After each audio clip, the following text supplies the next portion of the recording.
Welcome to the Pencil Bob channel. I hope you enjoy my stories. Impact alert. All hands brace. Red code red. Shields up now. Emergency power stabilizing. For decades, the question had hovered at the edge of human understanding. Could the multiverse, parallel, coexisting realities, be more than a mathematical abstraction? Theories had swirled through the minds of physicists and philosophers alike, from Everett's many worlds interpretations to speculative cosmology. They had imagined infinite Earths, infinite variations of themselves, and infinite potentialities, but all of it remained theory, a tantalizing concept grounded in mathematics and imagination rather than proof.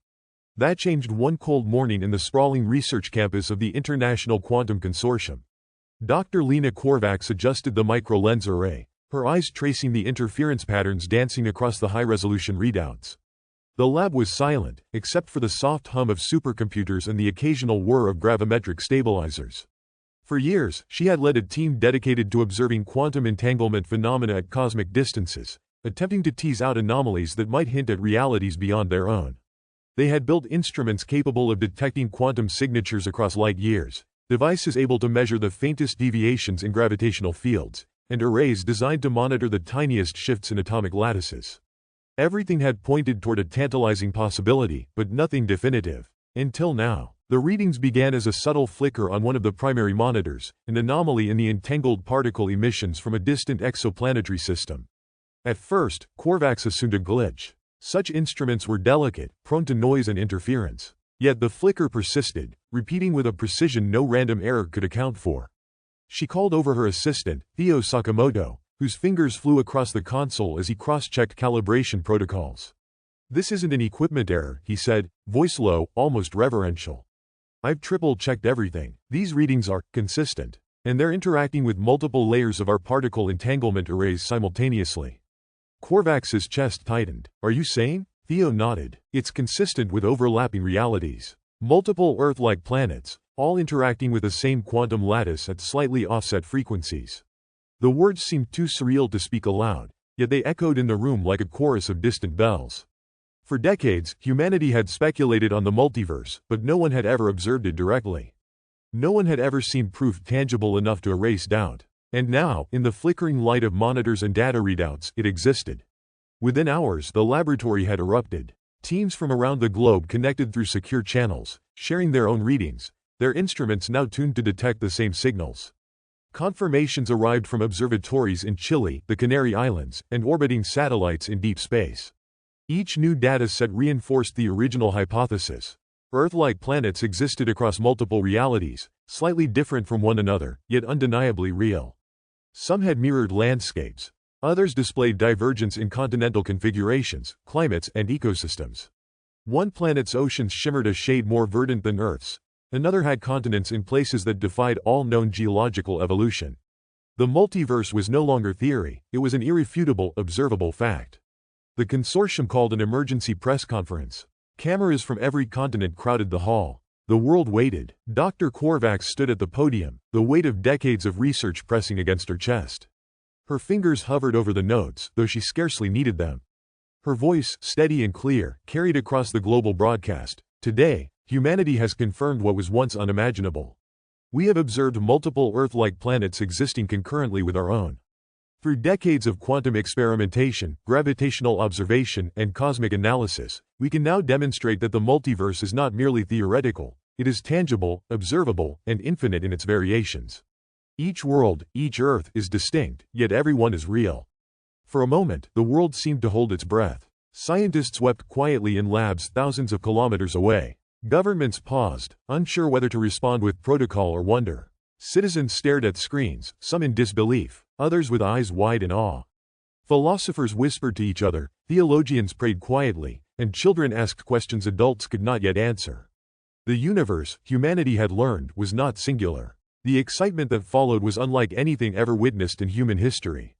Conferences were convened, papers were published at a dizzying pace, and forums of discussion sprang up in every conceivable media outlet. The multiverse had moved from the realm of abstraction into the realm of reality. Ideas previously confined to thought experiments, alternate Earths with slight divergences, entire civilizations with different trajectories, worlds shaped by different histories, were now subjects of active study. Researchers debated the implications late into the night, poring over the data with a combination of reverence and greed for understanding. Yet alongside the exhilaration, subtle apprehensions began to stir. Among the brightest minds, the notion of multiple realities provoked a quiet, almost instinctual caution. The universe, it seemed, was far more intricate than any had dared imagine. Quantum signatures from distant worlds overlapped with faint gravitational distortions. Atmospheric anomalies measured across several Earth-like planets suggested interactions beyond standard theory. The multiverse was alive in its complexity, a latticework of realities that did not simply coexist but, in subtle ways, interacted. Korvacs and her team recognized something profoundly unsettling. These worlds, so distant and seemingly separate, might not be as insulated from one another as humanity had assumed. Even as celebrations continued, private discussions grew urgent. Simulations were run, supercomputers crunching possibilities at speeds that dwarfed human comprehension. Patterns began to emerge, faint and elusive at first, then increasingly difficult to ignore. The multiverse was not perfectly stable. Slight fluctuations hinted at stress points, regions where realities might intersect in catastrophic ways. Every physicist understood the principle that would become foundational. No two objects can occupy the same space at the same time. At the atomic, planetary, and cosmic level, attempting to force such overlap was impossible.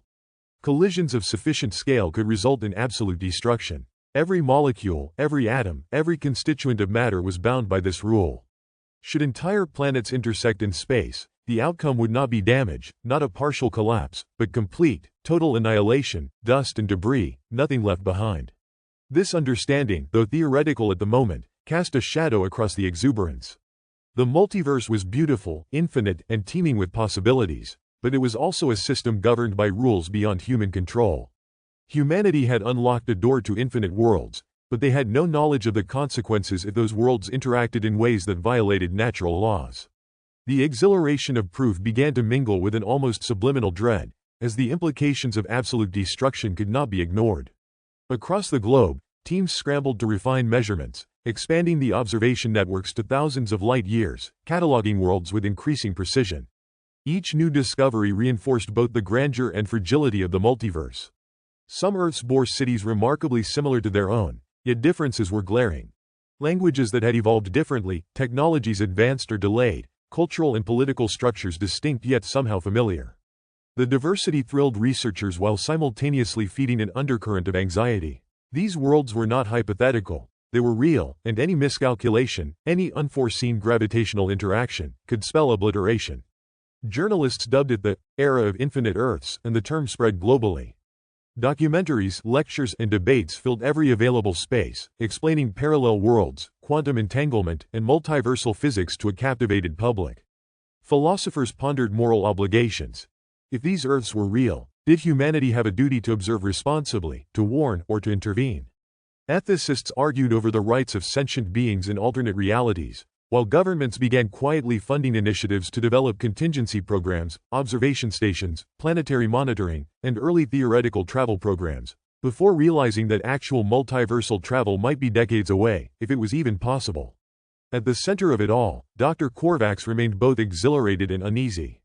Standing on the observation balcony of the Central Consortium Tower, overlooking the city now alight with excitement and chatter about the new cosmic frontier, she reflected on the enormity of what humanity had accomplished.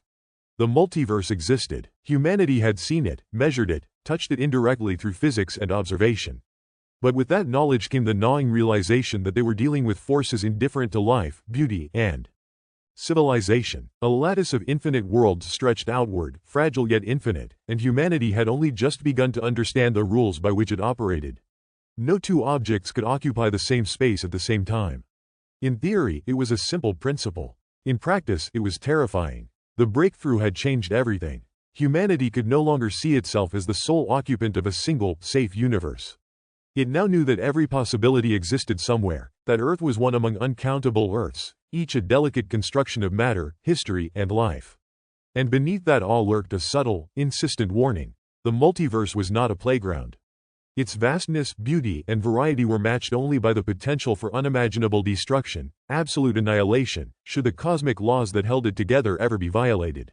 As night fell across the research campus, monitors flickering with streams of data from countless distant worlds, Dr. Korvacs whispered to herself, almost inaudibly, We've opened the door, but we don't yet know what's waiting on the other side. And humanity, for the first time, stood at the edge of infinite knowledge, simultaneously awestruck and apprehensive, unaware that the very principles governing matter and space, simple, unyielding, absolute, would soon dictate the fate of worlds beyond counting. When the news broke that humanity had finally proven the multiverse was real, the world seemed to pause, collectively holding its breath. The announcement from the consortium of quantum physicists was broadcast globally. The existence of thousands of Earth-like planets, each with its own unique histories, civilizations, and possibilities, was no longer a theoretical abstraction. Overnight, the implications of this discovery became impossible to ignore. Governments, media, academic institutions, and citizens everywhere scrambled to digest the reality that the universe, or more accurately, the multiverse, was infinitely more complex, and infinitely more alive, than anyone had imagined. In Washington, Brussels, Beijing, and countless other capitals, emergency sessions of scientific councils, space agencies, and government think tanks convened. The initial reaction was a mixture of exhilaration, panic, and pragmatism. Leaders debated the strategic consequences. How would this reshape our understanding of security, diplomacy, and technology? Some ministers argued that immediate observation programs should be funded to begin cataloging these parallel Earths, mapping their trajectories, and anticipating potential hazards. Others pushed for speculative travel initiatives, proposing that humanity might someday interact with these alternate worlds, or even find opportunities for resources, population relief, or alliances with parallel civilizations. People don't understand, Dr. Helena Cruz, a leading theoretical physicist, said during a hastily organized United Nations press conference. This is not a minor extension of our astronomy programs. This is a fundamental change to everything we know about existence. We are talking about realities where civilizations could be advancing or collapsing completely independently of our own. And some of those worlds may be close enough that we can observe them in meaningful detail. Her words ignited a storm of media coverage. Headlines around the world ranged from the ecstatic to the apocalyptic. Infinite Earths, infinite possibilities. Read one New York Times feature. Are we safe? The parallel worlds are out there, splashed across the Guardian's front page. Social media platforms erupted with speculation, fear, and excitement. Millions of users debated the personal implications. What would it mean if another version of themselves existed? Could they communicate? Could they meet? Could they warn one another of dangers unknown to their respective universes? The discovery became an obsession overnight. In Tokyo, a young engineer named Kato Moriyama stared at his holoscreen, scrolling through live feeds of interviews with Dr. Cruz and other scientists. Kato's heart raced. He had spent years working on quantum entanglement experiments, trying to understand phenomena that had now become real and tangible. Yet, even as he celebrated the confirmation of the multiverse, a gnawing unease settled over him. These weren't just mathematical curiosities. They were worlds with people, ecosystems, cultures, lives. The idea that humanity could, for the first time, observe entire civilizations across countless realities was exhilarating, but it also carried a responsibility he wasn't sure anyone was prepared to bear. Across the Atlantic, European policymakers convened a coalition tasked with drafting an immediate response. Some argued for international cooperation to share resources, observation equipment, and data. Others warned that such coordination could be politically dangerous, giving rival nations access to knowledge or technology that might be exploited. Debates raged over how to balance scientific inquiry with security concerns. Would humanity's ability to see alternate Earths create diplomatic tensions with the inevitable unknowns? Could nations manipulate this information to achieve economic or military advantages? The questions were as endless as the discovery itself. In rural India, Priya Sharma, a philosophy professor, watched the televised announcement with her students. The classroom buzzed with excitement and anxiety. Discussions erupted spontaneously. If other versions of humanity exist, does that diminish the significance of our choices here? Does morality extend beyond our universe? Do actions in our reality ripple across others, or are they entirely isolated? Priya guided the students to explore these questions deeply, emphasizing that the discovery was more than a scientific milestone. It was a cultural and ethical earthquake, shaking the foundations of identity, responsibility, and fate. Meanwhile, technology companies in Silicon Valley immediately began brainstorming applications. Could quantum computing be harnessed to simulate inter-universal interaction? Could communication devices be developed to observe or even influence parallel Earths? Investors flooded into speculative programs, funding research with the promise of unprecedented breakthroughs. The line between scientific endeavor and corporate opportunism blurred quickly. As the race to claim territory in the multiverse began, even though no one truly understood the consequences. Even everyday citizens engaged in debates, forums, and social media threads. Families discussed the existence of alternate selves at dinner tables. Teenagers joked and speculated about which version of themselves might be more popular, more successful, or in trouble. Yet, beneath the fascination, unease lingered. What if interference was dangerous? What if observation alone carried risks? For the first time in history, humanity collectively faced the idea that existence might not be singular, stable, or entirely safe. In Moscow, government scientists proposed a comprehensive observation program, using satellites, telescopes, and quantum sensors to monitor parallel worlds. Military analysts wondered about the strategic implications of these discoveries. Would parallel civilizations pose threats, or could alliances be forged? Security protocols were drafted with no precedent, theoretical contingencies written for events that had never been anticipated.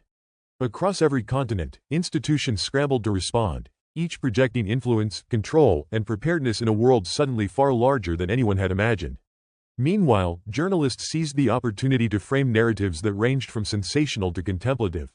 Stories of inter-universal exploration, ethical dilemmas, and the potential for contact with alternate selves captured the public imagination. Daily newscasts featured panels of scientists, ethicists, and religious leaders debating the philosophical significance of the multiverse. Questions that had once been abstract or speculative now demanded answers. What is the nature of self when infinite versions of each individual exist? What moral obligations do we have to beings in other realities? Could the discovery reshape society, or would it fracture it entirely? In universities around the world, courses and research programs were immediately revised or newly created. Quantum physics, cosmology, and philosophy departments merged initiatives, training a generation of students to think in multiversal terms. Laboratories were retooled for observation, simulation, and theoretical communication. For many young scientists, the revelation was a call to arms, an opportunity to engage with the most profound questions in history, questions that would redefine science, ethics, and the very concept of reality. Yet not all reactions were celebratory. Skeptics questioned the veracity of the findings, citing equipment anomalies, statistical errors, or misinterpretations. Conspiracy theorists thrived, proposing that governments were hiding dangers, that parallel Earths might harbor hostile civilizations, or that observation alone could have catastrophic consequences. Fear-mongering, both legitimate and unfounded, became part of the discourse. Humanity's collective mind struggled to balance awe with caution, ambition with prudence, and curiosity with fear. Even as governments and institutions mobilized, ordinary citizens reacted in personal, profound ways. Some felt hope, the possibility of alternate realities where disease, poverty, or environmental degradation had been solved. Others feared the unknown, imagining scenarios where catastrophic events in another universe could ripple into their own. Families pondered moral responsibilities. If one could warn or influence a parallel Earth, would it be obligatory to do so? Communities debated ethics, spirituality, and the meaning of life in light of what was now undeniably real. The discovery, in essence, was a societal earthquake. Institutions reshaped themselves, global priorities shifted, and the very fabric of human identity began to tremble. Governments allocated unprecedented funds to study the multiverse. International organizations drafted protocols for observation, exploration, and eventual contact. Universities created curriculums blending physics, philosophy, ethics, and inter-universal strategy. The media saturated every platform with analysis, speculation, and human interest stories about the multiverse, ensuring that no individual could remain untouched by the revelation. And yet, amid all the excitement, unease, and ambition, a subtle tension persisted. Humanity's gaze had turned outward, not just to the stars, but to an infinite number of stars, each with its own Earths, its own histories, and its own mysteries. The world was simultaneously exhilarated and unsettled. Citizens, leaders, and scientists alike recognized that this discovery was more than a scientific breakthrough. It was a call to rethink civilization, identity, morality, and the very scope of human ambition. In the end, society collectively stepped into uncharted territory, poised between awe, curiosity, and the profound uncertainty of what would come next. The initial euphoria surrounding the proof of the multiverse began to fade quietly, replaced by a creeping sense of unease. At first, it was barely perceptible, tiny inconsistencies in data streams, fluctuations in readings that could have been dismissed as instrument error. But as the world's scientific apparatus expanded its gaze, those subtle irregularities began to form patterns too persistent to ignore. Gravitational readings, once smooth and predictable, flickered inexplicably. Satellites reported minor oscillations in the orbits of distant exoplanets, oscillations that could not be explained by any known forces. At first, teams chalked it up to calibration errors. Then, when independent observatories across continents reported the same anomalies, the explanations became harder to maintain. Dr. Leon Hartmann, a gravitational physicist at the European Space Observatory, was among the first to notice a troubling pattern. He stared at the three-dimensional graphs sprawled across the walls of his lab, the lines writhing like living threads. "These aren't random," he muttered, rubbing his temples. "They're not noise. Something is interacting with itself." His assistant, Mara Kessler, peered at the holographic projection. "Interacting with what?" she asked. Hartmann shook his head. "With everything. With all the universes we're observing. Look, here, and here. The fluctuations synchronize across multiple worlds. It's subtle, but it's consistent." Across the Pacific, a research team in Tokyo had been analyzing quantum entanglement signals from distant worlds. The data showed something impossible, or at least, something that had never been observed before. Quantum signatures from separate Earth-like planets were overlapping in ways that defied established theory. Particles from two distinct universes seemed to be sharing states, influencing one another as if a hidden connection threaded through reality itself. Dr. Aiko Tanaka, leading the team, stared at the live feed in disbelief. "It's as if the walls between these worlds are thinning," she said quietly, not looking at anyone in particular. Her colleagues exchanged nervous glances, the room humming with low tension. The anomalies weren't confined to physics labs. Atmospheric measurements on planets with telescopic access to their skies began to reveal subtle inconsistencies. Spectral analyses showed traces of exotic gases in worlds that shouldn't have them, faint shifts in climate data that could not be explained by local phenomena. The borders separating the universes, once thought impermeable, seemed to ripple, bleed, and overlap in infinitesimal ways. Earth's governments, previously ecstatic over the possibilities of the multiverse, now faced questions they had never prepared for. Conferences, once brimming with celebration, transformed into intense sessions of analysis and debate. Dr. Hartmann flew to Geneva to present his findings to the International Consortium for Multiversal Studies. "Ladies and gentlemen," he began, voice tight with unease, "we are witnessing interactions between universes. These are not minor anomalies. The patterns suggest that the very structure of the multiverse may be unstable." The room was silent, except for the hum of projectors and the low murmur of scientists cross-checking notes. Charts, simulations, and projections filled the walls, patterns twisting and converging in ways that no one fully understood. Back in the United States, at the National Quantum Research Institute in California, Dr. Elise Montgomery worked tirelessly with her team, running high-resolution simulations to understand the anomaly's potential causes. Every iteration produced the same chilling result. As universes interacted at increasingly small scales, tiny instabilities amplified, producing effects that could cascade across larger cosmic structures. "It's like a feedback loop," she explained to her colleague, Dr. Ravi Patel. "A small disturbance in one universe propagates into others. And the effect isn't linear, it grows, multiplying in unpredictable ways." Patel's face paled. "Are we saying the multiverse is fragile?" he asked, almost whispering. Montgomery didn't answer immediately, staring at the models spinning in the holographic display. Fragile wasn't the word she would ultimately choose. Unstable, dangerous. The data prompted a flurry of cross-checks. Observatories in Brazil, South Africa, India, and Canada shared results, confirming the anomalies were real. Gravitational waves from distant clusters of Earth-like planets fluctuated in tandem.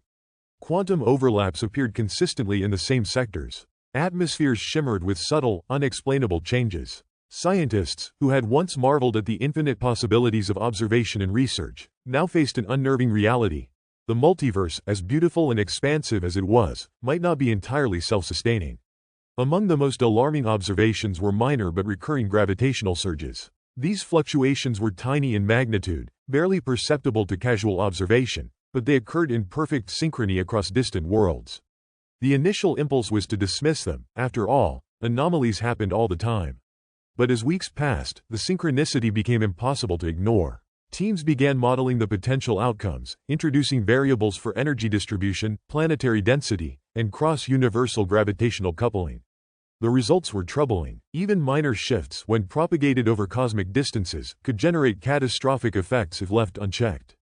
Public awareness of these anomalies grew slowly. Early reports were buried beneath sensational headlines of the discovery itself, but as the anomalies persisted, media outlets began covering them with increasing urgency.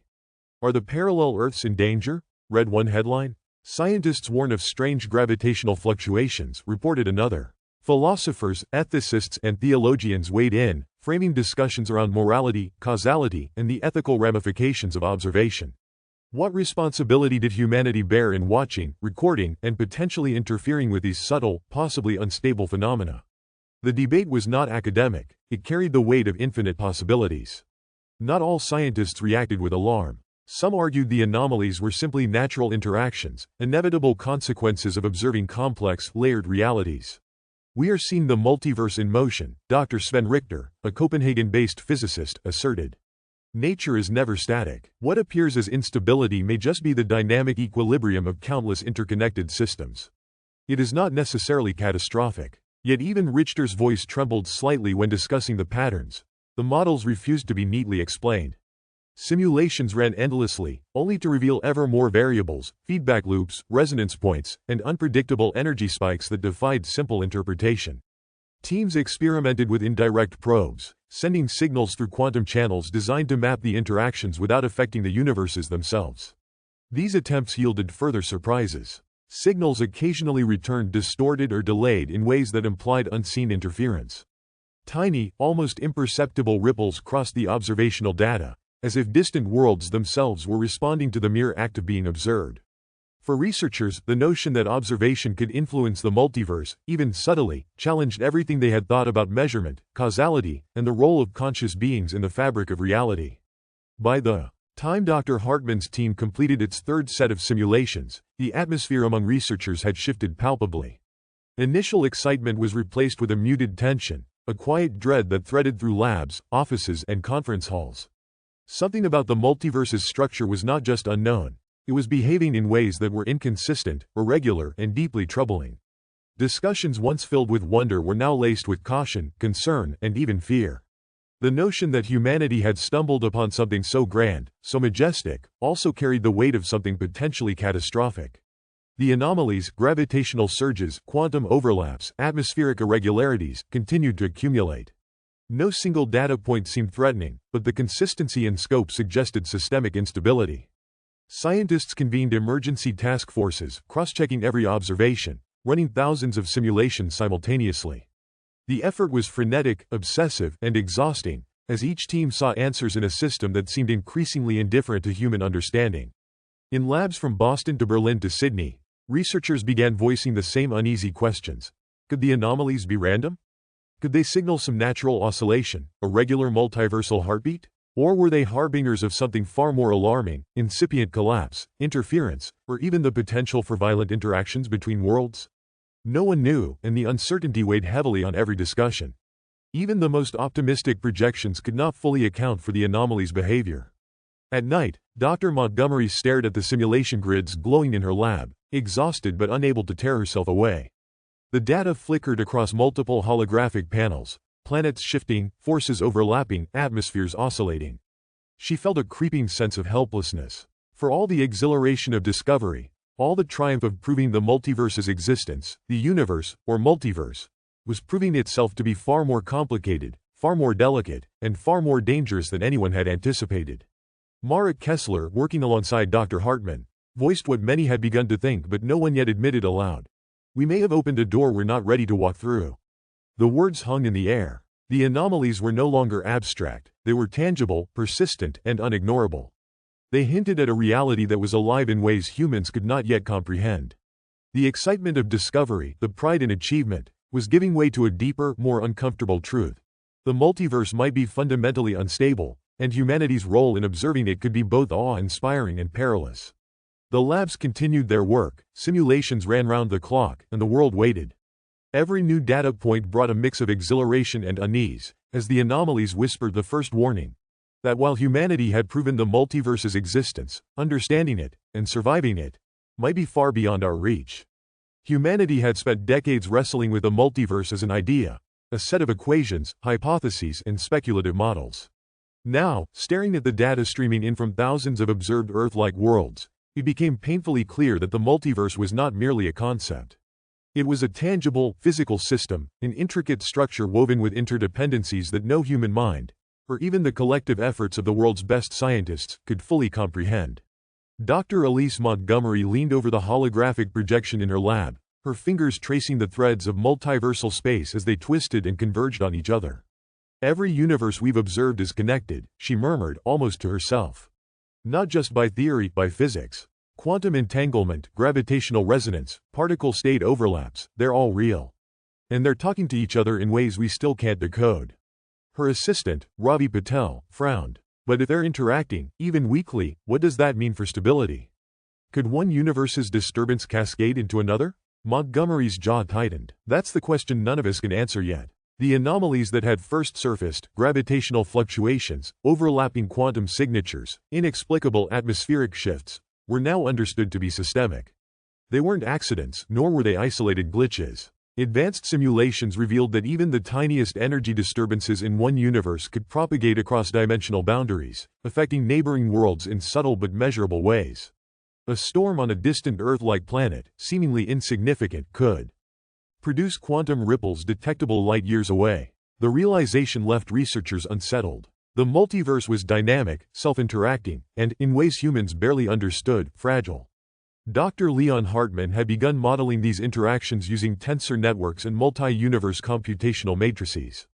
He explained it to his colleagues in terms they could grasp. Imagine a three-dimensional web made of trillions of interlinked strands. Tug on one strand, and vibrations move through the entire structure.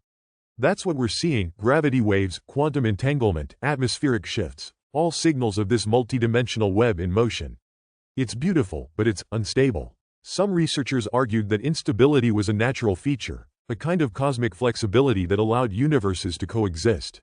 Others were not so optimistic. One evening, in a quiet corner of the European Space Observatory, Marek Kessler plotted the density of inhabited planets against the anomalies they were experiencing. Patterns emerged. Clusters of worlds with heavier populations of intelligent life seemed to correlate with stronger gravitational and quantum disturbances. No one knew whether this was coincidence, a quirk of observation, or evidence that life itself contributed to multiversal stress.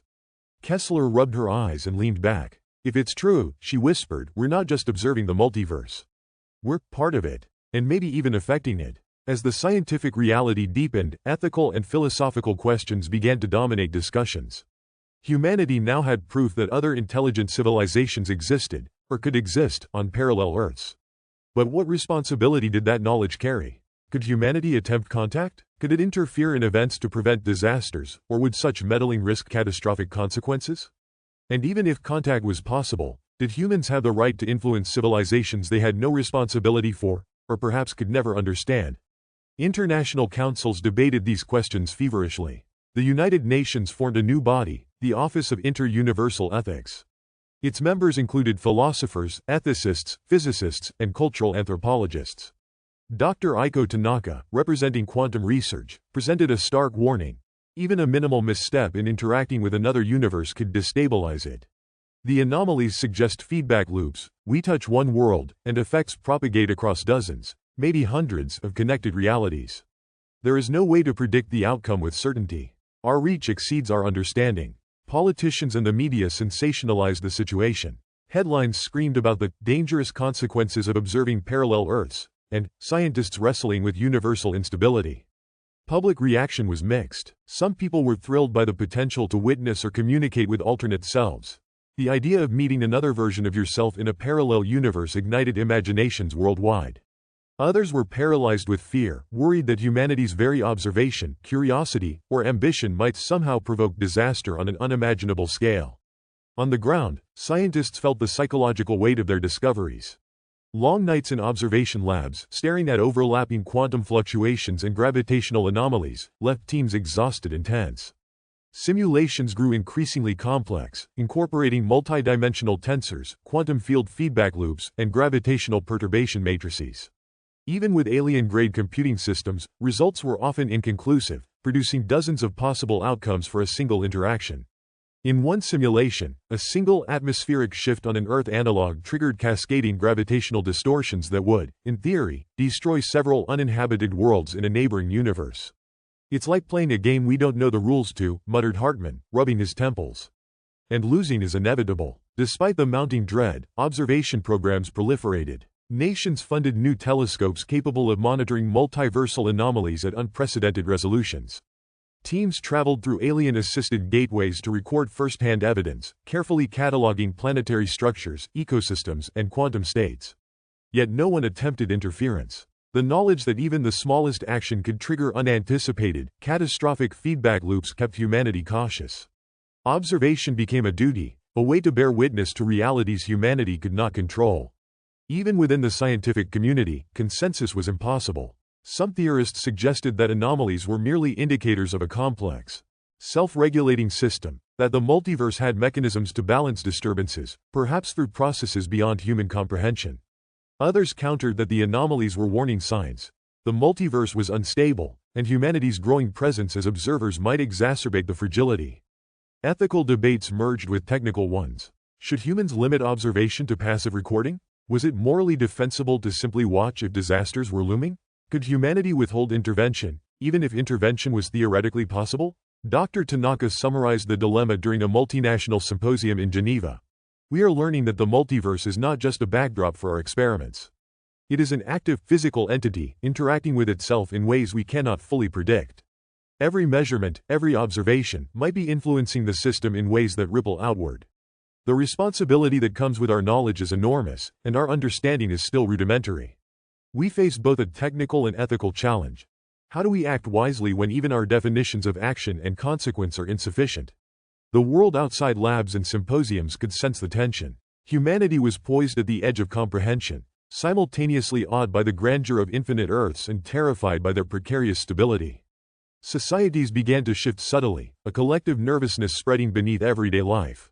Economies invested in observation programs, educational systems updated curricula to include multiversal physics, and media outlets ran continuous reports on the emerging anomalies. Children grew up with the idea that Earth was not alone, that countless variations of existence were unfolding beyond sight, and that those realities might be as vulnerable as their own. By the end of the first year after the multiverse's confirmation, the message was clear. The multiverse was real, but it was more than anyone had imagined. It was alive in its complexity, fragile in ways that challenged intuition, and interactive in ways that made even the smallest human action potentially consequential. Humanity had proven that parallel worlds existed, but proving existence came with a weight far greater than anticipated. The undercurrent of dread was inescapable. Scientists, philosophers, and citizens alike sensed that the anomalies were not merely data points. They were harbingers of a system whose ultimate behavior remained terrifyingly uncertain. And in quiet moments, when the data screens glowed softly in labs around the world, every observer felt the same unspoken thought. Understanding the multiverse might never be enough to survive it. Humanity had crossed a threshold. It was no longer an audience of the cosmos but an active participant in a system far grander, far stranger, and far more dangerous than anyone had imagined. The realization settled like a shadow over every effort. The multiverse was a tangible, physical, and interacting reality, and its consequences were likely beyond comprehension, and certainly beyond control. At first, it was almost imperceptible. Dr. Miguel Alvarez, monitoring deep space gravitational sensors at the Cerro Paranal Observatory in Chile, noticed tiny fluctuations in the readings from a star system 50 light-years away. They were faint, almost within the margin of error, but distinct. Two Earth-like planets, designated for now as Tethys and Callisto, showed simultaneous gravitational surges that didn't match any known celestial mechanics. Alvarez adjusted the instruments, recalibrating the interferometers to ensure there were no sensor faults. "Check the quantum resonance logs," he muttered to his assistant, Lila Chen. The lab's AI-assisted system churned through terabytes of real-time data, returning graphs that made Lila's stomach knot. Peaks in gravitational pull, irregular orbit shifts, and energy signatures that didn't correspond to any known planetary physics, patterns repeating, echoing across both planets simultaneously. "It's symmetrical," Lila whispered. "Whatever's happening on Tethys is mirrored on Callisto." For hours, they debated equipment failure.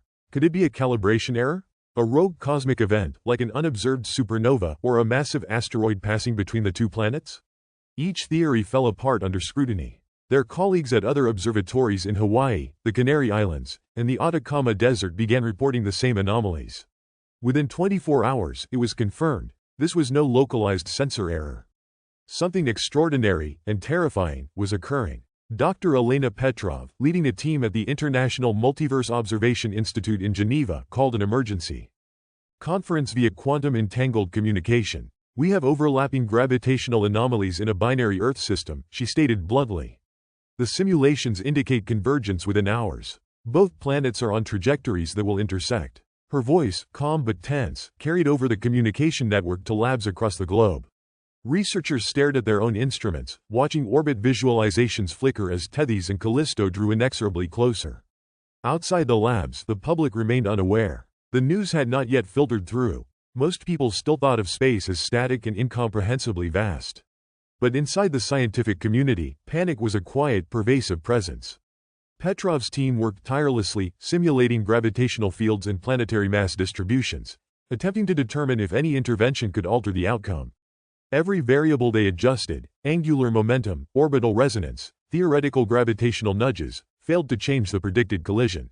In multiple simulations, the planets met in perfect catastrophic alignment. Meanwhile, Alvarez's team in Chile tracked quantum fluctuations emanating from both planets. Tiny particles of matter were already exhibiting interactions outside normal parameters, subtle overlapping of atomic states, hints that the two planets' electromagnetic and gravitational fields were beginning to merge at a fundamental level. It's like the universe is warning us, Lila said quietly. We're seeing the start of annihilation. When the news finally reached governmental science councils, the realization sent shockwaves.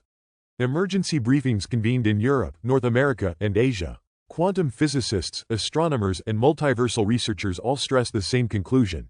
Two inhabited planets, both rich with life, were on a collision course. The implications were staggering. Unlike theoretical disasters, this one was happening now, within hours of confirmation. Humanity was about to witness total, absolute planetary destruction. Events so extreme they strained both comprehension and emotional endurance. In research centers, teams began overlaying planetary maps of Tethys and Callisto with simulated impact zones. Cities, forests, oceans, and atmospheres were modeled to anticipate gravitational collapse.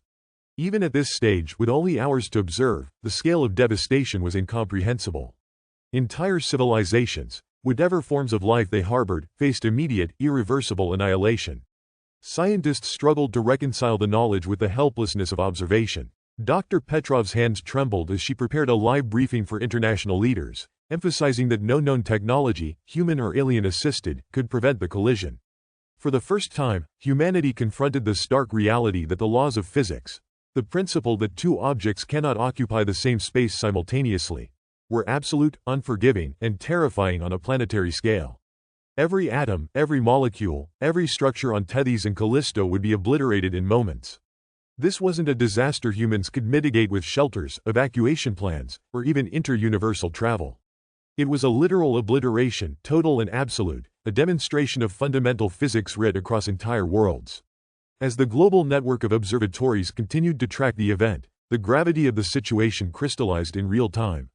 Petrov's team streamed simulation overlays to colleagues on every continent, each visualization showing orbital convergence, crustal deformation, atmospheric disruption, and the early stages of mass energy release. Even watching the preliminary stages, oceans beginning to surge, tectonic instability spiking, was enough to instill dread. It was a reminder that cosmic forces, when interacting at planetary scales, allowed for no exceptions.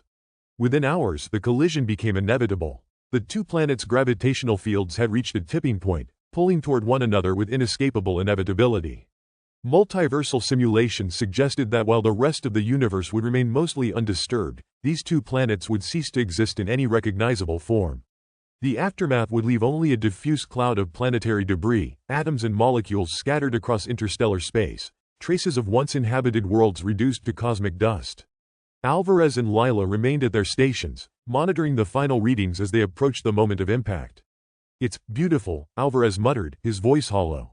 "In a horrible, impossible way." Lila shook her head. "Beautiful? No, Miguel. It's horrifying. There's nothing left. Afterward, civilization, life, gone in an instant." Silence fell over the observatory, punctuated only by the faint hum of quantum sensors recording the last anomalies before annihilation. Around the world, similar scenes unfolded. Teams at observatories in India, Australia, Europe, and North America watched the convergence on their screens, coordinating data for accuracy. Emails, alerts, and live feeds transmitted across continents. Governments, scientific councils, and international organizations prepared for the grim moment that no one could stop. Humanity was now collectively a witness to the beginning of total planetary destruction, the first instance in recorded history that two inhabited worlds would be erased simultaneously. In those final hours, theoretical physics became a stark, emotional reality. The elegant equations describing orbital mechanics, gravitational resonance, and quantum entanglement were no longer abstractions, they were precursors to extinction. Every scientist, every observer, understood that they were observing the universe's immutable laws in action, and that those laws demanded total, uncompromising destruction when two massive objects collided. And as the moments ticked closer to impact, the global community, scientists, governments, and eventually the public, grappled with a truth far heavier than any model could predict. The multiverse was not simply a curiosity. It was a system of consequences. And for Tethys and Callisto, those consequences had arrived. The moment came without warning, though scientists had predicted it with agonizing precision. Across the globe, observatories, satellites, and quantum communication networks transmitted real-time feeds from Tethys and Callisto. Screens flickered with data streams, overlays of planetary maps, and simulations of orbital trajectories. Then, the readings spiked. Gravimeters surged, tidal models collapsed, and particle monitors recorded an energy release so extreme it defied prior categorization. Dr. Elena Petrov, seated in the Geneva Observation Center, felt the first tremor of comprehension. The two Earth-like planets, once distant blue spheres, were now overlapping in an instant that would forever redefine human understanding of cosmic catastrophe. "It's happening," she whispered, her voice catching in her throat. "They're colliding." The initial visualization was abstract. Models displayed the convergence of mass and gravitational fields, crumpling together like two enormous celestial origami sculptures.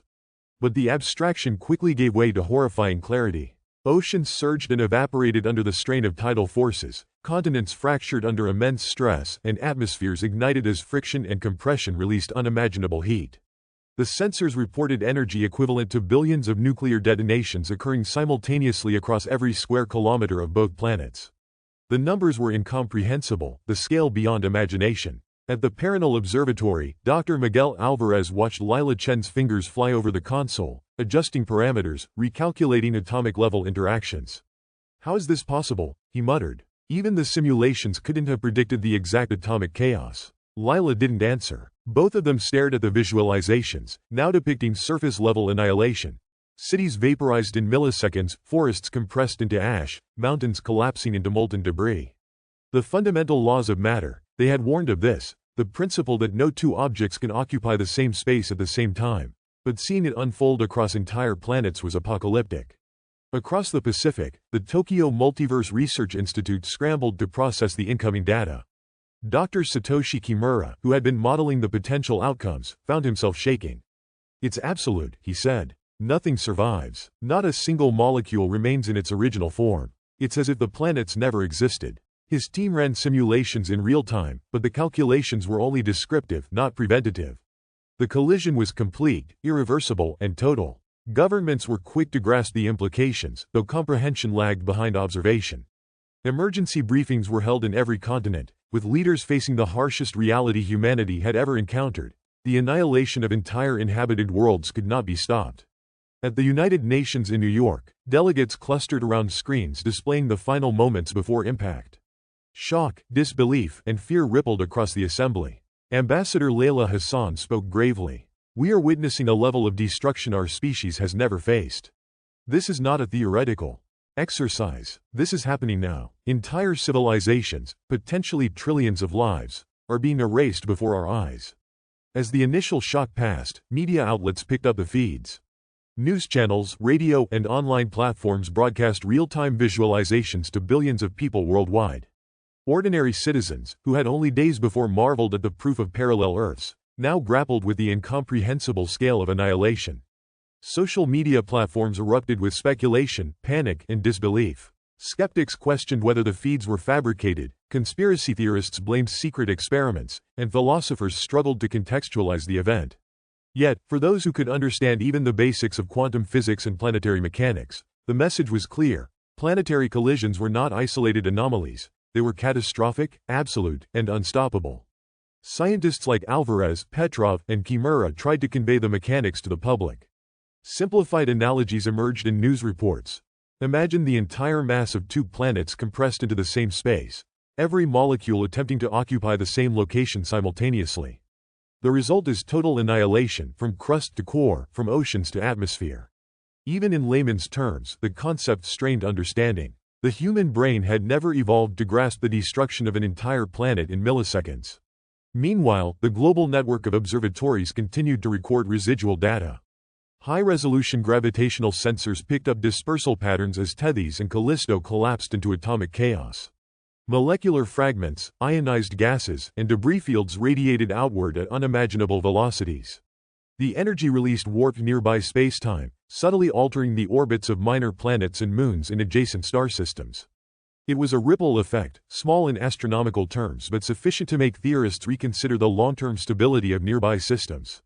In the chaos of observation, ethical dilemmas surfaced almost immediately. What responsibility did humanity bear as witnesses to total planetary destruction? Could knowledge of parallel civilizations impose moral obligations? Governments convened emergency councils, but the consensus was painfully clear: there was nothing that could be done. Unlike localized disasters, earthquakes, volcanic eruptions, or asteroid strikes, this was physics enacted at a scale and precision beyond human control. Human ambition, strategy, or even alien-assisted technology could not prevent annihilation. Personal stories emerged alongside scientific accounts. At a small observatory in Kenya, a young astrophysicist named Amina Njeri stayed glued to her monitor, tears streaming as she tracked the disintegration of a continent. "We thought we understood the universe," she whispered to her colleague.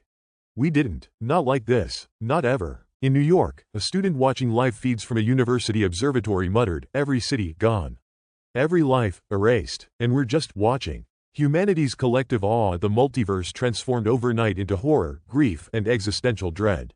The psychological toll extended to governments and scientific teams. Analysts and observers experienced a mixture of grief, shock, and guilt. Some scientists suffered panic attacks as they realized the absolute scale of what they were recording.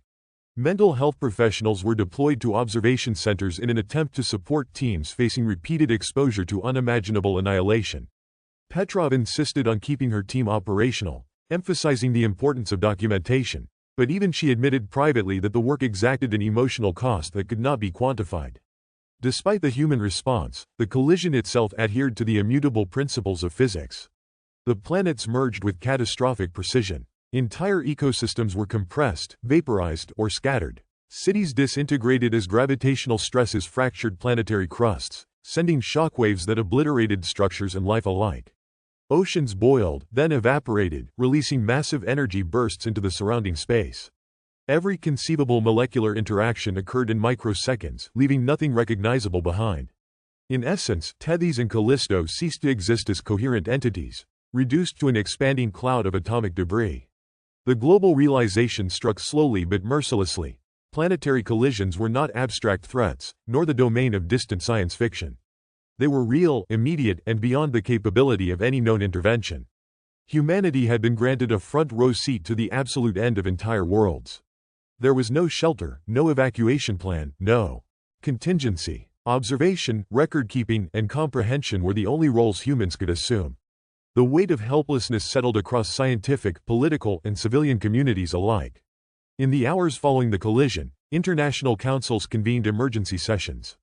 Attempts to contextualize the catastrophe were made through data visualizations, historical analogies, and ethical debates. Religious leaders addressed their congregations, often grappling with theological explanations for a universe capable of erasing entire civilizations. Philosophers and ethicists debated the moral weight of observation versus intervention, even as all parties knew there was no meaningful way to intervene. Humanity had crossed a threshold from theoretical knowledge of parallel Earths to the visceral, undeniable experience of planetary annihilation.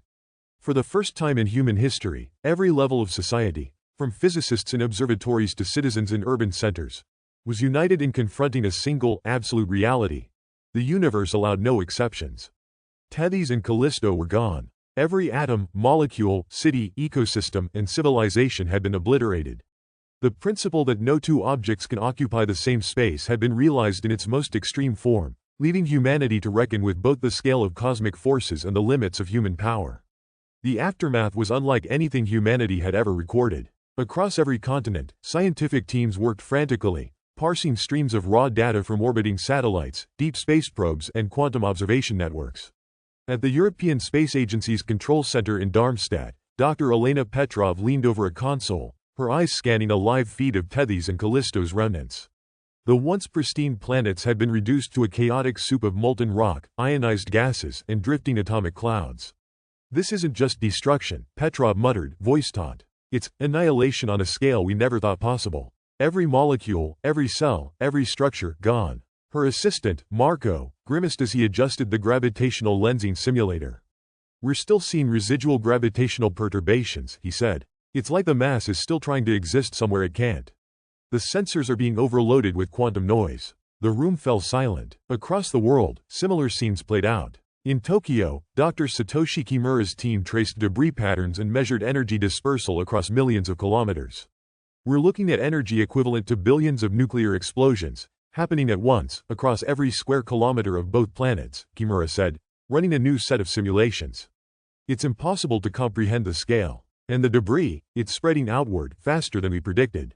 Already, the first twists of existential dread were surfacing. Patterns in the debris field didn't conform entirely to expectations. Some fragments moved in ways that suggested gravitational interactions beyond the initial collision, almost as if invisible forces were guiding them. Petrov noticed subtle, repeating fluctuations in residual gravitation, and Marco added, "It's almost like there's a rhythm to the chaos, something we can't explain." At the Harvard-Smithsonian Center for Astrophysics, Dr. Lila Chen and her colleagues pored over cross-referenced data from independent telescopes. They noticed an unsettling detail. The quantum signatures from the destroyed planets were overlapping in strange ways with nearby star systems. At first, they assumed a measurement error. But when multiple probes confirmed the same anomalies, a chilling realization emerged. The collision might not be an isolated incident. The energy waves, gravitational distortions, and quantum ripples were subtly nudging nearby worlds, including other potentially inhabited planets. The team ran simulation after simulation, adjusting variables in real time. In one scenario, the energy shockwave extended far enough to destabilize the orbit of a moon around a distant exoplanet. In another, minor fragments impacted small, Earth-like worlds, triggering planetary-scale disturbances that could cascade into catastrophic consequences. Chen leaned back, pale, whispering, "If the first collision isn't unique, if this can happen elsewhere, we're not just observers anymore. We're living on the edge of a chain reaction we can't predict." Meanwhile, the human element added tension and drama. News outlets seized the data, juxtaposing the incomprehensible visuals with real-world accounts. Across social media, viral feeds displayed fragments of both planets scattering in space, some glowing like molten fire, some frozen in dark shadows. The public's fascination quickly morphed into terror. In New Delhi, a young physicist named Arjun Rao scrolled through the feeds, his heart racing. "We've been hoping this was a fluke," he said to a colleague. "But the debris patterns, they suggest it's happening again, or could happen. I can't stop thinking about which worlds come next." Back in Europe, a senior analyst, Dr. Greta Lang, noticed another twist. Some of the atomic clouds contained unexpected isotopic signatures. "These aren't just normal planetary elements," she said, zooming in on the spectrographs. "It's almost as if the collision itself generated new compounds we've never observed, materials that shouldn't exist under ordinary physics." The room went quiet, the team exchanging uneasy glances. Petrov finally said, "It's as if the multiverse itself is responding to the collision. Like the event is rewriting reality at the smallest scale." The data kept pouring in. Deep space probes captured scattered fragments that were both microscopic and colossal, moving at speeds that violated conventional orbital predictions. Analysts noted bizarre radiation spikes across multiple spectrums, X-ray bursts, gamma emissions, even faint gravitational waves, all emanating from the same area. Each dataset confirmed the same unthinkable truth. Both planets had been completely obliterated. No city survived, no life persisted. The destruction was total and irreversible. But the story wasn't merely about observation. It was about interpretation, confrontation, and the slow, terrifying expansion of possibility. In Geneva, Petrov convened a meeting of international scientists to discuss the data. "We have to face the reality that planetary collisions are not isolated events," she said, projecting simulations across the room. "The energy release interacts with surrounding systems. If conditions are right, and that's a big if, other inhabited worlds could be at risk." A tense silence followed. Marco, ever the skeptic, shook his head. "We don't know that. It could just be a gravitational ripple, a one-time anomaly." But Petrov countered, voice rising with intensity, "Every model we've run suggests otherwise. This isn't theoretical anymore, it's happening. And we are witnessing the first step in something far bigger than ourselves. Meanwhile, chaos unfolded in the wider scientific community. Rival groups debated interpretations, some suggesting that human observation itself could influence outcomes, a nod to the bizarre rules of quantum mechanics. Others hypothesized that the collapse of these planets had released fundamental forces previously unseen, potentially capable of triggering secondary collisions. Lila Chen argued fiercely that such theories, while speculative, could not be dismissed. We have the data. It's consistent. The laws of physics themselves are now our warning. Public reaction, filtered through the lens of media, social networks, and governmental briefings, ranged from horror to obsessive fascination. Conspiracy theorists and doomsayers proliferated, claiming the first planetary collision was either punishment or an experiment. Religious leaders struggled to reconcile faith with the destruction of entire civilizations, while ethicists pondered the responsibility of humanity as both observer and potential influencer in cosmic events. The world had shifted overnight. The impossible had happened, and every human being was forced to confront it.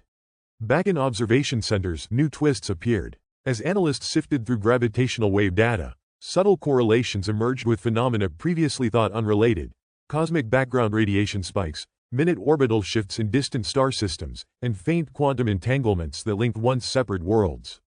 Petrov's team noted that certain debris fragments seemed to oscillate in ways consistent with multi-universal interaction, though they had no concrete theory to explain why.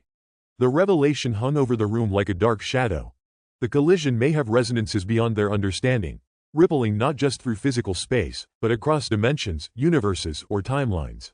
Yet, amidst the dread, human ingenuity persisted. Teams across the globe worked tirelessly, cataloging debris, mapping energy dispersal, and refining simulations.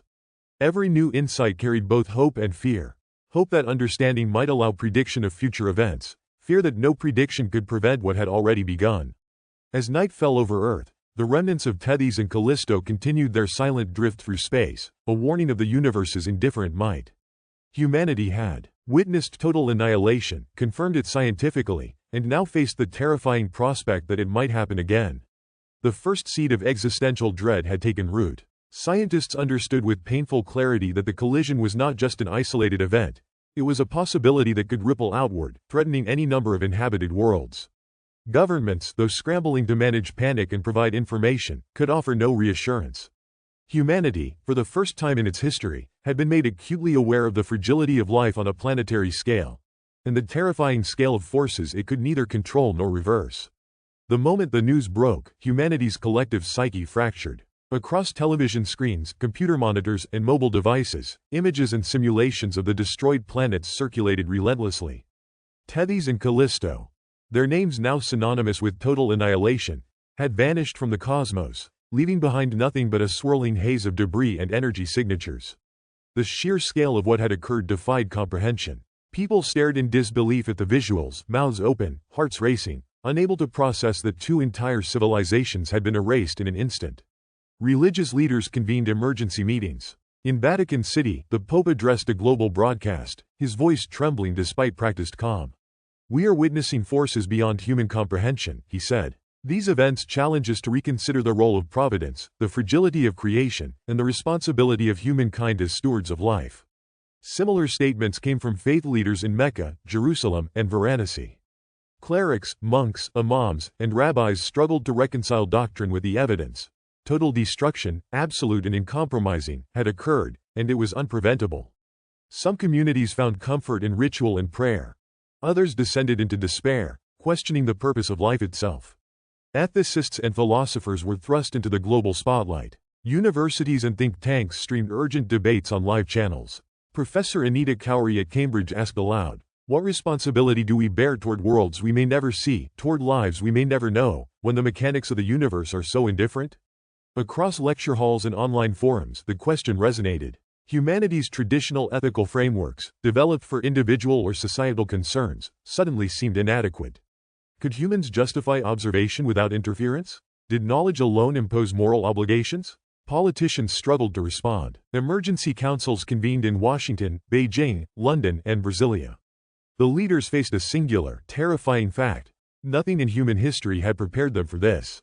National security agencies ran simulations, trying to predict whether Earth or other inhabited planets might be at risk. Economic markets plummeted as investors reacted to uncertainty on a cosmic scale.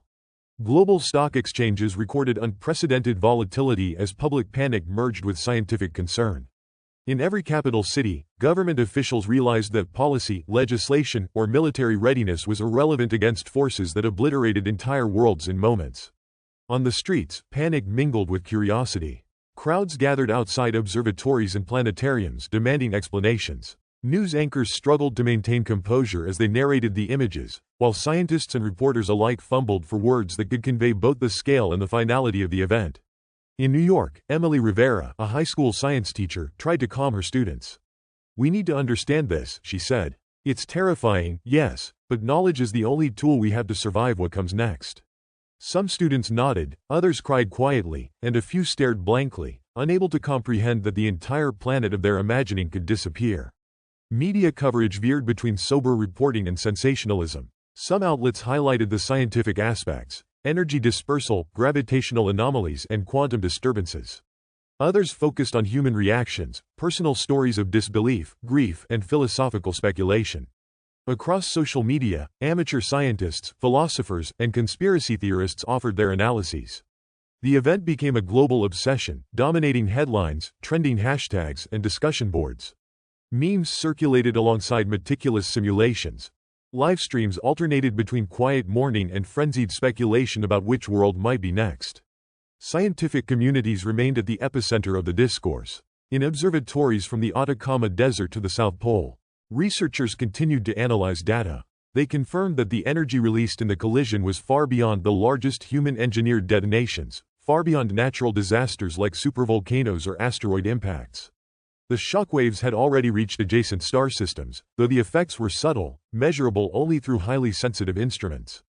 Teams of astrophysicists calculated probabilities, measured debris distribution, and simulated potential consequences.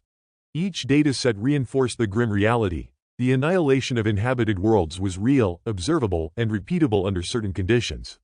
Even as global fears surged, human ingenuity pressed forward. International coalitions formed to coordinate observation, share data, and attempt to predict future collisions. The United Nations convened an emergency session, broadcasting proceedings worldwide. Diplomats argued over funding, priorities, and the ethics of interstellar intervention. Some proposed early warning networks and emergency evacuation plans for potential interstellar colonies. Others argued the effort was futile. Nothing known to humanity could prevent another planetary collision. Yet, all agreed that understanding the phenomenon was critical. Humanity had no choice but to confront the truth. Social behavior shifted rapidly. Panic buying surged in some regions, driven less by fear of immediate threat than by a profound sense of vulnerability. Education shifted focus. Students studied gravitational physics, planetary formation, and quantum mechanics with newfound intensity. Philosophers and ethicists found themselves in unprecedented demand, consulted not just by universities but by governments and global organizations struggling to navigate uncharted moral territory. The first collision had turned abstract science into urgent, existential concern. Meanwhile, cultural responses began to emerge. Artists and writers grappled with representing a scale of destruction beyond imagination. Music, literature, and visual arts reflected humanity's encounter with an indifferent universe, blending awe with fear. Documentaries attempted to capture the event's complexity, juxtaposing scientifically accurate simulations with human responses. Public lectures, online courses, and open-access repositories exploded with interest in planetary science, astrophysics, and multiverse theory. Humanity was collectively processing not just the loss of two worlds, but the idea that such loss was possible, observable, and absolute. Amidst this upheaval, ordinary citizens also faced personal reckoning. Families looked up at the night sky, pondering the fragility of life on a planetary scale. Children asked questions no parent could fully answer. Could Earth be next? How do we prepare for forces we cannot control? The first planetary collision had shifted consciousness worldwide. People no longer felt small because of insignificance alone. They felt small because the cosmos was actively indifferent, capable of erasing entire civilizations in an instant. At the same time, subtle patterns in the debris fields and gravitational measurements suggested that the collision might not have been an isolated incident in the vast multiverse. Though the evidence was incomplete, the implications were profound. Humanity was forced to consider itself not merely part of a single universe, but a participant in a broader, potentially unstable system. Ethics, religion, philosophy, and governance now intersected with cosmic physics in ways never previously imagined. The destruction of Tethys and Callisto became a symbol, a warning, and a catalyst for a global shift in consciousness. By the end of the first week, the societal shockwaves were fully visible. Governments continued emergency briefings. Scientific communities worked in around-the-clock shifts to refine simulations and communicate findings. Media coverage remained relentless, blending fact, speculation, and human response.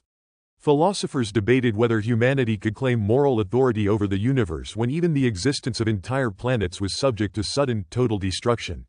Religious leaders sought solace and meaning, while ordinary citizens struggled to reconcile daily life with knowledge of an active, dangerous multiverse. Humanity had entered a new era. The multiverse was no longer theoretical, it was tangible, dynamic, and dangerous. The first proof of its destructive power was undeniable. 2 inhabited planets had been obliterated with no survivors. Earth's population now understood the fragility of existence on a universal scale. Fear, fascination, and philosophical inquiry would dominate society for years, perhaps decades, as humanity struggled to comprehend its place within a cosmos capable of both wonder and total annihilation. Dr. Alara Singh's hands flew over the holographic interface, fingers tracing lines of shifting data that represented the destroyed planets, the debris, and the gravitational ripples propagating outward. "This isn't just a single anomaly," she said, voice tight, almost trembling. "The signals indicate a chain. Patterns. There's no randomness here." Her colleague, Dr. Mateo Alvarez, leaned over her shoulder, squinting at the data projected mid-air. "You're saying the collisions are selective?" His tone was a mix of fear and disbelief. "That inhabited worlds are somehow being targeted first?" Alara didn't answer immediately. She rotated the model, revealing hundreds of distant star systems, each flickering as a dot of potential planetary presence. "Not targeted, exactly, but there's a correlation we can't ignore. Energy densities, quantum flux lines, multiversal resonance. It's as if certain regions of spacetime are more fragile. And the inhabited worlds lie in those regions." Mateo shook his head, rubbing his temples. "You mean to tell me that humanity is basically just sitting here, waiting to see which planet goes next? And we have no way to stop it?" "Exactly," Alara said, her voice low, almost a whisper. "Nothing in our physics, nothing we've ever observed, allows for intervention. Not yet, maybe never." In the command room, other scientists worked furiously. Screens flickered with gravitational readings, quantum entanglement data, and deep space imagery. Every new measurement sent small tremors through the room as analysts attempted to reconcile what was being observed with their models. Dr. Ishikawa, a veteran astrophysicist, slammed his fist against the table. "We're looking at the collapse of multiversal equilibrium. This isn't a theory anymore, it's happening. Right now." A younger researcher, Lian Zhao, bit her lip and spoke hesitantly. "But, if these patterns hold, then we can at least predict future collisions, right? Maybe evacuate." Her voice trailed off as everyone in the room turned toward her, the weight of reality crushing the hopeful thought. Alara shook her head. "No. Predict is different from prevent. Even if we can identify a planet at risk, there is no technology, no known energy field, no shield we can deploy that can stop 2 planetary masses from annihilating each other at these speeds. All we can do is watch, map it, document it, and hope that knowledge buys us time, if time can even exist in a situation like this." Mateo leaned back, running a hand through his hair. "You know, when I was a kid, I thought of the universe as this elegant machine. Planets spinning, stars burning, life happening in relative safety. We studied chaos theory, sure, but I never imagined a machine this cruel." "I never imagined it," Alara said quietly, voice tight with emotion. "And now we're staring straight into its teeth. The thing is, this isn't just physics. It's existential." The room went quiet for a moment, the only sound the low hum of processors and the occasional ping of incoming observational data. Then Ishikawa spoke again, his voice gravelly with exhaustion and fear. "Have you run the projections yet? The Monte Carlo simulations across the multiverse model?" Alara nodded. "Yes, I've got 3 independent models running. Each one points to the same conclusion. Collisions aren't isolated events. They're accelerating. The first was just the beginning." Lian's eyes widened. "Accelerating? You mean, more planets are going to collide?" Mateo exhaled sharply. "All of them? Some of them? How many?" Alara paused, her fingers hovering over the interface, then slowly pointed at the shifting projections. "We don't know, but based on the rate of energy dispersion, quantum resonance decay, and gravitational flux mapping, the likelihood of multiple collisions occurring within human observable timeframes is significant. We're talking decades, maybe less, not millennia." And there's no way to shield ourselves, no way to intervene. Nothing we know of can prevent the next collision once it starts. Ishikawa read a hand across his face. We've gone from observers to witnesses. And if this pattern continues, witnesses will be all humanity can be. You don't think? Do you think Earth itself is safe? The question hung in the air like smoke. Silence stretched, heavy and oppressive. Then Lien, usually quiet and meticulous, spoke again. We have to start thinking about contingency. Not for us individually, but for the knowledge. For civilization. If other planets are destroyed, we might need to preserve records, libraries, DNA, data caches, something that survives beyond us because maybe we can't. Alara's fingers hovered over a new interface. She was hesitant, unsure if the thought made sense in the face of imminent cosmic destruction. We're documenting everything, every gravitational reading, every quantum anomaly. We'll store it redundantly, across multiple observatories, satellites, and even underground vaults. But it's still a stopgap. It doesn't stop the collisions. It doesn't save anyone. Mateo's voice shook. I've been thinking, what about multiversal travel? Some of the observational teams suggested the theoretical possibility. If we could, just hypothetically, move populations to safer regions. Alara shook her head sharply. Stop, that's a fantasy right now. You're talking about manipulating entire universes' structures. The energy requirements are astronomical. The calculations, they break physics as we know it. We can't even confirm the anomalies reliably, let alone engineer mass evacuation through them. Right now, it's a thought experiment. The team fell silent again, each person grappling with the terrifying scope of their reality. Then Ishikawa muttered, almost to himself, we're looking at the beginning of something the human mind isn't equipped to comprehend. And we're expected to keep thinking straight? Yes, Alara said, her voice steadying despite the panic in her chest. Because we have to. If we lose clarity now, we lose everything. Not just data, not just knowledge, but understanding itself. Humanity may not survive, but the truth must. Across the holographic projection, the model of the multiverse continued to shift and twist as new data streamed in. Each new gravitational spike, each quantum fluctuation, each simulated energy pattern added clarity and terror. Lien whispered, almost to herself, we're trying to map the impossible. Alara turned to her, and for the first time, her face softened.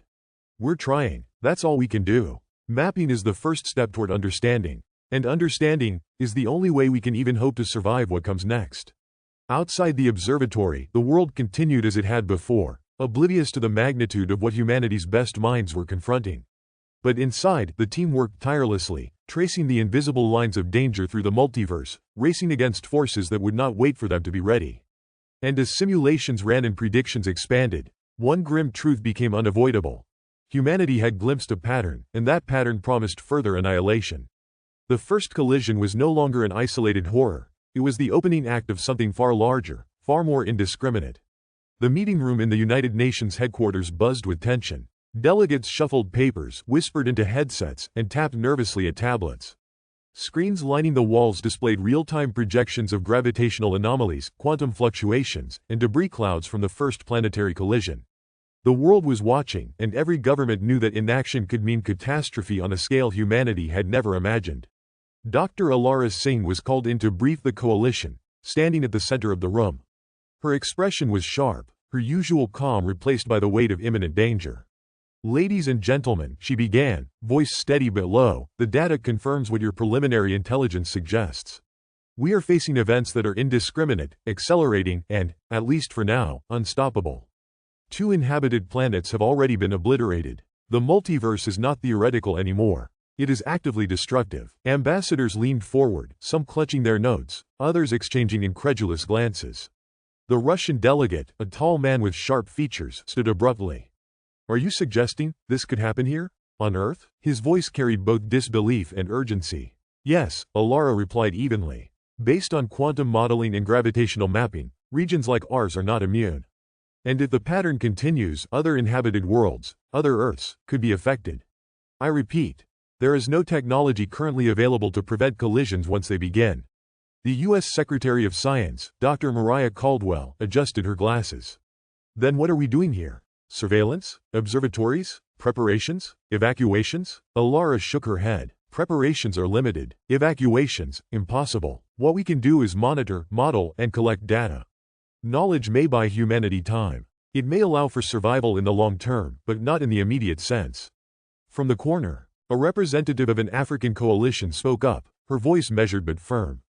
If we focus only on our Earth, we risk repeating the mistakes of isolationism. Surely a multilateral approach, sharing resources, information, satellite arrays, is necessary. If we don't cooperate now, we will all lose. Mateo Alvarez, who had accompanied Alara, added quietly, some nations are already trying to secure priority access. Funding observatories, satellite feeds, even private corporations are lobbying for exclusive data rights.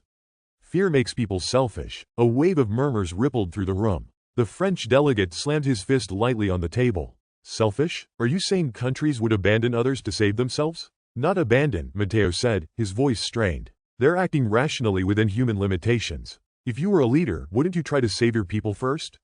A young delegate from Brazil raised her hand, voice trembling. But what about other Earths? If this multiverse instability is spreading, do we have a responsibility to warn them? There could be intelligent civilizations on these parallel planets. We witnessed total annihilation already. Shouldn't we at least try to communicate? Alara's jaw tightened. We have no method of direct communication yet. Sending messages across quantum boundaries is still purely theoretical. Even if we could, there's no guarantee the information would be understood or even received. Right now, survival means understanding the physics, not reaching out blindly. Dr. Caldwell leaned forward, her voice sharp. You're telling us there's no immediate solution. So what do we tell the public? Panic will spread faster than information. Markets will crash, societies will destabilize. We're not just dealing with physics, we're managing civilization. A murmur of agreement and apprehension passed through the room. The Chinese delegate, speaking through a translator, added, then perhaps the solution is transparency. Share the data openly, let the world see the evidence. Fear thrives in ignorance. Alara shook her head slightly. Transparency has its limits. Showing raw data without context will only cause hysteria. Humanity can barely process a single planetary catastrophe. 2 destroyed worlds, and hundreds of simulations predicting more. It's more than the average citizen can emotionally or mentally absorb. A pause fell across the council. Then Ishikawa's voice cut through, calm but heavy. We also have to consider the multiverse ethics. If there are intelligent beings on other Earths, what is our responsibility? Do we focus on our survival, or do we attempt to intervene, if intervention is even possible? The room fell silent again, the ethical weight pressing down on every delegate. The American ambassador broke the tension with a laugh that sounded hollow. This is absurd. We're trying to decide the morality of something we can't even see. We can't protect our own planet, much less universes we can't reach. Mateo exchanged a glance with Alara. That's the reality, he said softly. Humanity is suddenly realizing that it's not just small-scale disasters that can happen. Entire planets, civilizations, ecosystems, entire histories, can vanish in an instant. And the moral frameworks we rely on, they weren't designed for multiversal catastrophe. Meanwhile, outside the council chambers, media coverage had already exploded. News channels broadcast looping visuals of the simulated planetary collision. Social media erupted with a mix of fear, denial, and fascination. Some users celebrated the discovery of other Earths, dreaming of parallel selves. Others questioned whether humanity could endure the crisis. Memes, hashtags, and misinformation spread almost faster than the factual data being collected by the observatories. Alara and Mateo returned to the observation deck of the Global Multiversal Monitoring Center. Screens displayed streams of new quantum data and simulations of potential collision events. Lian Zhao was already hunched over a console, muttering to herself. If we shift this variable slightly, the model predicts 3 potential collisions within the next decade. Mateo's eyes widened. 3? At once? Lian shook her head. Maybe, if the energy resonance continues as predicted. But even 1 is enough to destabilize regions we consider safe. Alara pinched the bridge of her nose. We've just forced humanity to confront a scale of reality it's never encountered before. Politics, ethics, survival, they're all intertwined now. Every country wants its own slice of information, its own survival plan.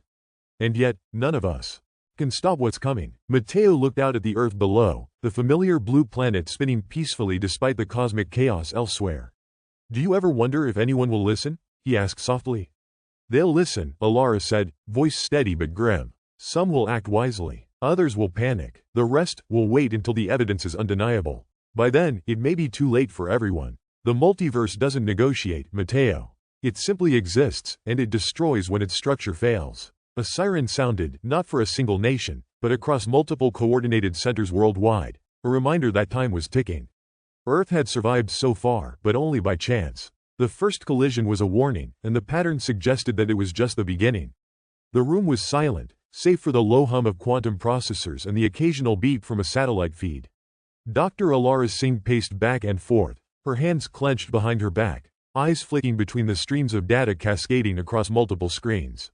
Around her, the Global Multiversal Observation Consortium's main lab buzzed with attention that was almost tangible. Dozens of scientists, researchers, and analysts clustered in small groups, muttering, debating, calculating, and sometimes arguing in sharp tones that echoed off the sterile walls. "I don't understand," muttered Dr. Lian Zhao, her hair pulled back into a tight ponytail, eyes glued to her holographic simulation. This was supposed to be rare, one catastrophic event in a million years. And now we're seeing, she hesitated, staring at the projected cluster of multiversal coordinates. 3 in just months. Alara stepped closer, and the models aren't even stable yet. If the resonance spreads as predicted, entire clusters, multiple inhabited planets, could be affected before we can even analyze them. Dr. Mateo Alvarez rubbed his temples. "You mean the multiverse is angry?" His words sounded flippant, but the tension in his voice betrayed the disbelief simmering beneath his humor. "You mean indifferent," Alara corrected. "The multiverse doesn't care. It has no conscience. We're only perceiving it through the lens of physics and survival. And right now, it's telling us that life is fragile, even across multiple universes." In the corner, a young doctoral candidate, Anika Roy, spoke up quietly, almost to herself. "If these collisions are accelerating, does that mean it's contagious? Like one collision sets off a chain reaction?" Several heads turned to her. The senior physicist, Dr. Caldwell, frowned. "Contagious isn't the right word, but yes, the energy distribution, gravitational ripples, quantum flux. They could propagate structural weaknesses in nearby multiversal regions. Essentially, the first collision could destabilize neighboring clusters. That's what the models are starting to suggest." A murmur ran through the room. The room had been full of confident chatter just minutes ago. Now, anxiety hung over every workstation like a storm cloud. Alara pulled up a new set of visualizations on the central screen. "These projections," she said, pointing at the swirling colors representing gravitational gradients and quantum resonances, "show the next decade of potential events if current trends continue. The scale is exponential. Collisions may not be isolated incidents, they may happen in rapid succession. In some scenarios, multiple Earth-like planets vanish almost simultaneously." Mateo exhaled sharply. "And what are we supposed to do with this information? Alert governments? The public? Or just record it, like we're watching a slow-motion apocalypse?" Caldwell shook her head. "Alerting anyone prematurely could trigger global panic. And the worst part is, we still don't have a way to intervene. Even if we knew exactly where the next collision would occur, we can't stop it. Not with current technology. Not with projected technology. All we can do is watch, record, and hope for some breakthrough in quantum manipulation or gravitational shielding." Across the room, a team of astrophysicists argued heatedly over simulations. One projection suggested that an energy resonance from the first collision might have already affected a neighboring system in a parallel universe. Dr. Ishikawa slammed his hand against the console. "We are literally witnessing the collapse of order on a multiversal scale. And some of you are sitting here debating probabilities." Annika's voice trembled as she spoke again. "But if clusters are destabilizing, how do we even predict the next collision? Our models rely on stability. This is chaos." Alara's jaw tightened. "Chaos is the only word that fits right now. And here's the hardest truth. We can't predict chaos with certainty. All we can do is run probabilistic simulations and try to identify patterns." A hush fell over the lab as a high-priority data packet flashed across the main console.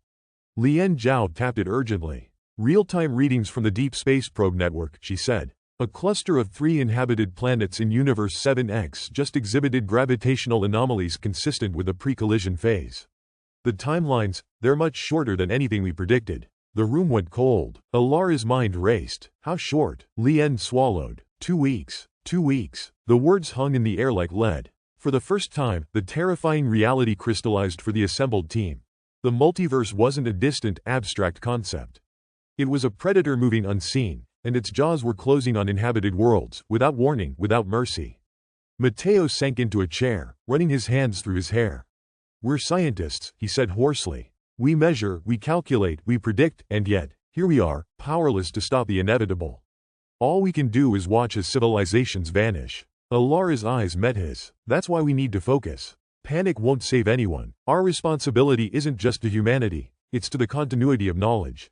Even if we can't save lives, we can preserve data, simulations, models, anything that will help someone, somewhere, rebuild. Caldwell muttered under her breath, barely audible, somewhere, if anyone survives to use it. A sudden alert blared through the lab, drawing every pair of eyes. The global monitoring network had picked up unexpected energy spikes in 3 additional regions. The simulations updated instantly, showing probable collision windows within months rather than years.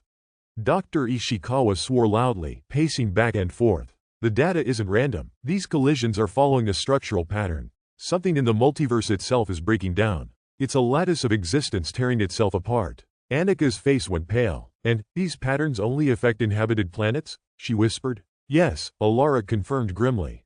The energy resonance seems attracted to matter organized in complex systems. It's almost like the multiverse identifies life, then accelerates instability around it. We don't know why. We can't explain it yet. Matteo leaned against a console, staring at the holographic projection spinning above them. So this is it. The multiverse is indifferent, maybe even hostile, and all the safeguards we thought we had are useless. We're just observers, watching worlds burn, waiting for the next collision. Alara shook her head slowly. Observers, yes, but we're not helpless. The data we collect, the models we refine, the theories we test, all of it matters. Understanding the system is the only weapon we have. If nothing else, we can hope to anticipate where destruction will strike next and at least give those worlds a chance to prepare, or document them before they vanish entirely. The room settled into tense, focused silence. Each researcher returned to their consoles, but the weight of inevitability had seeped into their bones. Their dialogue, once animated, now consisted of clipped commands and quiet calculations, punctuated by occasional exclamations when a simulation deviated from expectation. Outside the lab, the world's governments had started taking notice of the growing urgency. Emergency communications between agencies intensified, and some nations began quietly reallocating resources to expand observational networks. Public awareness, however, lagged behind, and much of the population remained blissfully ignorant, or in denial, about the accelerating threat. Alara paused at her workstation, rubbing her temples. We have entered a new era, she said quietly, almost to herself. One in which civilization is no longer the ultimate measure of security. We're participants in a cosmic game with no rules and no mercy. And the clock is counting down faster than anyone realizes. Matteo, sitting nearby, looked at her with a mixture of awe and fear. Do we ever get used to this? Alara's eyes met his. No, you don't get used to watching entire worlds disappear. You just learn to keep moving, keep observing, and pray that your own Earth doesn't end up on the list next. The lab fell silent once more, every pair of eyes returning to projections, to simulations, to the data that now defined the fragile, accelerating heartbeat of the multiverse. Cardinal Elias Verano adjusted his cassock in the dim light of the Vatican Library, his eyes scanning the latest gravimetric reports from the multiverse observatories. The candle flames flickered across the massive ancient tomes stacked around him, their leather spines whispering reminders of centuries of human reflection and debate. Outside, the distant hum of Rome never stopped, but inside, a hush of dread had settled over the halls. You realize, whispered Sister Mariella, stepping cautiously beside him, that we are, in a way, being asked to answer questions that have no precedent? Questions the Church has never even imagined? Elias nodded, his face solemn. Not imagined, sister. Imagined and avoided. We've dealt with crises of faith before, but never this. Never the literal erasure of another world. Mariella frowned, glancing at the glowing screen projecting the quantum collapse simulation of the destroyed planet. They were inhabited. Every report confirms life. Cities, oceans, complex ecosystems. All gone. Yes, Elias said, voice low. And yet, we did not hear them. We did not know them. And still, we must respond. We must help the living confront this reality. Across the Atlantic, in New York City, a televised roundtable buzzed with tension. Dr. Ava Liu, a leading astrophysicist, gestured urgently at the holographic model suspended above the table, a three-dimensional lattice of universes and gravitational distortions. We can trace the paths of these anomalies now, she said, voice shaking slightly despite her usual composure. Patterns are emerging, not random but chaotic in ways we cannot yet control. This is not theoretical anymore. 2 inhabited worlds are gone. Entire civilizations erased in moments. And yes, the risk is far from isolated. A representative from the United Nations leaned forward, rubbing his temple. Dr. Liu, what are you telling us? That more could vanish? Ava hesitated, her fingers tightening around the stylus she held. I'm telling you that, with the data we have, we cannot rule it out. We cannot stop it. We can watch, predict, and perhaps mitigate in the future, but we are powerless right now. The UN representative swallowed hard. And the ethical question? Do we warn others if we can? Ava's eyes darted to a colleague, Dr. Nabil Rahman, who had been unusually quiet. Nabil's voice was clipped, firm. You're assuming there are others to warn, and that warning matters. Intervening, or attempting to, could destabilize the entire system further. We don't know the rules of engagement in the multiverse. And yet, humans will debate responsibility, morality, duty, as if those debates change the reality outside this room. Meanwhile, in a small cathedral in Bogotá, Cardinal Rafael de la Cruz paced the aisle, muttering under his breath. Everywhere I look, people are frightened, he said to the seminar group of theologians and philosophers gathered to advise him. And yet, no one is equipped to give them answers. Not politicians, not scientists, not even us. One of the younger priests, Father Mateo, frowned. Cardinal, are we supposed to counsel them? Comfort them? Pray for the vanished? Elias, who had traveled to meet Raphael and the group, shook his head. We cannot comfort without truth. And truth is a double-edged candle in this darkness. We can pray, yes, but we must also guide them through understanding, not illusions. Raphael's hands gripped the pulpit. Do you understand what this means? Entire planets gone, and humanity is being asked to integrate that knowledge into daily life. Into morality, into meaning. Sister Lucia, seated near the back, whispered softly, perhaps the lesson is humility. That life, any life, is fragile, and we are not the center of everything. Elias gave a grim nod. Fragile, yes, and yet we must act as if our comprehension matters, as if our ethical frameworks can still provide guidance. Because if we do not, chaos, not just cosmic, but social and moral, will fill the void. Across the Pacific, in Tokyo, a small think tank met under fluorescent lights, screens displaying the energy readings from the destroyed worlds. Dr. Kenji Saito, normally reserved, leaned forward with urgency. We have simulated the gravitational aftermath, he said, voice taut. The energy released in the collision exceeded the combined output of billions of nuclear events across the entire surface. Any attempt to mitigate such a collision in the future would require technology far beyond our reach. A journalist interrupted, so, humanity's role is just to watch? Kenji's jaw tightened. No, our role is to understand, to adapt, to prepare morally, psychologically, and technically. If the multiverse is unstable, if inhabited worlds are being destroyed, the first ethical decision is knowing we cannot protect everything. Our actions must be guided by that understanding, not false hope. In Nairobi, the public square outside the National Museum was crowded with students, elders, and ordinary citizens watching the newsfeed on large screens. A poet, Fatuma, spoke into a microphone, her voice carrying over the gathering. When you lose your child, you grieve. When you lose a city, you mourn. But when two worlds vanish in the same instant, how do you mourn for lives you have never touched? For voices you have never heard? A young scientist, James, stepped up beside her. We do what we always do. We observe, we learn, we communicate. And we prepare, as much as we can. The multiverse may not care, but we still must care. Nearby, an elderly man shook his head, muttering. All this talk, morality, ethics, it means nothing when a world dies while we argue. Yes, James said quietly, almost to himself. It is nothing, and yet, it is everything. Back in Rome, Cardinal Elias had convened a small council of interdisciplinary advisors, physicists, philosophers, theologians, ethicists. He leaned on the table, fingers pressed together. Let us be clear, he said. We are witnessing something unprecedented. Not one human life is spared from the emotional weight of this event. And yet, we cannot claim omniscience. We are small, our understanding is limited, and still, people look to us for guidance. Dr. Sophia Conti, a multiverse theorist, frowned. We are being asked to reconcile human emotion with cosmic indifference. That is the real challenge. The public wants answers that do not exist. A young philosopher, Luis Herrera, added quietly, and yet, people need frameworks. Otherwise, despair will dominate. We must offer frameworks, even incomplete ones, so society does not collapse under fear. Elias's eyes softened as he looked at each of them. Then we do what we can. We hold the line between despair and hope, between knowledge and fear, between the reality of annihilation and the moral imperative to remain human. As night fell over the city, the council dispersed. Cardinal Verano lingered, staring at the digital projection of the destroyed planets. The hum of Vatican lights mingled with the faint echoes of distant bells. In Paris, Dr. Rafa Al-Khoury concluded a lecture for a packed auditorium.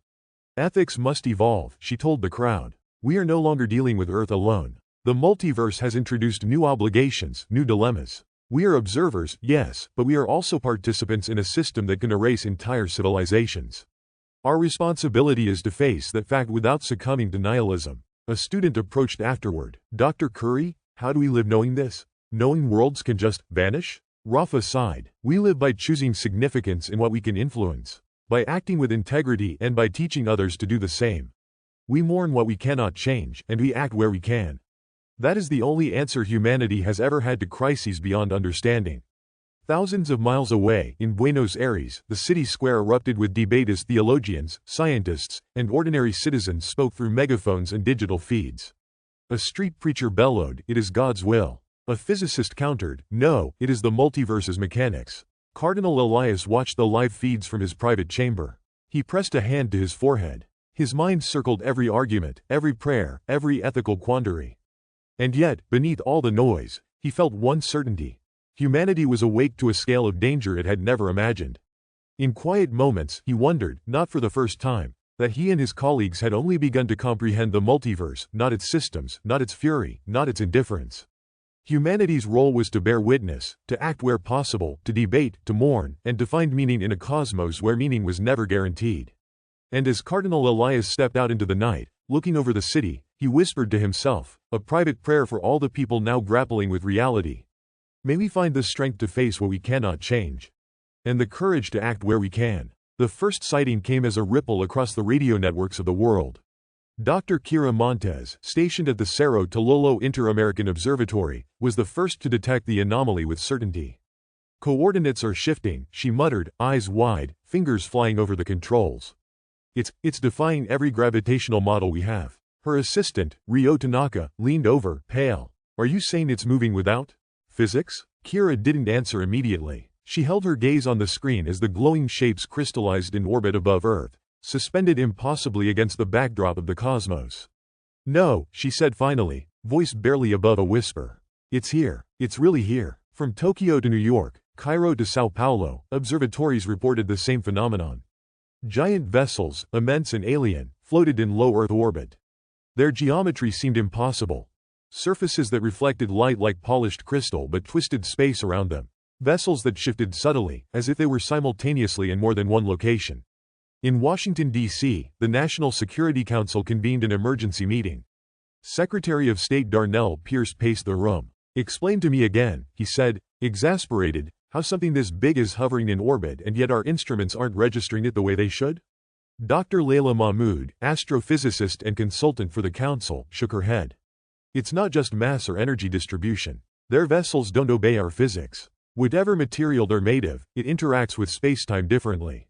Our sensors are struggling to track them. General Thomas Keane leaned forward. Are we under attack? Impossible, Layla said, shaking her head. I've been studying the gravitational patterns. There's no aggression. They're stationary, observational, communicative, if anything. Meanwhile, in Sao Paulo, Cardinal Elias Verano watched the live feed projected across the floor of the cathedral he'd converted into a temporary center for global interfaith council.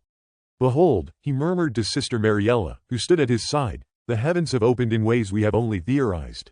Mariella's lips pressed into a thin line. And yet, Cardinal, they are not gods. Elias nodded. No, but they are knowledge incarnate. Perhaps our first glimpse of intelligence entirely other than our own. Across the Atlantic, Dr. Ava Liu and her team at the International Multiversal Research Institute held their breath as the alien vessels initiated first contact. A broadcast appeared across all observable channels, an array of geometric symbols, shimmering lights, and an auditory pattern that defied translation. It's communicating, whispered Dr. Nabil Rahman, but not in a language we know.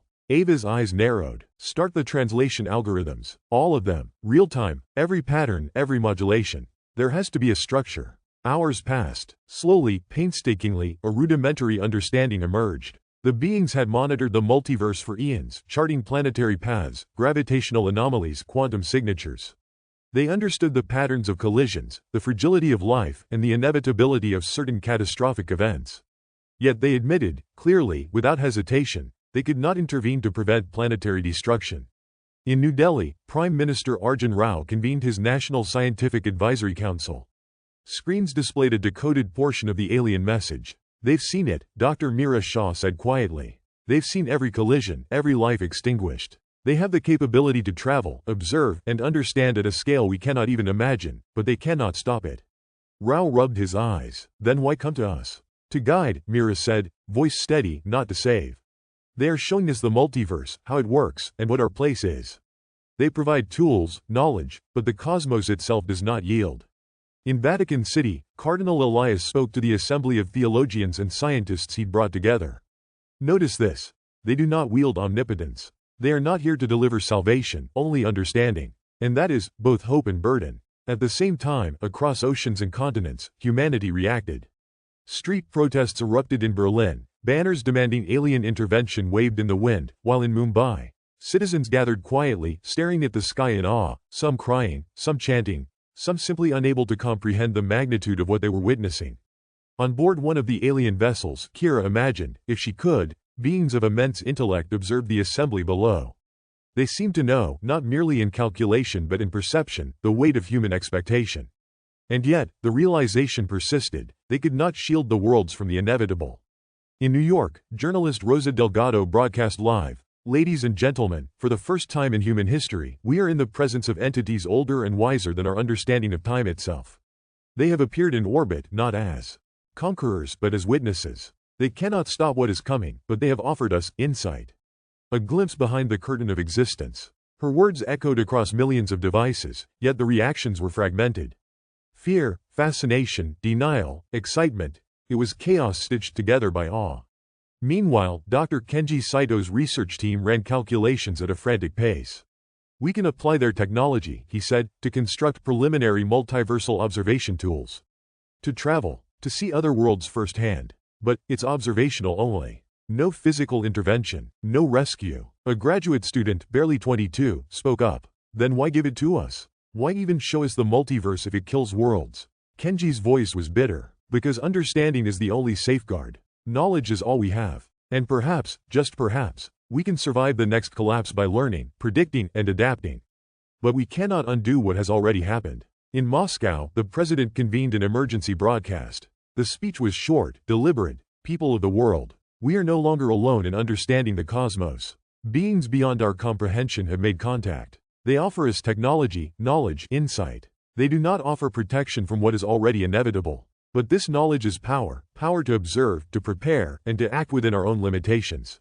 We must act wisely. We must remain human." The broadcast was rebroadcast globally, and everywhere, reactions were visceral.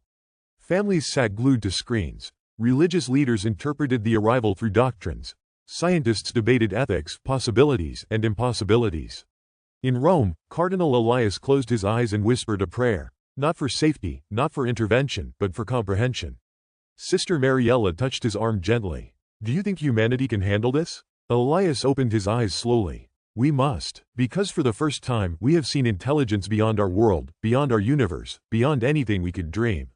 And if we falter, we will fail in the face of reality, not due to a lack of gods, but due to a lack of courage and understanding."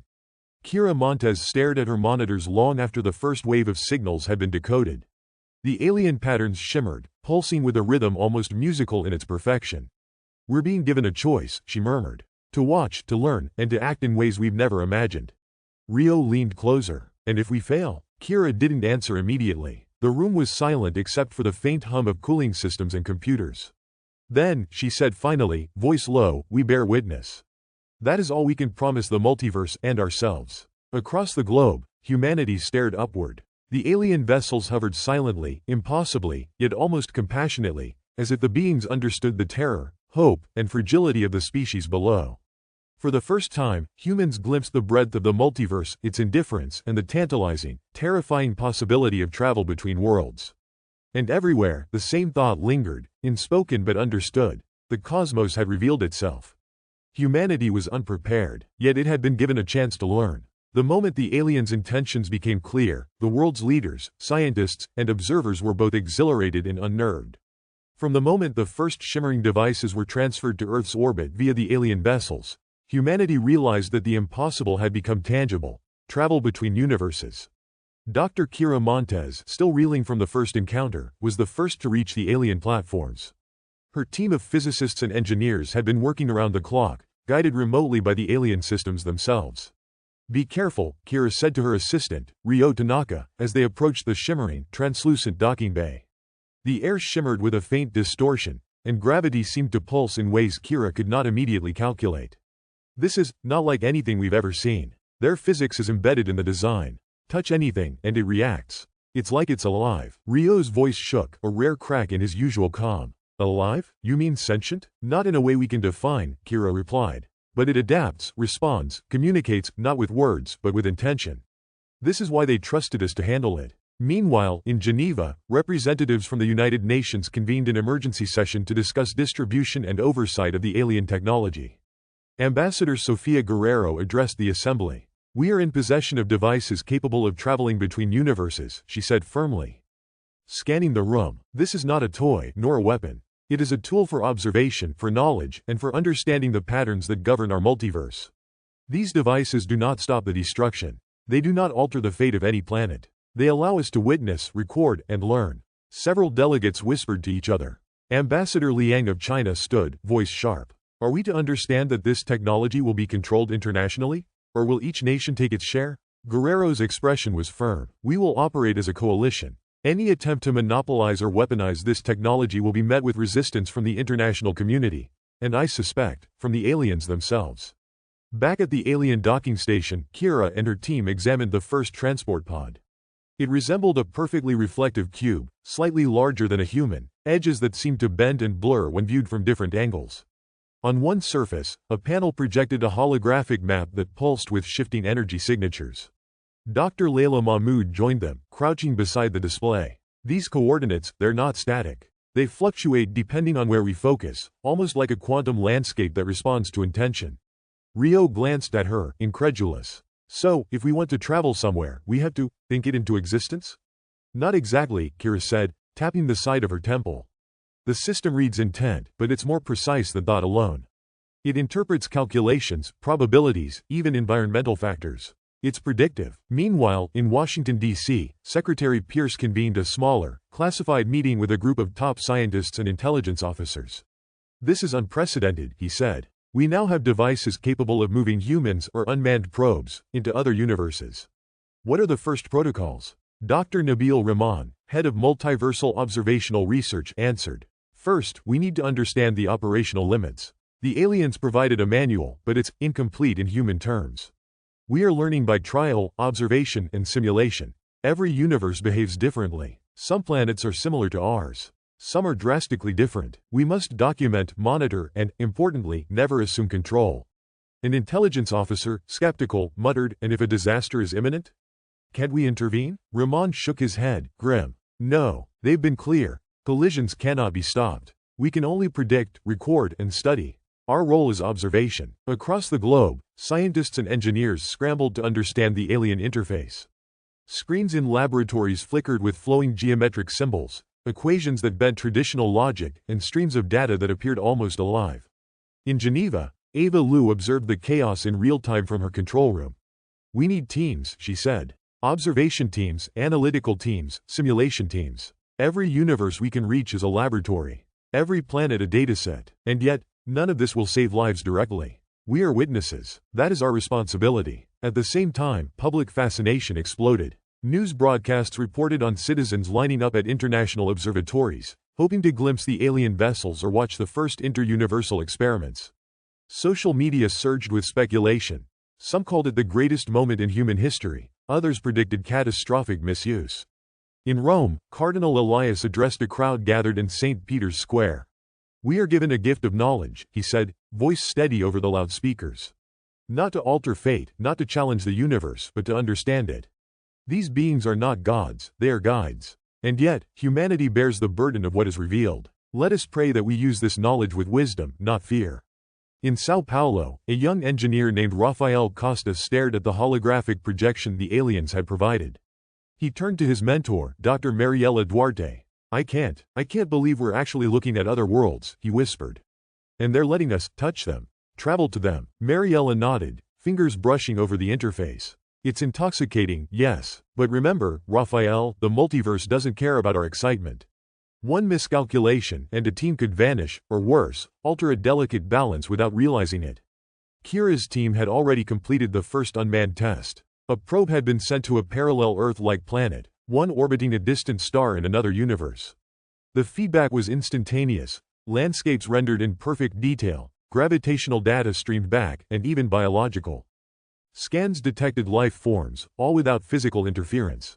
Dr. Layla Mahmood exhaled. We can watch worlds as they exist now, moments before a collision, or in safe intervals.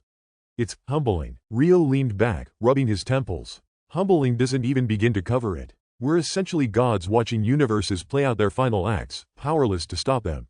Exactly, Kira said, solemn. And that's why training is essential. Observation must be precise, careful, deliberate.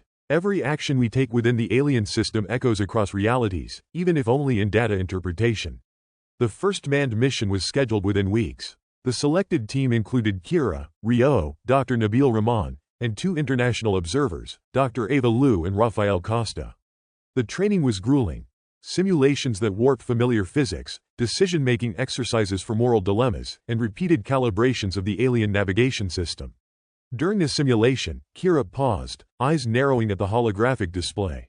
Wait, look at this. Temporal displacement is inconsistent. Even with their system, the flow of time in this universe differs slightly from ours. If we're not careful, a few seconds there could mean hours here. Rahman's jaw tightened. We have to assume every universe has its own rules, and our understanding is limited by our perception. We must be meticulous. Ava Liu frowned. We're witnessing patterns of collision, temporal flux, environmental variation, and the aliens gave us this gift knowing we cannot interfere. This is unprecedented in human history. We are observers of inevitable destruction. Cardinal Elias, following the live feeds from Rome, whispered to Sister Mariella, even faith must now contend with knowledge beyond comprehension. These devices are not salvation. They are responsibility, accountability, and burden all at once. As preparations continued, the first tentative jumps between universes began. Unmanned probes provided detailed reconnaissance, planetary atmospheres, gravitational stability, biosphere composition, even early signs of civilization. Every data stream was transmitted back in real time, offering humanity the clearest picture yet of the multiverse's complexity and its fragility. Kira leaned over the console during one observation, her voice quiet almost to herself. We have the ability to see everything, yet change nothing. It's both terrifying and liberating. We are witnesses and the universe, or rather, the multiverse, has made that very clear. Rio's hand rested on her shoulder. We're not powerless. Not completely. Knowledge is something we can use. To survive, to prepare, to study. Even if we can't prevent destruction, understanding it is a start. The alien vessels remained in orbit, motionless, patient, and inscrutable. Their presence was a constant reminder. Humanity had been given the most remarkable tool in its history, yet it came with the heaviest of burdens. Across the globe, governments debated protocols, scientists tested systems, and citizens speculated endlessly. Yet one truth bound everyone: the collisions could not be stopped. The technology, brilliant and awe-inspiring, granted humanity insight, observation, and a bridge across universes, but it did not grant control. For the first time, humans could witness multiversal events in real time, experience the scale of other worlds, and study cosmic patterns directly. And yet, with that knowledge came a quiet, persistent fear. In all of the multiverse, even with this alien gift, some forces remained untouchable, indifferent, and absolute. The moment the aliens arrived, the world was thrown into an unprecedented state of astonishment and anxiety. Their presence, combined with the technology for inter-universal travel, reshaped politics, science, and society almost overnight. In New York City, the United Nations convened an emergency summit in a specially reinforced chamber. Screens lining the walls displayed live feeds of the alien vessels in orbit, shimmering with physics that defied human comprehension. Delegates from nearly every nation gathered, the tension palpable. Ambassador Rajiv Menon of India stood first. We cannot underestimate what we are seeing, he said, voice tight. The technology they've provided is beyond anything in our history. And while it offers unprecedented access to knowledge, we must consider, what is the purpose of control? A murmur ran through the room. Senator Elaine Pierce of the United States leaned forward. Control? That's exactly what I'm asking. Are we to share this freely? Or do we centralize access under international oversight? Dr. Yusuf Karim, a leading physicist on multiversal observation, interrupted. If I may, centralization is only effective if we understand what we're dealing with. Right now, this technology is more observation than manipulation. No one can alter events, no one can prevent the collisions. Centralizing it for control is meaningless if the outcome remains the same. A sharp voice cut across the chamber. Minister Annika Roth of Germany frowned. Meaningless? Perhaps, but opportunity is not meaningless. Strategic applications, defense, research, these are realities we cannot ignore. Outside the summit, public reaction was a storm of fascination, fear, and speculation. News anchors alternated between awestruck commentary and warnings of potential misuse. Social media was flooded with images of the alien vessels, leaked schematics of the technology, and rumors of secret tests. In Rio de Janeiro, philosopher and ethicist Dr. Helena Costa addressed a live broadcast. We must ask ourselves, is it ethical to observe worlds without intervening? These alternate Earths, these alternate civilizations, they are living, breathing systems. We are now witnesses with immense power, yet absolute limitations. How do we bear the responsibility of knowledge without the ability to save? Meanwhile, in Tokyo, political factions argued vehemently. Hiroshi Tanaka, leader of a pragmatic survivalist group, spoke to a crowd of journalists. This is our chance to prioritize our own Earth. Observe carefully, prepare rigorously, and ensure humanity survives, even if other universes cannot. The aliens have offered guidance, but they do not, and cannot, shield us from cosmic forces. In London, a counterpoint emerged. Professor Imogen Gray, a theoretical physicist, appeared on a panel with ethicists and politicians. If we focus purely on self-preservation, we miss the larger picture. The collisions are indiscriminate. Observing responsibly, sharing data openly, and cooperating across nations may give us the clearest understanding of the multiverse's patterns. Knowledge itself is survival. Tensions quickly escalated within governments. Some nations attempted to secure exclusive access to the alien systems, claiming national security prerogatives. Others insisted on a fully cooperative approach, warning that unilateral control could provoke international conflict or misuse of the technology. In Washington, Secretary Pierce convened a closed-door meeting with a mix of military advisors, scientists, and policy strategists. We're at a crossroads, he said, pacing. The aliens gave us these tools not as weapons, not as defenses, but as instruments of observation. Some factions already want to militarize this. Others push purely scientific exploration. And somewhere in between, public opinion is volatile, unpredictable. Dr. Rahman leaned forward. We must consider the long-term implications. Observing alternate Earths is more than science. It is ethics, philosophy, responsibility. Every probe, every journey, every measurement carries the weight of potential judgment from countless futures. We cannot act lightly. Meanwhile, media commentary ran in waves. Some outlets painted the aliens as saviors, the technology as humanity's ticket to understanding the multiverse. Others described humanity as voyeurs of inevitable destruction, helpless witnesses to events no one could prevent. Public debate split along similar lines. In Paris, an impromptu gathering of ethicists, scientists, and journalists debated the morality of multiversal observation. Cardinal Etienne Duval stood among them, voice resonant. We are not gods. These devices offer knowledge, yes, but no salvation. We must temper curiosity with conscience, observation with wisdom. Humanity now carries a burden, and with it, responsibility we have never known. Across continents, similar gatherings occurred. Citizens questioned the very nature of morality, the value of life in alternate universes, and whether observation without intervention was inherently ethical or cruel. Social media amplified every opinion, every analysis, and every fear, creating a maelstrom of global reflection. In Moscow, General Viktor Petrov addressed a coalition of military leaders. We must recognize one fact: we cannot prevent collisions, but we can prepare for contingencies in our own universe. Observation is not helplessness, it is data. Data informs strategy, planning, survival. Ethical concerns are valid, but survival is primary. Back at the alien docking stations, Kira Montes, Ryo Tanaka, and their team trained new observers from a dozen nations. Every interaction with the alien technology reinforced a difficult truth: no action could change the outcome of destroyed worlds. Yet the ability to explore, record, and analyze brought a sense of purpose and urgency. Dr. Layla Mahmoud's voice was sharp over the comms. Remember, observation is not interference. Record patterns, note anomalies, document every collision. We may be powerless to intervene, but we are not powerless to learn. In Rome, Cardinal Elias convened a council of religious and moral scholars. Humanity faces unprecedented choices. The aliens provide insight, yet no protection. Our response must be grounded not in fear, but in understanding, reflection, and ethical integrity. We bear witness to forces beyond comprehension, and in that witnessing lies our first test of conscience.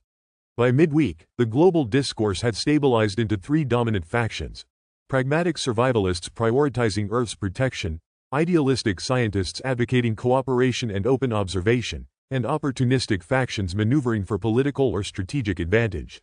These factions clashed not with weapons, but with influence, media campaigns, and moral arguments. Dr. Ava Liu addressed a crowded scientific symposium. The aliens' technology has changed everything, but it does not change the universe. Our responsibility is to observe, analyze, and prepare. Coordination is essential. Any misstep could compromise both safety and the integrity of our understanding. And remember, we are the first humans ever to navigate realities beyond our own. That is profound, terrifying, and humbling all at once. Rafael Costa, now leading a team of engineers in Sao Paulo, spoke during a live broadcast. We have the means to witness multiversal events, to measure gravitational flux, energy discharges, planetary conditions. We cannot prevent collisions, but through careful observation, we can understand them, anticipate them, perhaps one day predict them with precision. And that knowledge may be the most important thing humanity has ever possessed. In New Delhi, Ambassador Priya Shah summarized the global political tension in a press briefing. We face a delicate balance. Cooperation ensures clarity, data sharing ensures progress. Yet some nations will always seek advantage, and the aliens will not intervene to enforce fairness. The responsibility and the consequences are entirely human. As the first manned interuniversal missions began, the stakes intensified. Every probe transmitted vast streams of data, and every journey into parallel Earths carried the weight of discovery. Scientists tracked energy patterns, atmospheric stability, and signs of intelligent life, noting the subtle fluctuations that hinted at potential collisions far in advance. Kira observed one particular feed, voice low. Look at this pattern. Energy waves here, gravitational stress there. We can map risk, predict timing, and prepare observers. We cannot stop the collisions, but we can learn and we can survive if we pay attention. Rio shook his head. And people still argue over who gets the first jumps? Seriously? This is the multiverse we're talking about, not a new highway. The tension between factions intensified as both urgency and fear mounted. Pragmatists argued for strict allocation of alien systems to strategic teams. Idealists demanded transparency and cooperation. Opportunists sought influence, data monopolies, and control over public perception. In Paris, Cardinal Étienne Duval addressed a panel discussion broadcast globally. We are witnesses of phenomena beyond our comprehension. We are called to responsibility, not dominion. Let this knowledge guide our decisions, temper our ambitions, and humble our pride. Humanity has entered a stage of awareness that demands maturity, foresight, and ethical clarity. Even as political maneuvering continued, scientists continued their work, studying patterns of energy, gravity, and cosmic shifts in the multiverse. The aliens had given humanity a tool, a gift, and a responsibility. And while no collision could be prevented, every calculation, every observation, and every decision shaped the way humanity would face this new era of knowledge. Across nations, debates raged in parliaments, public squares, and online forums. The aliens had delivered unprecedented opportunity, and, with it, an enduring test of ethics, cooperation, and moral courage. For the first time, humanity grasped the depth of its own limitations, that even with unparalleled technology, some forces could not be stopped, only studied.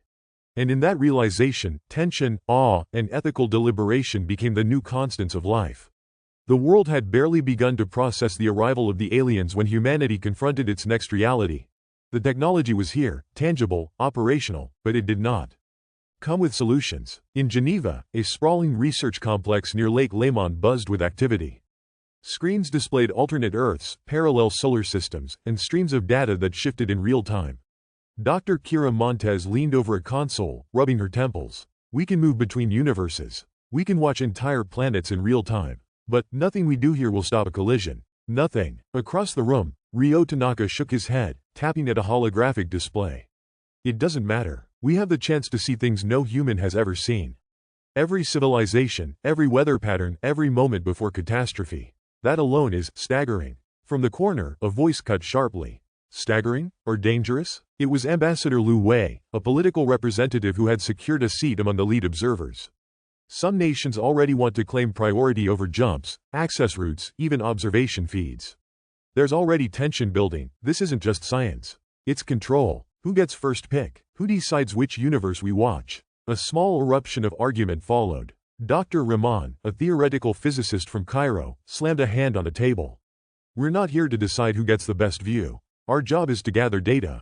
Every collision, every anomaly, every gravitational fluctuation. That is the priority. Lu Wei's voice sharpened. And what about governments who will ignore your priorities? They see opportunity, not science. From the adjacent workstation, a young researcher, Mei Chen, spoke up nervously.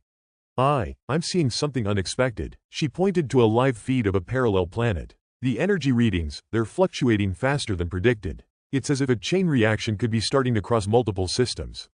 Kira leaned closer, eyes narrowing. Run the simulation again. Cross-reference every multiversal coordinate we've cataloged. If she's right, her voice faltered. If she's right, we need to know now. Minutes passed like hours as analysts typed, argued, and recalculated. Outside, the complex was alive with reporters, security personnel, and representatives from every nation. In the cafeteria, a group of journalists whispered feverishly. Did you see the jump logs? Some of these alternate Earths are practically mirrors of ours.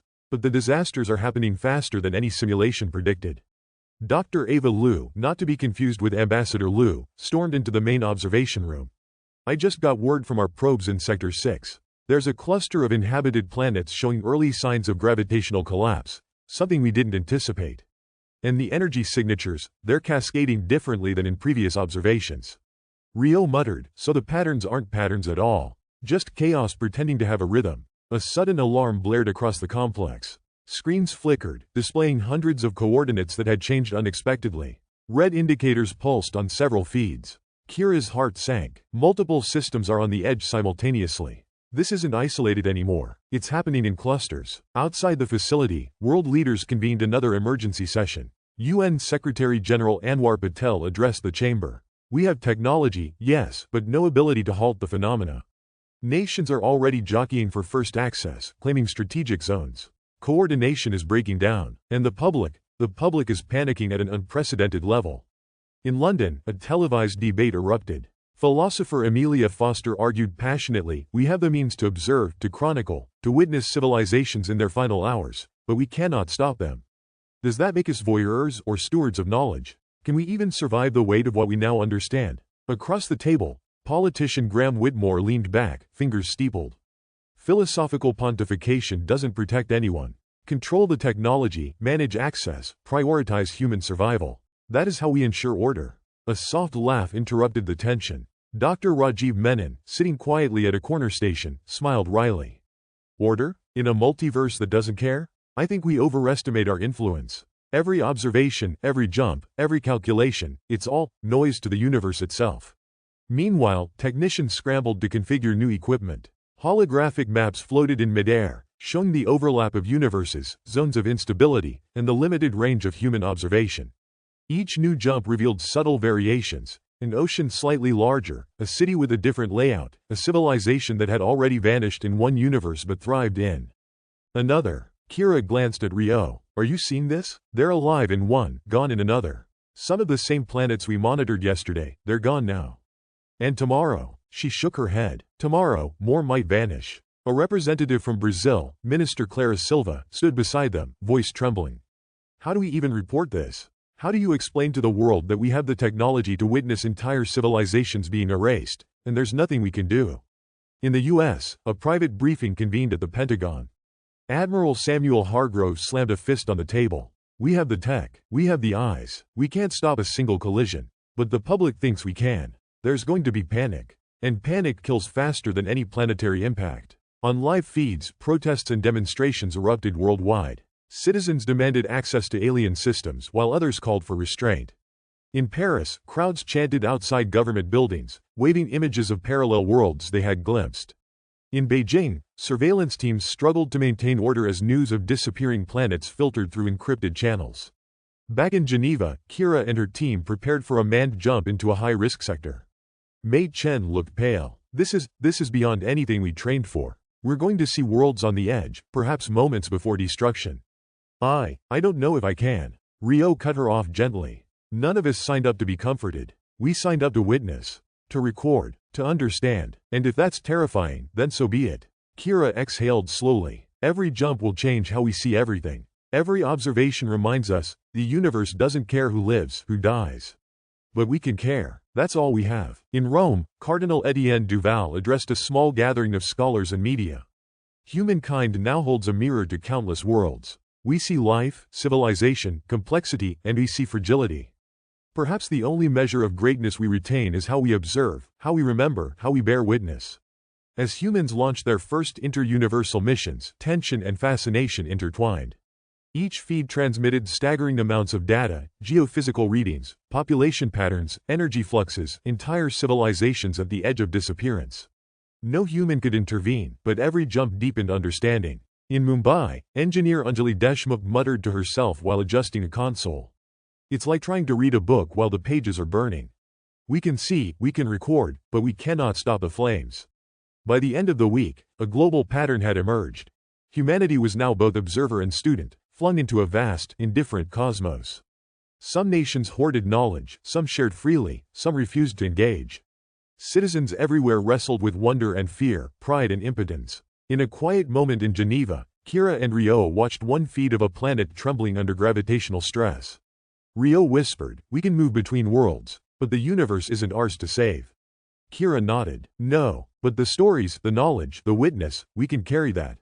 That has to be enough." And so humanity stood at a threshold.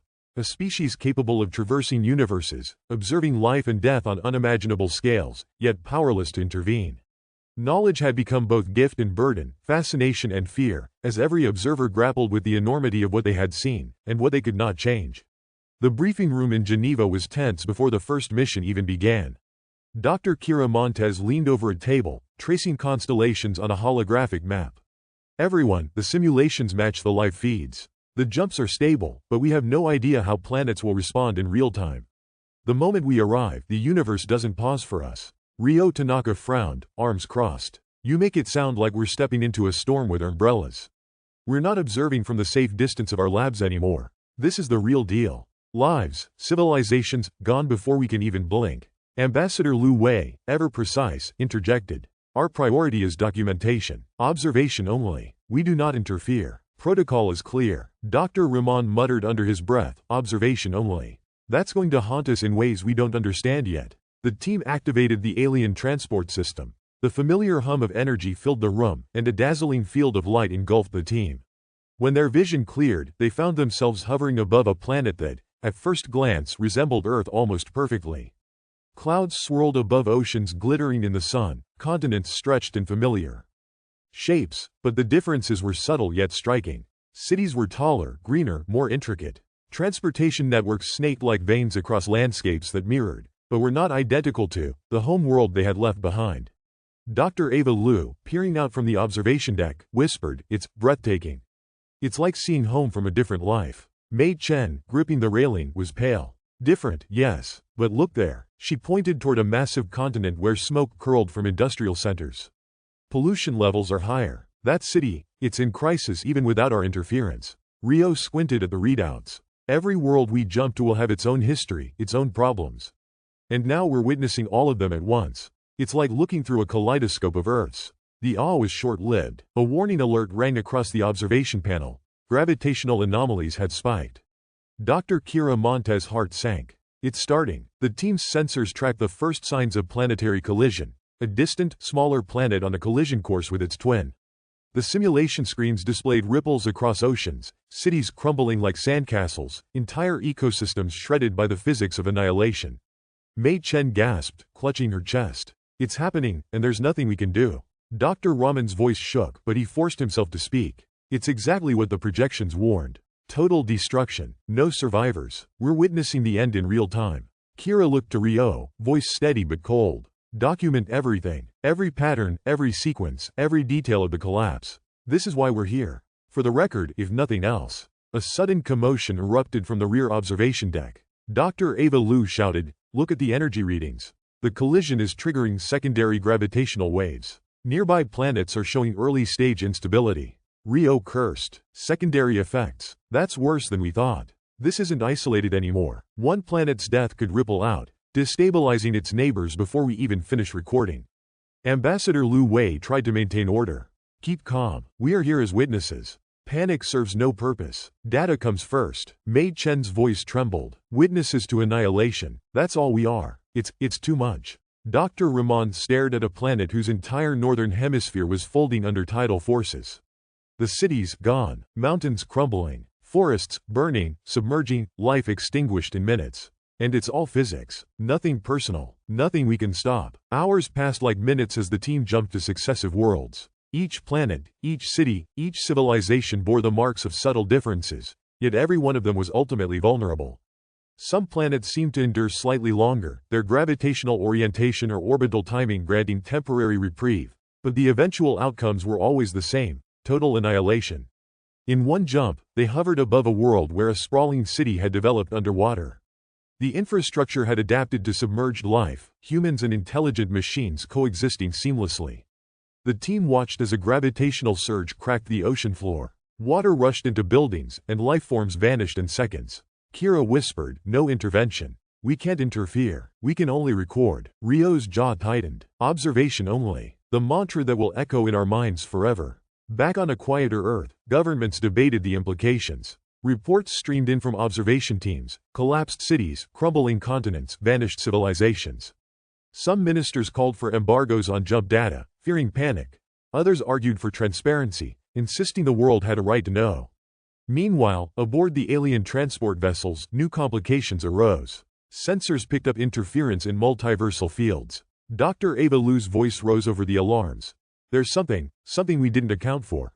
A planetary cluster showing coordinated gravitational shifts. It's almost as if the planets are reacting to each other." Mei Chen stared at the readings, eyes wide. "Like they're aware?" Dr. Ramon exhaled sharply. "Awareness or coincidence, it doesn't matter. The outcome is the same. Death, collapse, total." In a brief, tense moment of levity, or perhaps disbelief, Ryo muttered, "I never thought we'd be spectators to multiple Earths dying in hours.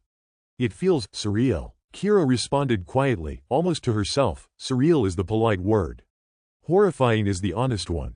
As they continued the first missions, the psychological toll became evident. Crew members argued over priority targets for observation, some shutting down from the magnitude of what they were witnessing. The alien technology allowed them to jump freely, but the knowledge of impending annihilation followed them like a shadow in every observation deck. One night, after a particularly brutal series of jumps, Kira found herself alone with Mei Chen, staring at a planet where life still flickered. Mei whispered, "Do you think any civilization out there understands what's coming?" Kira shook her head slowly. "Some might, most probably don't, and even if they did, they'd be powerless. Just like us. Knowledge without action is the cruelest gift." Ryo, walking in behind them, added quietly, "And yet, somehow, we keep going.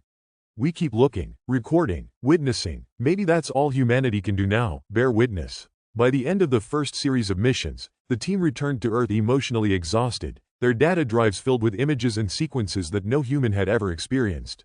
They had seen civilizations vanish, ecosystems collapse, and planetary structures shredded by forces beyond comprehension. Every team member, from scientists to government observers, carried the weight of the multiverse's reality. The first journeys had provided unparalleled knowledge, yes, but also an unshakable, pervasive awareness. Humanity could observe everything, but intervene in nothing. The beauty of these worlds only deepened the horror of their impermanence. And so, humanity's first journeys into the multiverse ended with a shared, unspoken truth. For every breathtaking sight, there was annihilation waiting, and no technology, no insight, no bravery could change the fate of worlds. The transport chamber hummed, a deep, resonant vibration that carried through every bone and nerve. Dr. Kira Montez adjusted her gloves, running her fingers over the holographic console. "All teams report ready. Today, we catalog the next series of Earth-like worlds. Remember, precision, not panic. Every detail counts." Ryo Tanaka, leaning against the railing, muttered, "Precision isn't going to help the people on these planets. Not one bit. I keep seeing cities, forests, oceans, gone before anyone even knew they existed." "Focus," Kira snapped, though her voice betrayed fatigue. "We document, that's all." Mei Chen exhaled shakily. I don't know if I can. Every jump feels like stepping into a funeral I can't attend, except I'm the one forced to watch." Dr. Ramon, tapping on his datapad, didn't look up. "You think we're supposed to feel good about being observers? We're cataloging extinction, that's all it is, but it's necessary. If we don't record this, nobody ever will." The team activated the alien transport system again, slipping between universes with that familiar distortion in the air. The first world appeared, shimmering like an opal in orbit above its sun. Green continents, crystalline waters, and sprawling cities reflected sunlight with an almost surreal brilliance. Kira's eyes narrowed as she scanned the planetary surface. Coordinates set. Initiating high-resolution scans. Begin cataloging urban structures first. Population density, technological markers, transportation hubs, everything. Every street, every building, every machine counts. May leaned over her shoulder. Do we even know the names of these civilizations? Their languages? Not yet, Kira admitted, but we can record phonetic patterns, visual symbols, structural design.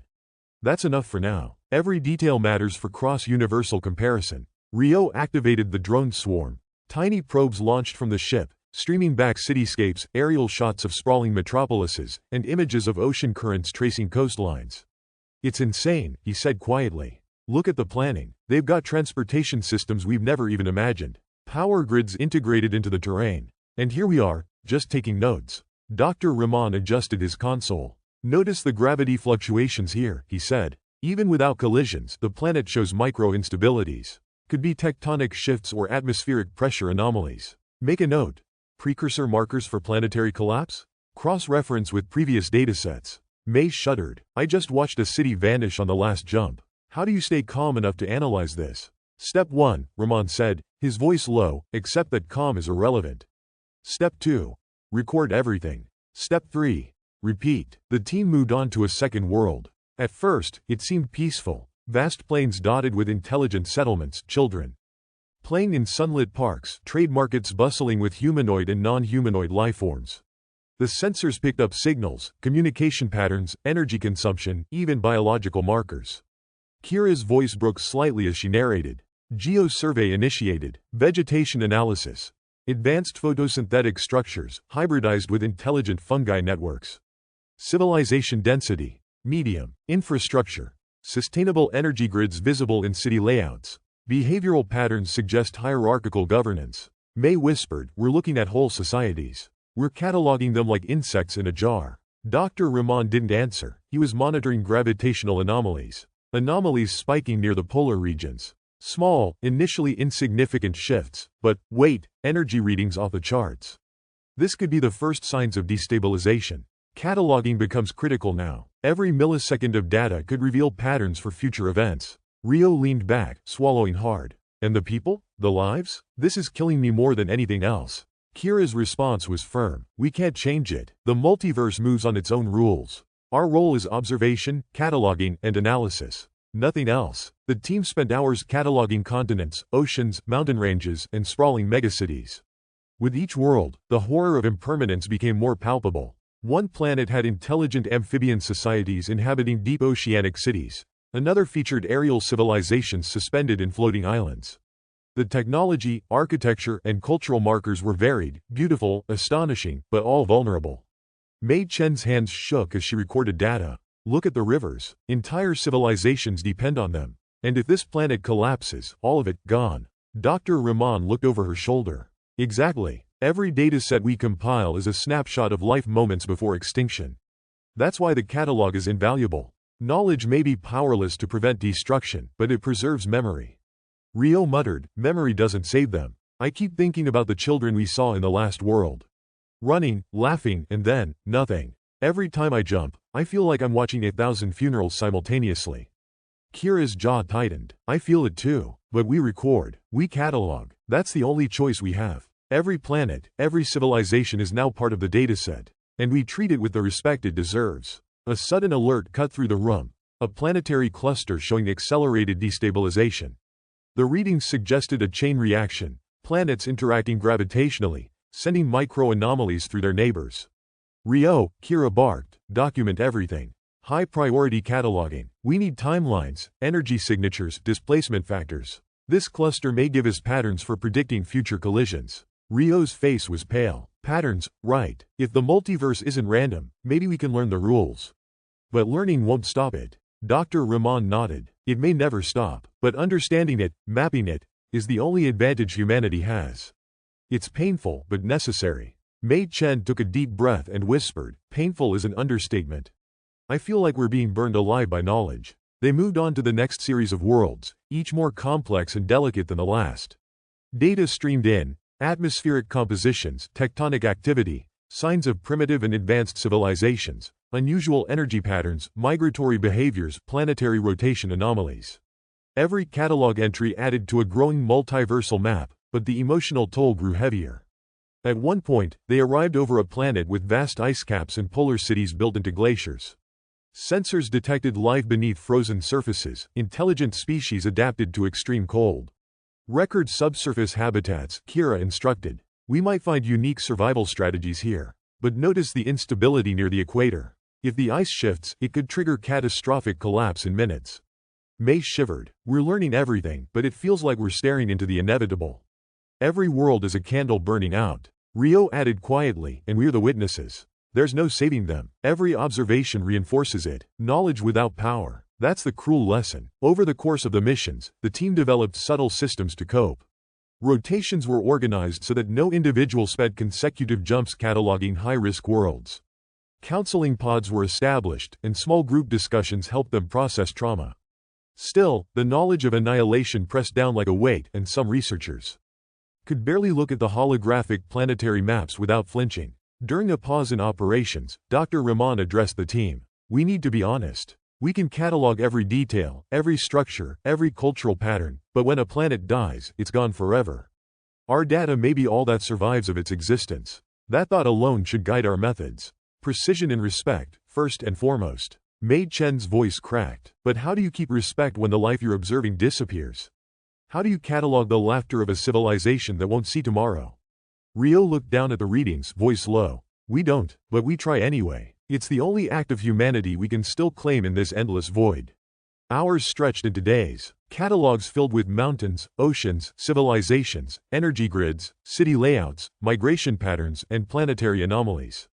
As the alien technology enabled faster jumps, the team began detecting subtle early warning signs, microgravitational shifts, pre-collapse tectonics, irregular atmospheric turbulence. Dr. Kira Montez addressed the crew during a rare break. We're learning the rules of a universe that doesn't care about life. That knowledge is precious. It's the first line of understanding, even if it can't protect anyone. Treat the catalog as sacred. Every detail is a voice that might otherwise vanish without a trace. By the end of the first month of cataloging missions, the team's accumulated data was staggering. Each planet documented, each civilization noted, each anomaly recorded in painstaking detail.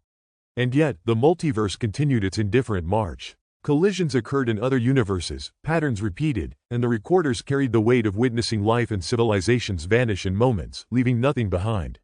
Mei Chen, standing alone in the observation chamber one evening, whispered to no one in particular, "We're cataloging ghosts. Entire worlds, captured only as data." Rio, joining her quietly, added, "And when it's our turn, what then? Do we hope someone's recording us too?" Kira's voice cut through the gloom, firm and unyielding. We catalog, we observe, we survive. That is the only certainty we have. Even in silence, the weight of their responsibility pressed down. The multiverse offered beauty, diversity, and staggering complexity, but it also offered annihilation without mercy. The first cataloging missions confirmed the paradox of humanity's role. Omniscient observers, powerless to protect, bearing witness to both wonder and destruction. The transport chamber vibrated again as the human team prepared for another jump. Dr. Kira Montez checked her console, frowning. "Today, we attempt interventions," she said. "Minor trajectory adjustments, gravitational modulation, anything within the alien parameters. Remember, safety protocols first. No risk to human teams." Rio Tanaka tightened his harness, scowling. "Minor adjustments, that's what they said last time. And what happened?" He gestured at the display of the last planet, reduced to a spinning cloud of debris. "Nothing. Absolutely nothing. Every attempt fails. We're just spectators in a cosmic fireworks show, except nobody survives the finale."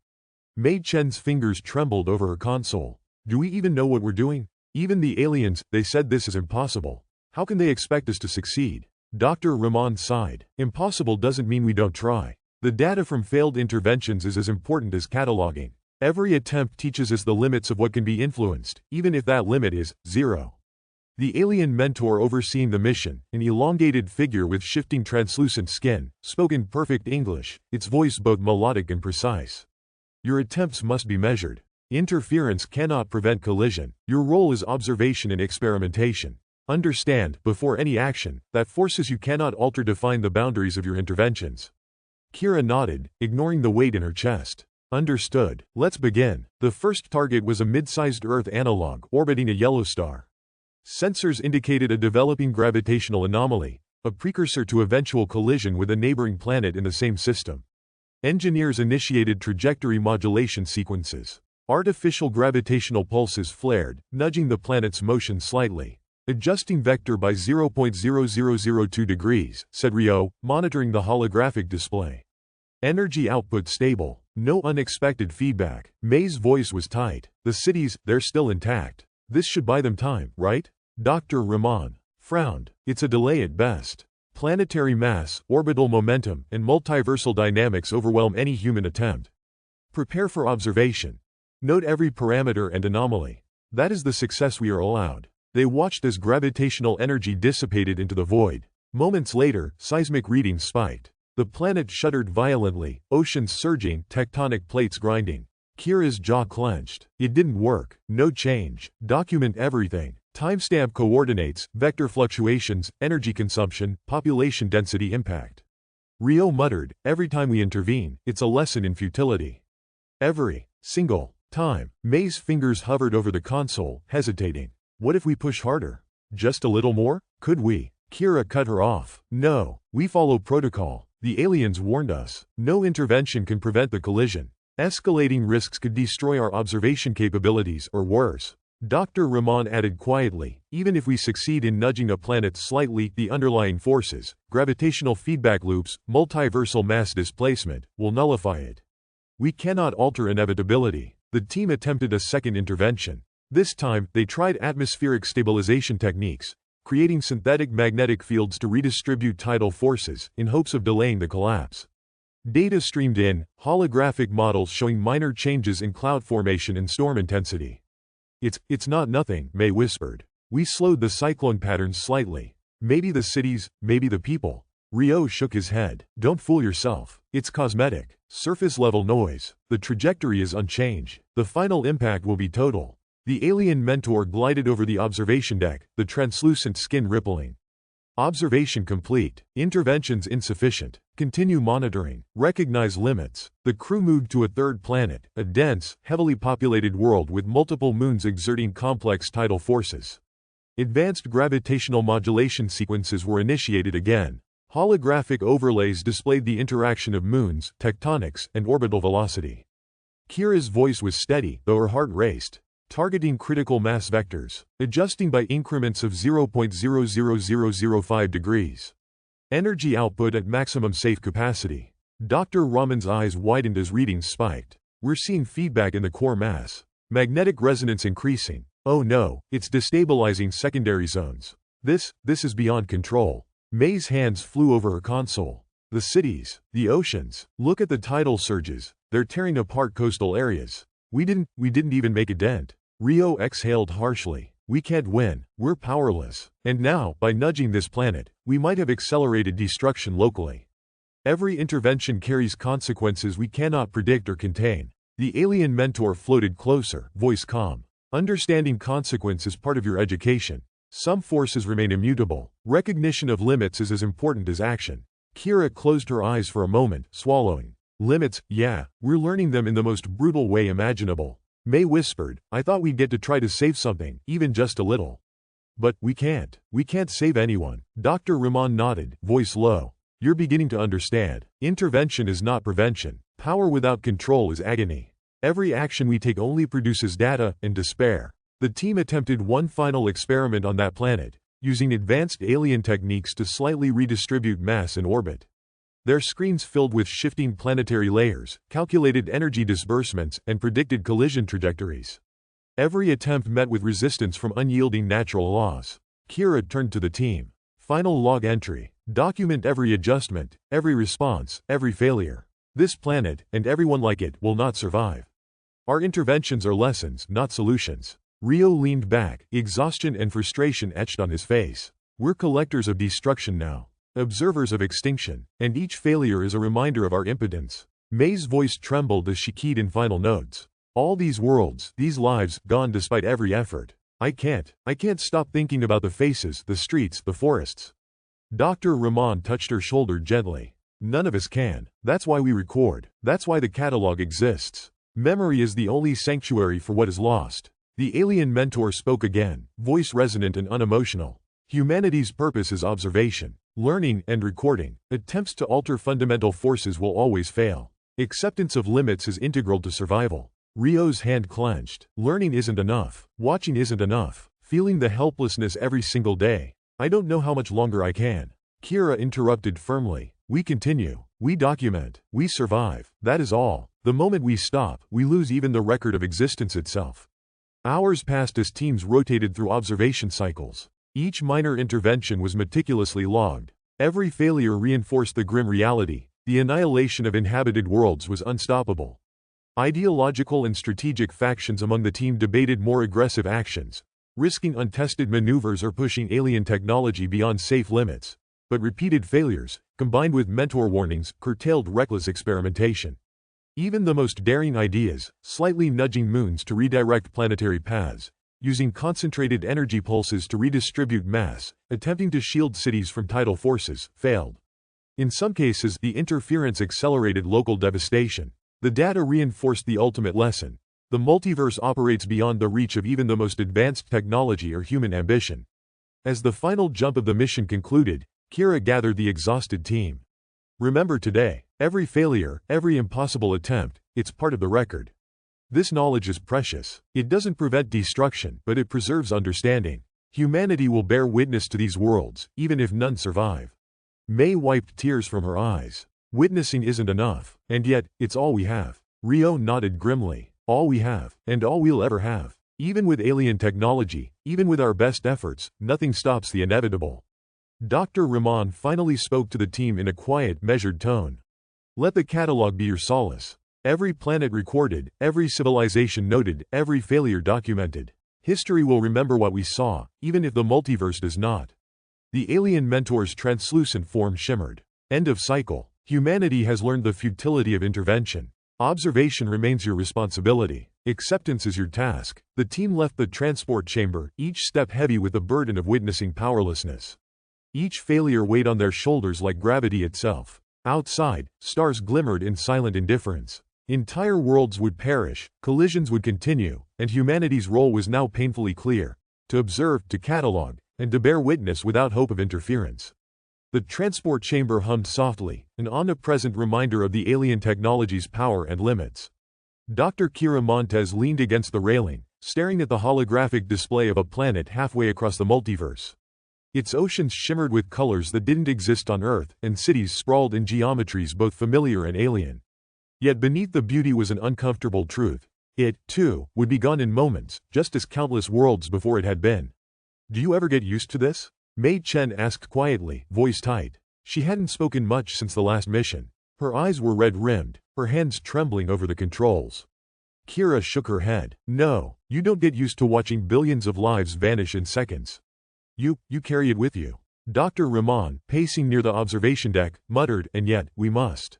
We have no choice. These worlds are gone regardless of our presence or absence. Our duty is to witness and record. That is all we can do. Rio Tanaka slumped in his seat, arms crossed. Duty. Yeah, that's supposed to make the horror feel manageable? His jaw clenched. I see families, cities, cultures, and I can't do a damn thing. Not one thing. And the aliens, they keep reminding us we're powerless. The alien mentor hovered nearby, its translucent form pulsing gently with subtle internal lights. Humanity's capacity for emotion is not a flaw. It is an observation to be noted. Grief, helplessness, reflection, these are markers of cognitive depth. Record your experience. It is part of understanding the multiverse. May's voice cracked. Understanding? Do we really understand? Every world we've seen destroyed, it's like we're collecting ghosts. Each one a life, a planet, a civilization, and gone. Just gone. Kira put a hand on May's shoulder. We catalog them. That's what preserves them. Not physically, no, but in knowledge. In memory. That's our only impact. Memory doesn't stop the screaming, Rio snapped. Doesn't stop the tidal waves swallowing entire continents, the cities reduced to ash, the oceans boiling. We're nothing here. Dr. Rahman paused and faced him. We are something, Rio. But not saviors. We are witnesses. That distinction matters. The moment we assume we can change outcomes, we invite catastrophe upon ourselves, and perhaps others. Another voice entered the room. Lieutenant Anna Espinoza, part of the mission's governmental oversight team, slammed her data tablet onto a console. We're talking ethics while worlds burn. Ethics won't save anyone, and yet, we're expected to sit here and watch, cataloging everything while humanity's entire understanding of existence is shredded. Kira's hands clenched. Anna, I understand your frustration. We're human, we want to help, but this isn't like fighting a fire on Earth. These forces operate beyond comprehension. We can record, analyze, and maybe predict, but intervention is impossible. That is reality, not speculation. Reality, Anna scoffed. Sounds like a neat little word until you see a city being erased in the span of a minute. And what about the other Earths? Other civilizations? Do we just warn them? Or is that a problem too? May's gaze drifted toward the display. The warning, does it even matter? Would they understand? Would they survive even if we tried? Dr. Raman's expression was somber. That is the paradox. Our technology grants movement, observation, and knowledge, but not control. Even if we warned them, the multiversal dynamics that annihilate planets are immutable. Awareness does not equal survival. We face power without agency. Rio's voice lowered, bitter. Power without agency. Sounds like a cruel joke. Kira shook her head. It's not a joke. It's the universe's way. And if we can't interfere, we need to do something else. Bear witness. Ensure that when these planets are gone, at least there is a record. A trace of what once was. Anna rubbed her forehead. Trace or burden? I can't stop seeing the cities as they collapse. The people screaming in panic, their lives ending in seconds. How do you catalog that and stay human? The alien mentor drifted closer. Humans are adaptable, but emotional strain is expected. Psychological health is essential for mission continuation. Utilize observation as both duty and coping mechanism. Reflection and discourse among your species are crucial to maintain function. Kira took a deep breath, trying to steady herself. We talk because it helps. We write because it preserves. Each planet is a library of life. We're the archivists. That's our responsibility, even if it hurts. May's hands hovered over the console. I never thought I'd feel grief for planets like they were people. But it's the same, isn't it? Every world has its life, culture, civilization, gone. And I can't even cry properly because we have to move to the next one, log everything, and prepare for another impossible jump. Rio's face hardened. And the ethical question, the big one. Do we warn civilizations on Earth like worlds we pass? Or do we keep watching? If we warn them and they act, do we risk cascading catastrophes across universes? If we stay silent, they die anyway. Either choice feels like betrayal. Dr. Raman leaned on the console. Every mission must weigh those choices, but remember, any attempt to alter fate is fraught with consequences.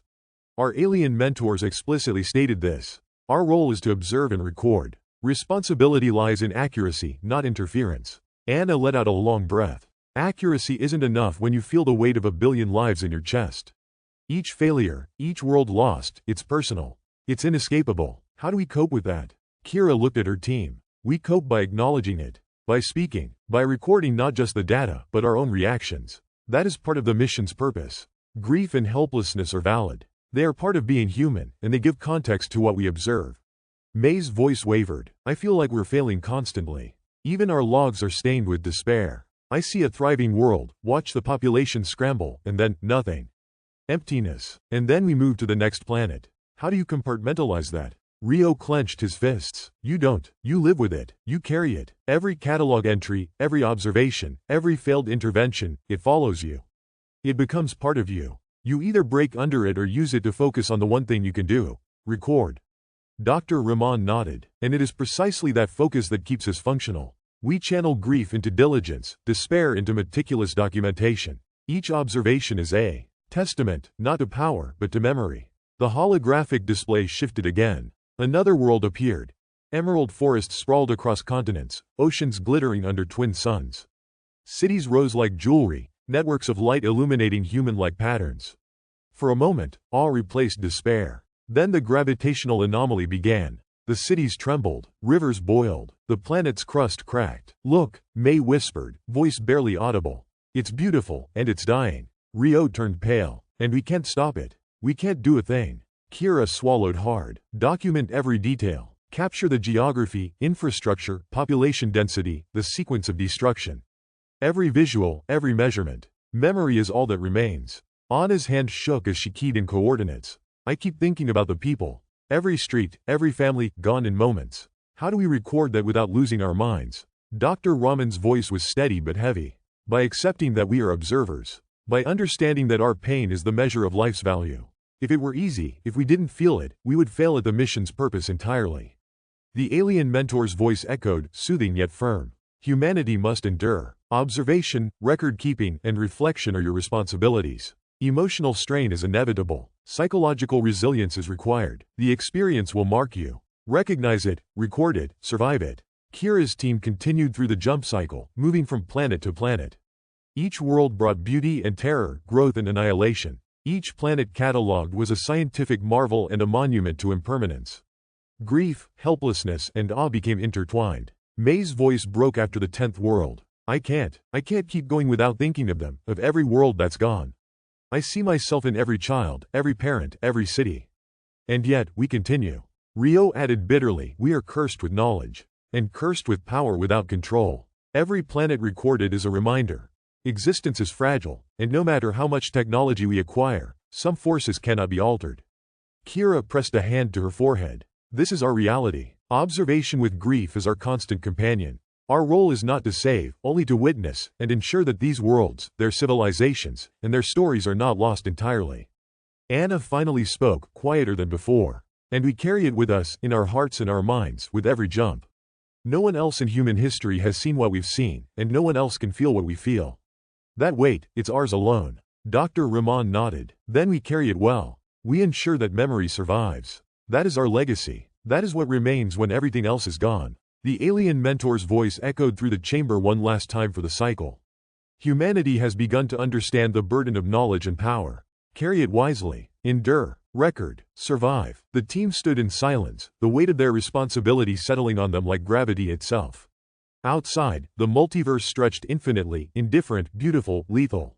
Each world catalogued, each life recorded, each failure observed, everything etched into memory.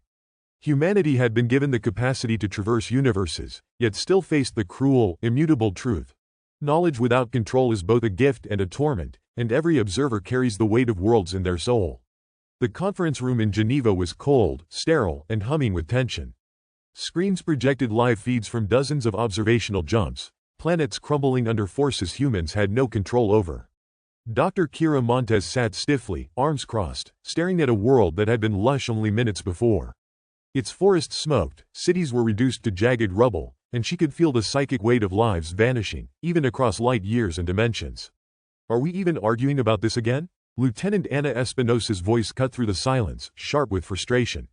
Observation versus intervention. Again, every meeting is the same. Every mission report ends the same. A world dies, and we debate what to do while history burns. Across the table, Dr. Marcus Vahl, a physicist from Berlin, smirked, tapping his pen against his tablet. And yet you refuse to admit the obvious. Observation alone accomplishes nothing. Pure cataloging is vanity dressed as ethics. If we don't act, we are complicit in inaction. Kira felt her chest tighten. Marcus, acting is impossible.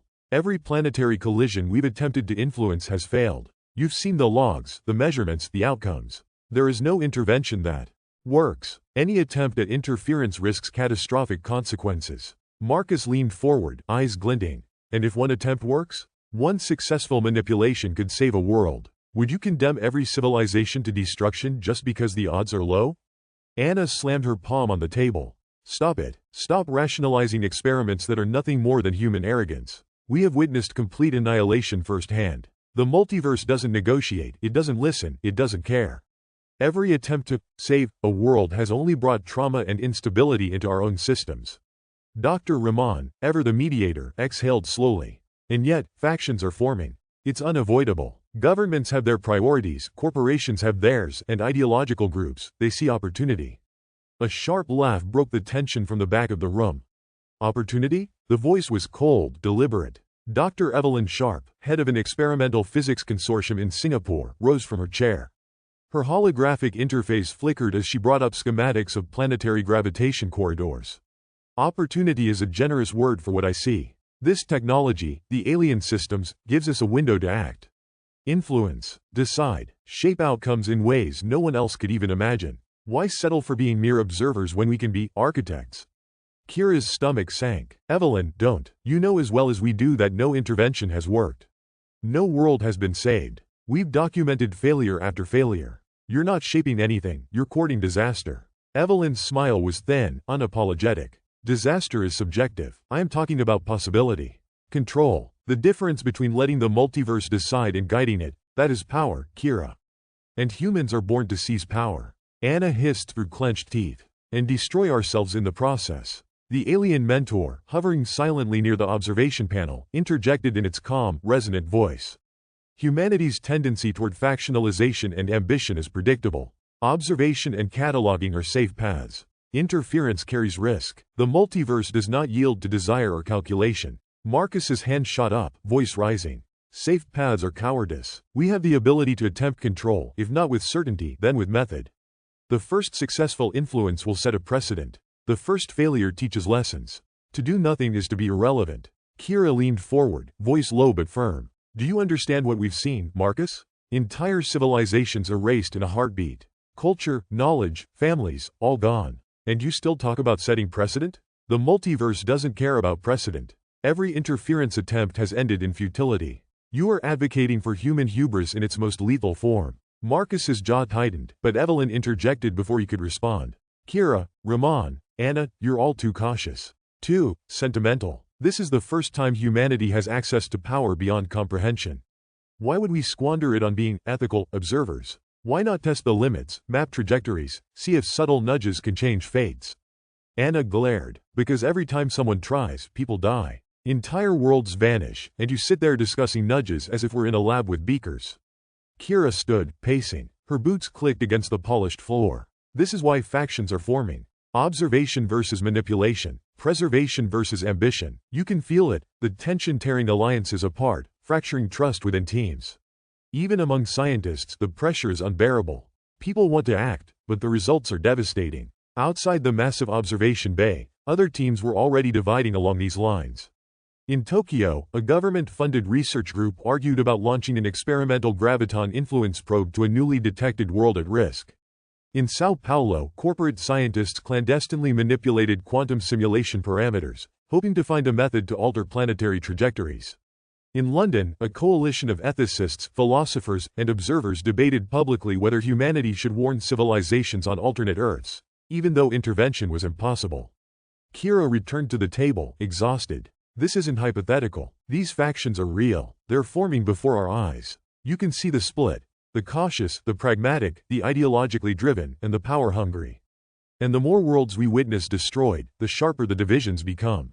It's human nature amplified by existential pressure. Marcus slammed his tablet down, sending it spinning. And, you call me reckless? People are dying because we hesitate. Because we refuse to explore even a single possibility of influence. Tell me, Kira, how many more planets need to vanish before observation is considered insufficient? Evelyn leaned back, expression cold. Enough with the moral hand-wringing. Humanity will fracture regardless. Ethics are irrelevant when faced with infinite destruction. There will be those who act, and those who catalog. Alliances will form, break, and reform in cycles dictated by fear, ambition, and ideology. You cannot stop it. Ryo Tanaka, normally stoic, slammed his fist on the console. I don't care about factions or ideology. I care about people, civilization. And here we are, watching, arguing, while the multiverse erases entire histories before our eyes. And these factions, you're telling me they'll just make it worse? Dr. Raman's voice was calm, though heavy. Yes, that is precisely the point. Observation and record-keeping are the safest paths for survival. Interventionist factions will risk creating chaos within chaos. History shows humanity does not wield power responsibly when stakes are absolute. We've already witnessed the consequences. Anna, voice raw, added, and yet people still line up behind those who promise influence, who promise mastery over the multiverse. They'll do anything for power, even if it means accelerating annihilation. Kira's eyes narrowed, which is why we must hold the line. Record everything. Note every faction's move. Document ideological conflicts, experimental attempts, failures, successes, everything. Our mission is to observe, preserve knowledge, and survive. That is our only leverage against the chaos humanity is inviting upon itself. Outside the bay, screens flickered. Another planet appeared in the observation field, lush, vibrant, unmistakably alive. But anomalies already rippled through its orbit. A small faction of rogue scientists, somewhere in orbit around this world, had already attempted subtle gravitational manipulations. The results were unpredictable. Cities trembled, storms intensified, populations panicked, and then, silence. Kira's throat tightened. They've interfered again. Another team, another attempt to influence outcome. We'll have to note everything. Catalog the consequences. Mei Chen whispered from behind her console. How many will survive if this keeps up? Not just the multiverse but our teams, our species. Humans can't handle this much responsibility. Rio's voice was grim. And yet, we continue. Because if we don't, someone else will misuse it, and then the multiverse burns, and we carry the guilt of inaction and action. Evelyn Sharp's holographic map pulsed as she outlined her next plan. We must act. We can act. If we coordinate, we could manipulate trajectories with higher precision than before. History is ours to write. Anna's hand hovered over a control panel, fingers trembling. History? This isn't history, it's death. You're talking about annihilation as if it's a chessboard. Dr. Raman's voice cut across them. No faction, no ideology, no ambition can alter what is inevitable. The multiverse operates outside desire. What we observe is beyond human comprehension. But what we record, what we document, that is within our grasp. That is the measure of humanity's response. Kira closed her eyes, fighting tears. Factions will rise, they will collide, and they will fracture everything that remains of our collective unity. But we have one choice, to stay true to our duty, to witness without the illusion of control, and to record every consequence. Marcus's expression darkened. You call it duty, I call it paralysis. Perhaps it is both, Kira whispered.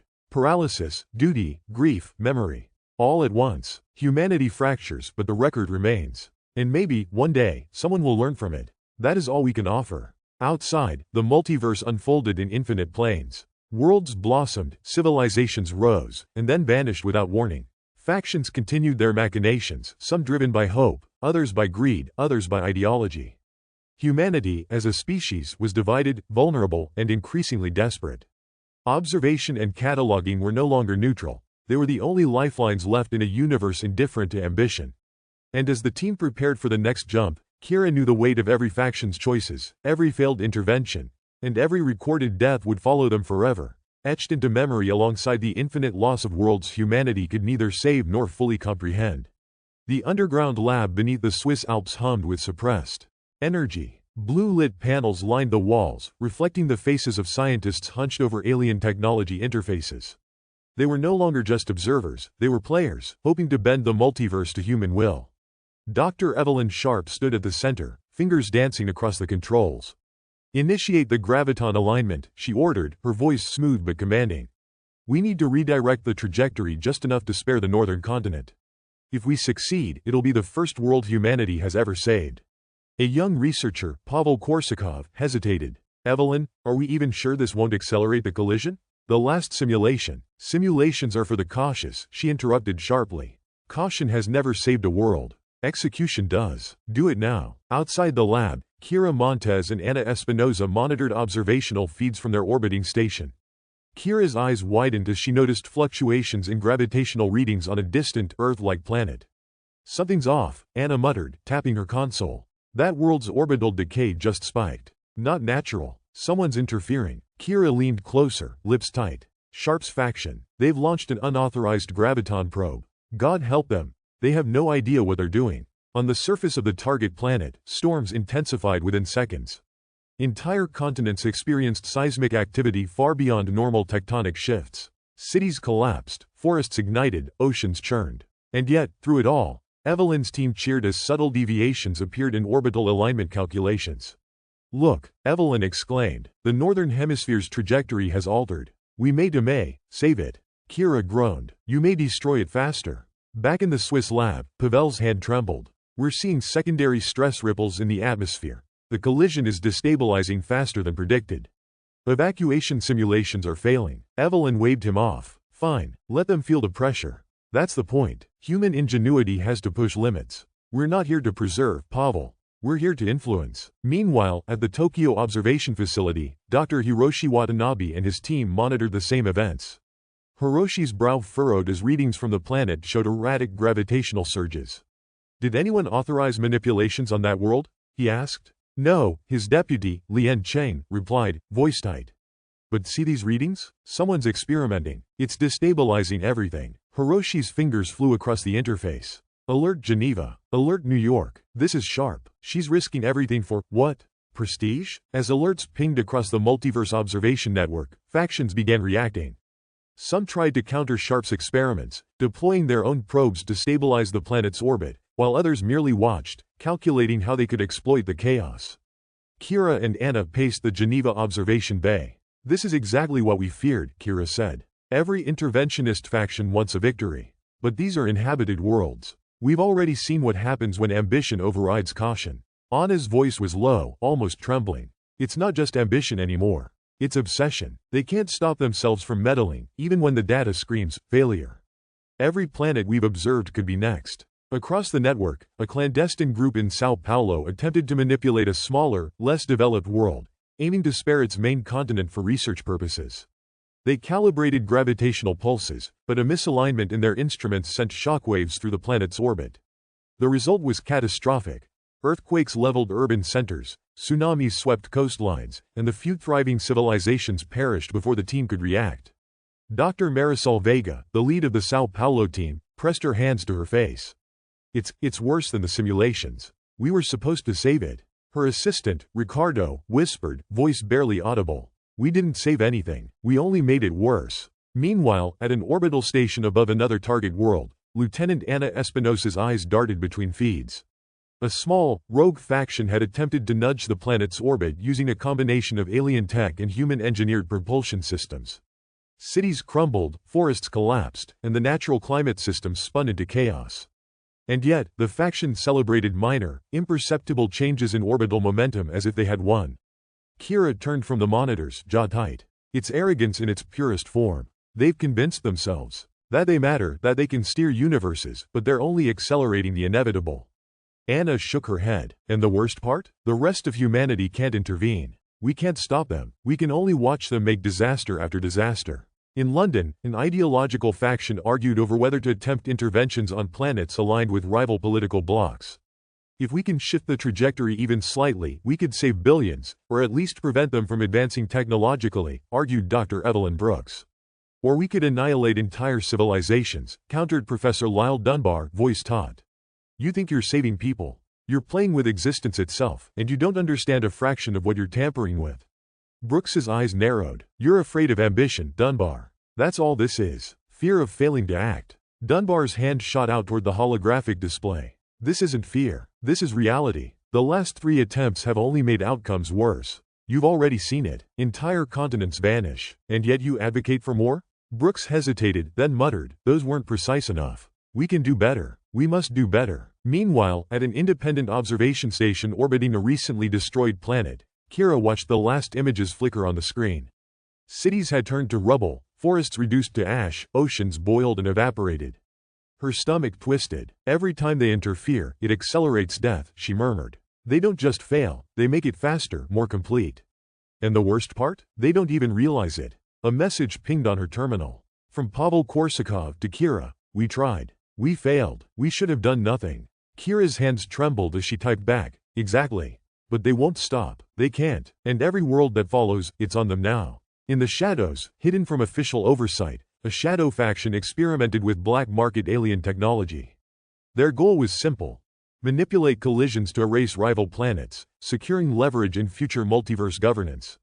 They watched feeds of cities collapsing, children dying, entire cultures obliterated, and treated it as data, as tools. One operative, a young engineer named Jace Corvin, whispered to his partner, "They don't see it, do they? They think we're helping, but really, we're just writing history in fire." His partner, Mara, nodded, voice icy. "And the multiverse doesn't care. We're just actors in a play no one controls. Every planet we touch is gone. Every choice we make is a scar." Kira observed from the Geneva station. Her fingers hovered over the interface, a mix of fury and helplessness boiling inside her. "It's worse than I imagined. Factions chasing power, ideology, prestige, every time they try to manipulate a world, they only accelerate annihilation. And yet, every meeting, every council, they justify it. Ambition is stronger than reason, stronger than survival, stronger than caution." Anna's voice came through, quiet but resolute. "Then we record it all. Every experiment, every failure, every world destroyed because of human arrogance. If history is all we can save, let it at least reflect the truth." Kira nodded. "Agreed, but it's going to get worse before it gets better. Every faction will double down. Every rogue experiment will escalate. And the multiverse will continue to punish us for every misstep, every act of hubris." Back in Sao Paulo, Marisol Vega stared at the live feed from her last failed intervention. The planet's remnants drifted silently in orbit, lifeless. She shook, whispering to herself, "We wanted to save them. We wanted to do something." Ricardo placed a hand on her shoulder. "We did do something. We showed what humans are capable of. And maybe that's why we can't stop. Once ambition takes hold, it never releases." In Geneva, Kira closed her eyes. The alien mentor beside her said nothing. It never needed to. The pattern was clear. Human ambition, untempered by caution, created chaos wherever it touched. Worlds would continue to vanish, intervention would continue to fail, and yet factions would not relent. Evelyn Sharp, somewhere in orbit over another planet, whispered into her comm, her voice almost reverent. Just one more attempt, one small nudge, one chance to change destiny. And Kira knew, with absolute certainty, that attempt would fail. Entire civilizations would vanish again, the multiverse would shrug, and human factions would argue over triumph and blame even as the planets burned. Observation, cataloging, recording, that was all Kira and her team could do. The rest was chaos, ambition, and destruction, unfolding in infinite variations across infinite worlds. The council room at the Geneva Observation Complex was suffocating. Glass walls overlooked the wreckage of a distant planet reduced to debris, a reminder of what happened when human ambition collided with forces no one could control. Delegates from dozens of nations, corporate representatives, and scientific teams sat in tense silence. Dr. Kira Montes slammed a datapad onto the table, interrupting the murmur of conversation. "We've lost another world this week, and it's not because of the multiverse. It's because of them," she said, voice tight with anger.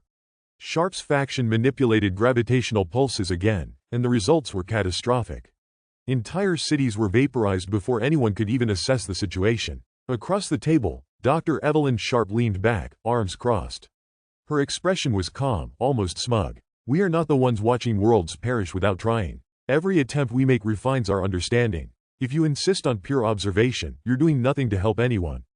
Kira's eyes blazed. "Refining your understanding? Do you call turning a planet into molten rock understanding? We've seen the data, Evelyn. Your methods accelerate destruction, and you're too proud to admit it." Sharp's aide, a wiry man named Pavel Korsakov, interjected. "We are pioneers. We are not beholden to fear or overcautious ethics. If we wait, we do nothing, and millions die, perhaps billions. You cling to observation because you're afraid of consequences." Dr. Hiroshi Watanabe, seated beside Kira, shook his head. "Afraid? Afraid is irrelevant here. What matters is control, or the lack thereof. You cannot control this multiverse. We've seen every failed intervention. Each attempt has only worsened the disaster for inhabited worlds." At the back of the room, a corporate delegate, Lisette Chavaria from the Neo-Terra Corporation, spoke up. "Perhaps if we consolidate control, ensure interventions are coordinated under corporate oversight, we could at least minimize casualties." Her smile was thin, precise. "Efficiency is not the same as chaos." Anna Espinoza leaned forward. "Efficiency? You mean you want to cherry-pick which worlds survive based on profit or influence? That's not minimizing casualties, that's playing God." Lizette's gaze didn't waver. "Humanity has always played God, Lieutenant. We can either do it consciously or be at the mercy of chance. Right now, the multiverse is indifferent. We're better off making calculated decisions than letting it remain random." From the corner, Dr. Lyle Dunbar slammed his hand against his chair. "You've already made calculated decisions. The Sao Paulo intervention alone wiped out an entire civilization. Do you know what it's like to see children, cities, and ecosystems vanish in seconds, and to realize that your technology caused it?" Ricardo, Marisol Vega's assistant, muttered under his breath, "And yet they don't care. The thrill of control blinds them." Evelyn Sharp's voice cut through. "And yet, you think your hands are clean? You sit here cataloging and observing, while worlds burn because no one acts. We are the ones taking risks. History will remember us as the ones who tried." Kira's fingers clenched around her datapad. "History will remember us as the ones who tried and failed without making it worse. Your interventions create chaos, Sharp. Every single time." Meanwhile, outside Geneva, covert operations were already underway. Mara and Jace Corvin, shadow operatives who had broken from official oversight, deployed clandestine probes to rival faction territories. Their orders were simple: gather intelligence, disrupt experiments, and prevent further reckless manipulations. "We can't just sit here while they play with gravitational fields," Mara said as she navigated a probe through alien tech defense systems. "Every time they attempt an intervention, more worlds die." Jace's fingers danced over the console. "True, but we have to be careful. They'll retaliate if they discover us. Sharp's faction doesn't negotiate, they escalate." At an observation outpost in the Arctic Circle, Dr. Evelyn Brooks convened a team of independent observers. We're seeing sabotage reports across multiple factions, she said, voice low but urgent. Probes are being redirected, data feeds tampered with, experiments intentionally misaligned. Someone is actively undermining others' attempts. One young analyst, Tariq Hassan, looked up, face pale. Do we know who? Could it be the corporate factions or the rogue operatives? Brooks shook her head. We can't be sure. Could be both. And right now, every second of misalignment, every experimental tweak, even minor, ripples across planetary systems in unpredictable ways. Worlds could be lost before we even know they were at risk.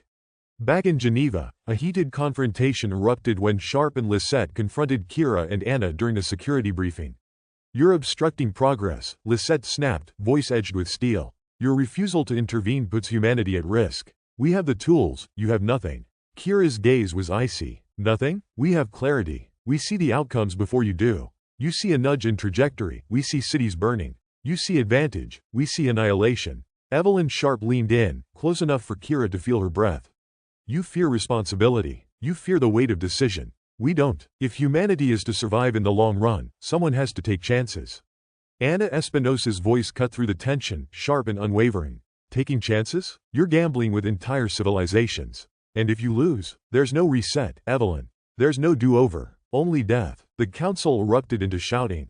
Delegates argued over the merits of intervention, the morality of selective preservation, and the potential consequences of failure. Outside observers streamed live updates to media networks, turning the session into a spectacle of global debate. In a remote lab above a recently destroyed planet, Marisol Vega monitored the aftermath of a failed intervention. The team's mission had been simple: adjust a small orbital variable to reduce stress on a planet's crust. The result? Massive quakes, tidal waves, and millions dead. Ricardo covered his eyes. It's like a puzzle we can't solve. Every piece we touch breaks the rest of the board. Marisol didn't respond immediately. Her jaw was set, eyes glued to the streaming feed. And yet they'll try again. Every faction, every rogue team, they can't resist the temptation to manipulate. We're powerless to stop them, and the multiverse doesn't forgive mistakes.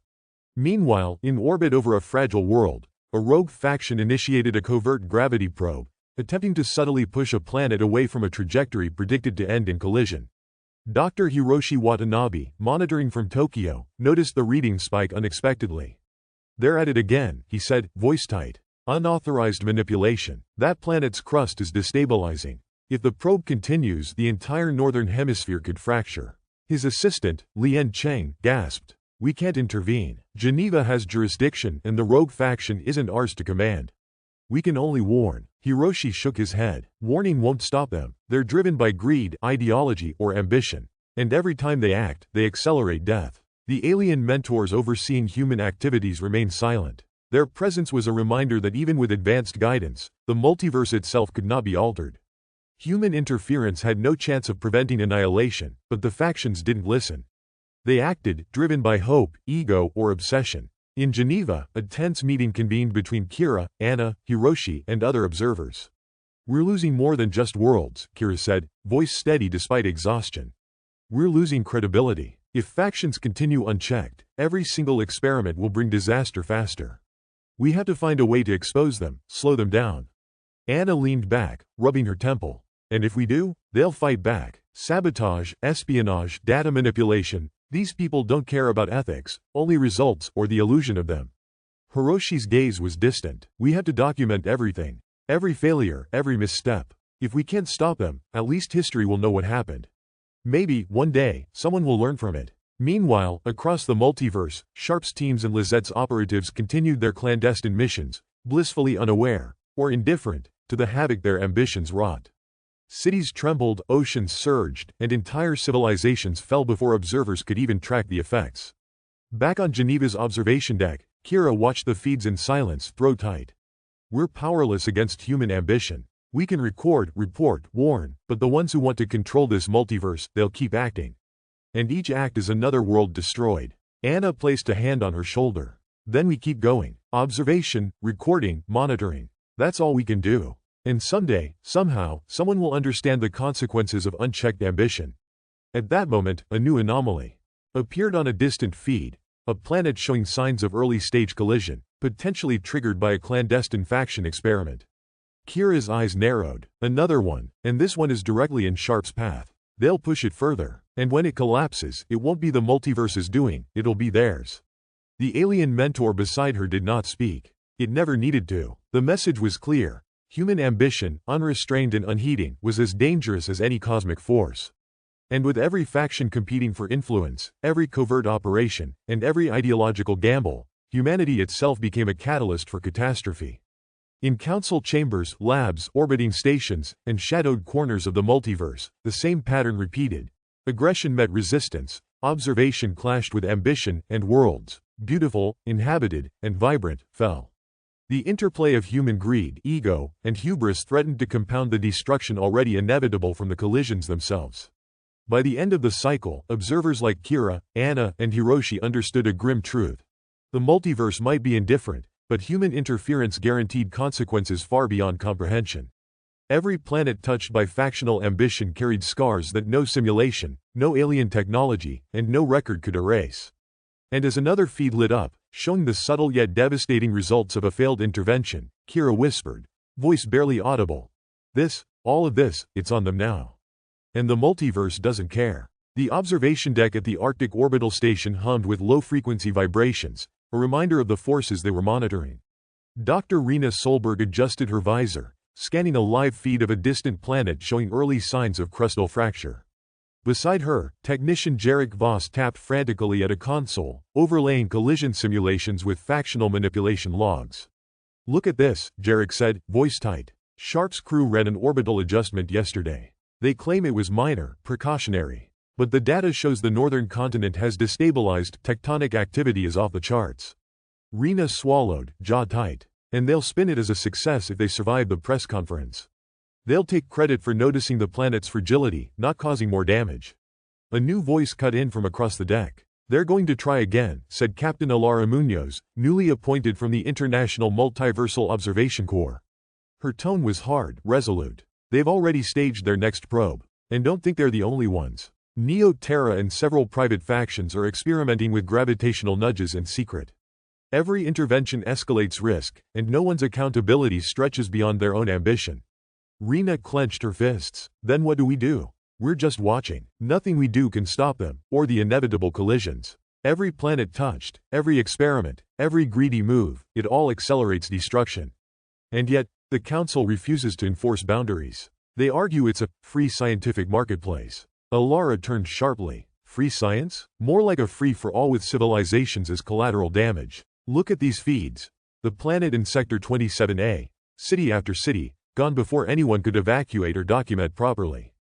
And why? Because factions want the glory of interference. Because Sharp thinks she's smarter than the multiverse itself. A young astrophysicist, Nico Patel, leaned forward from his console. And yet, if we attempt to intervene, if we try to correct their meddling, we risk crossing the same line. We've already seen what happens when interference amplifies instability. No one can escape the consequences. From a side hatch, a security officer, Yuna Wong, entered carrying reports from field teams observing illegal experiments on low-orbit probes.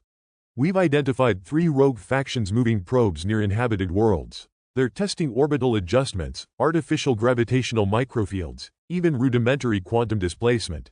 None have worked as intended. And yet, they persist. Rena rubbed her temples. Persistence, ambition, greed. They're indistinguishable in these people. And each failure is catastrophic. We can catalog, monitor, and warn, but nothing prevents the destruction once these factions meddle.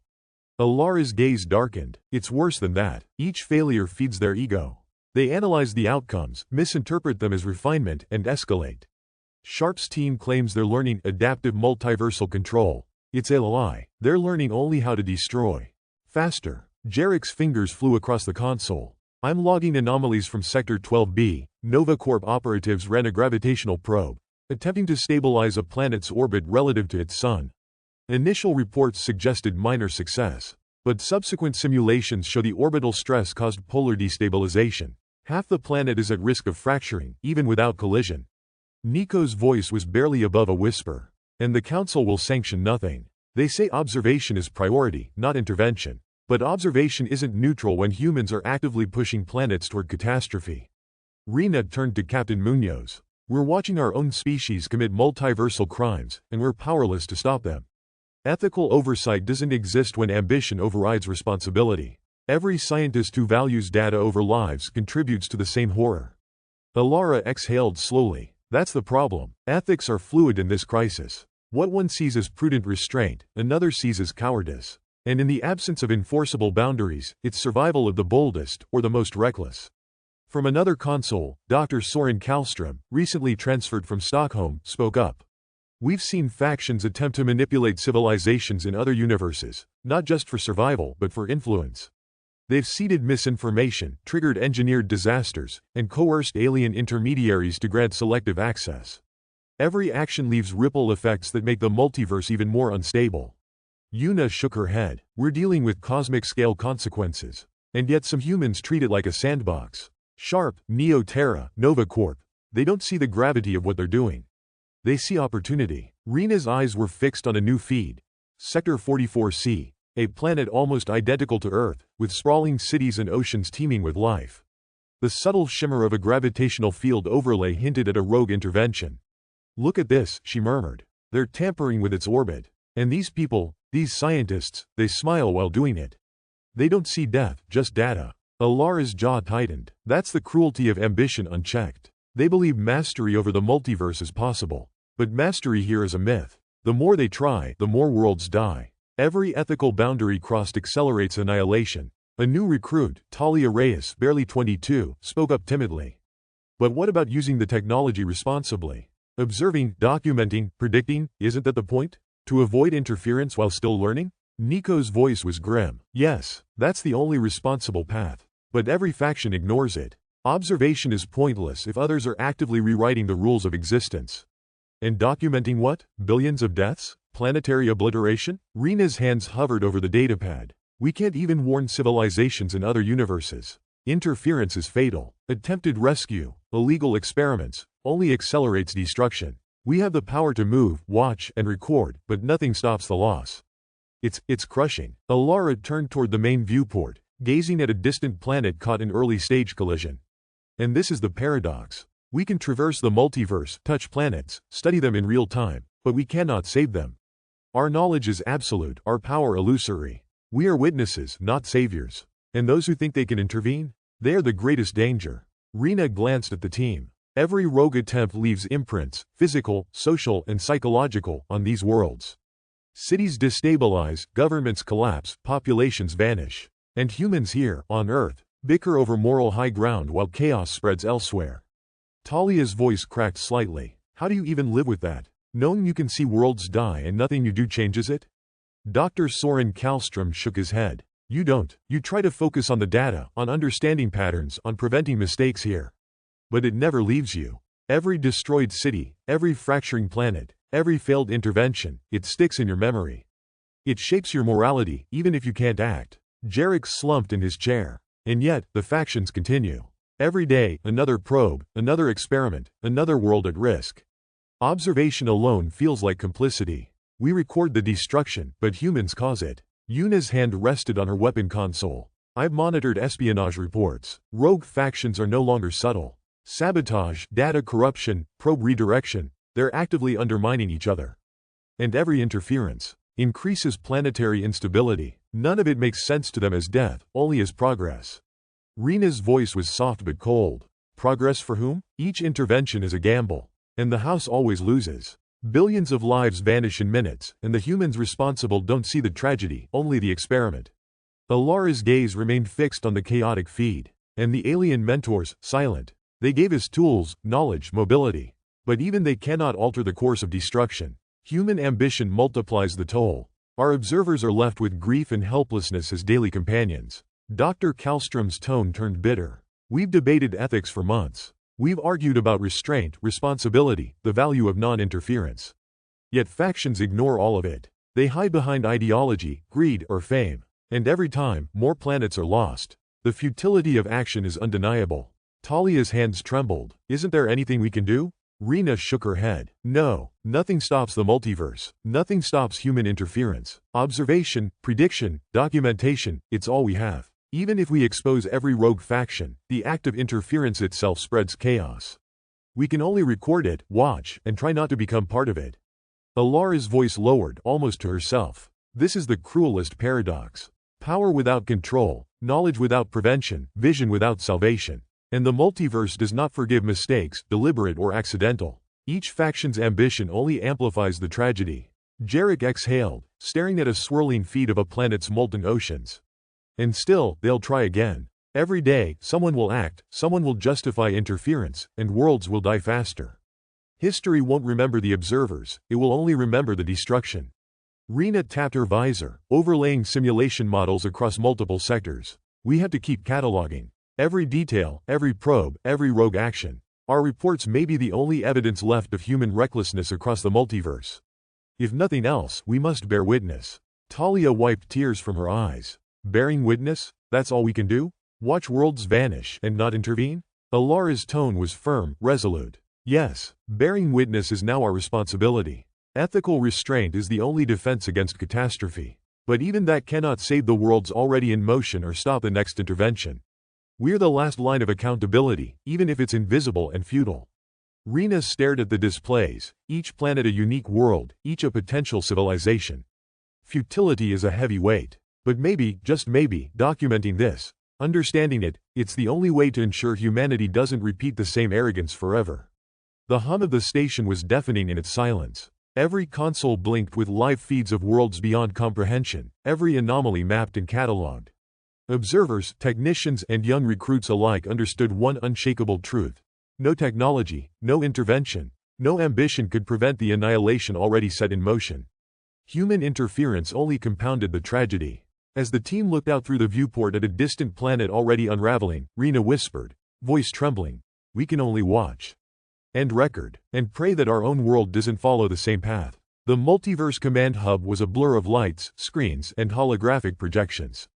Dr. Lena Vector paced beside a table displaying a rotating planetary model, the surface dotted with simulated cities, oceans, and mountain ranges. Her team had been tracking faction experiments for weeks, logging every intervention, every failed attempt, and every planetary anomaly. "We're at day 14 of the Neo-Terra intervention in Sector 11F, said analyst Omar Khalid, swiping through data streams. They tried to nudge the planet's orbit closer to its sun. Temperature models show polar ice is melting at an unprecedented rate, tectonic activity rising. Initial success, yes, but the unintended consequences are catastrophic." Lena's lips pressed together. Catastrophic is putting it mildly. They're lucky the surface populations haven't detected us monitoring their changes. But if we continue to record this without intervention, every moral fiber in this station is going to fray. From a corner console, a field technician, Hiroshi Tanaka, spoke up. They're not alone. Sharp's team deployed micro-gravitational modulators on an inhabited planet yesterday. Reports indicate city-scaled tremors, entire mountain ranges shifted slightly. They're calling it an ethical experiment, whatever that means in a world where millions die without knowing it. Captain Amira Desai, overseeing operations from the command podium, shook her head. Ethical experiment? That's propaganda. It's ambition and ego masquerading as science. We're observing their interventions, documenting outcomes, and nothing stops them. And each attempt only deepens the chaos. Omar scrolled through the logs, stopping at a flagged anomaly. I have an update from the Kallstrom faction. They tried quantum displacement near Sector 19C. It was subtle, a micro-adjustment of orbital momentum, but sensors indicate a resulting planetary fragmentation event. They didn't anticipate the secondary gravitational collapse. Cities on the equatorial belt have completely disintegrated. Lena exhaled sharply. They still justify it as controlled experimentation. And yet here we are, documenting total destruction. The moment they believe they can manipulate multiversal physics, disaster follows. And these aren't isolated incidents. Factions are learning from one another, escalating interventions. At the observation panel, communications officer Tariq Mahmoud interjected. We've intercepted encrypted transmissions between Nova Corp and Sharp's team. They're sharing methods under the guise of collaboration, but each faction is subtly sabotaging the other. Anyone trying to predict outcomes is working with compromised data. Captain Desai slammed her palm against the podium. And that's precisely the problem. Competition breeds more reckless experiments. Even the minor gravitational nudges we've catalogued are triggering secondary effects in adjacent systems. Natural instability plus human ambition equals exponential catastrophe. From the side hatch, Rena Solberg entered, carrying a folder of incoming reports.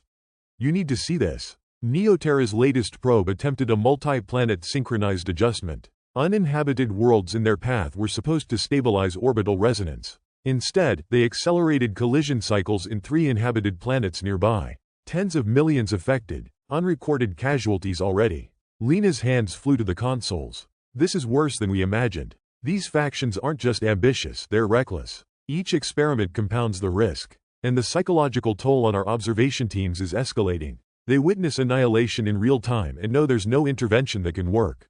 Hiroshi adjusted his headset, voice trembling slightly. The younger recruits, they're breaking down. They were told they'd see wonders, catalog planets, and learn.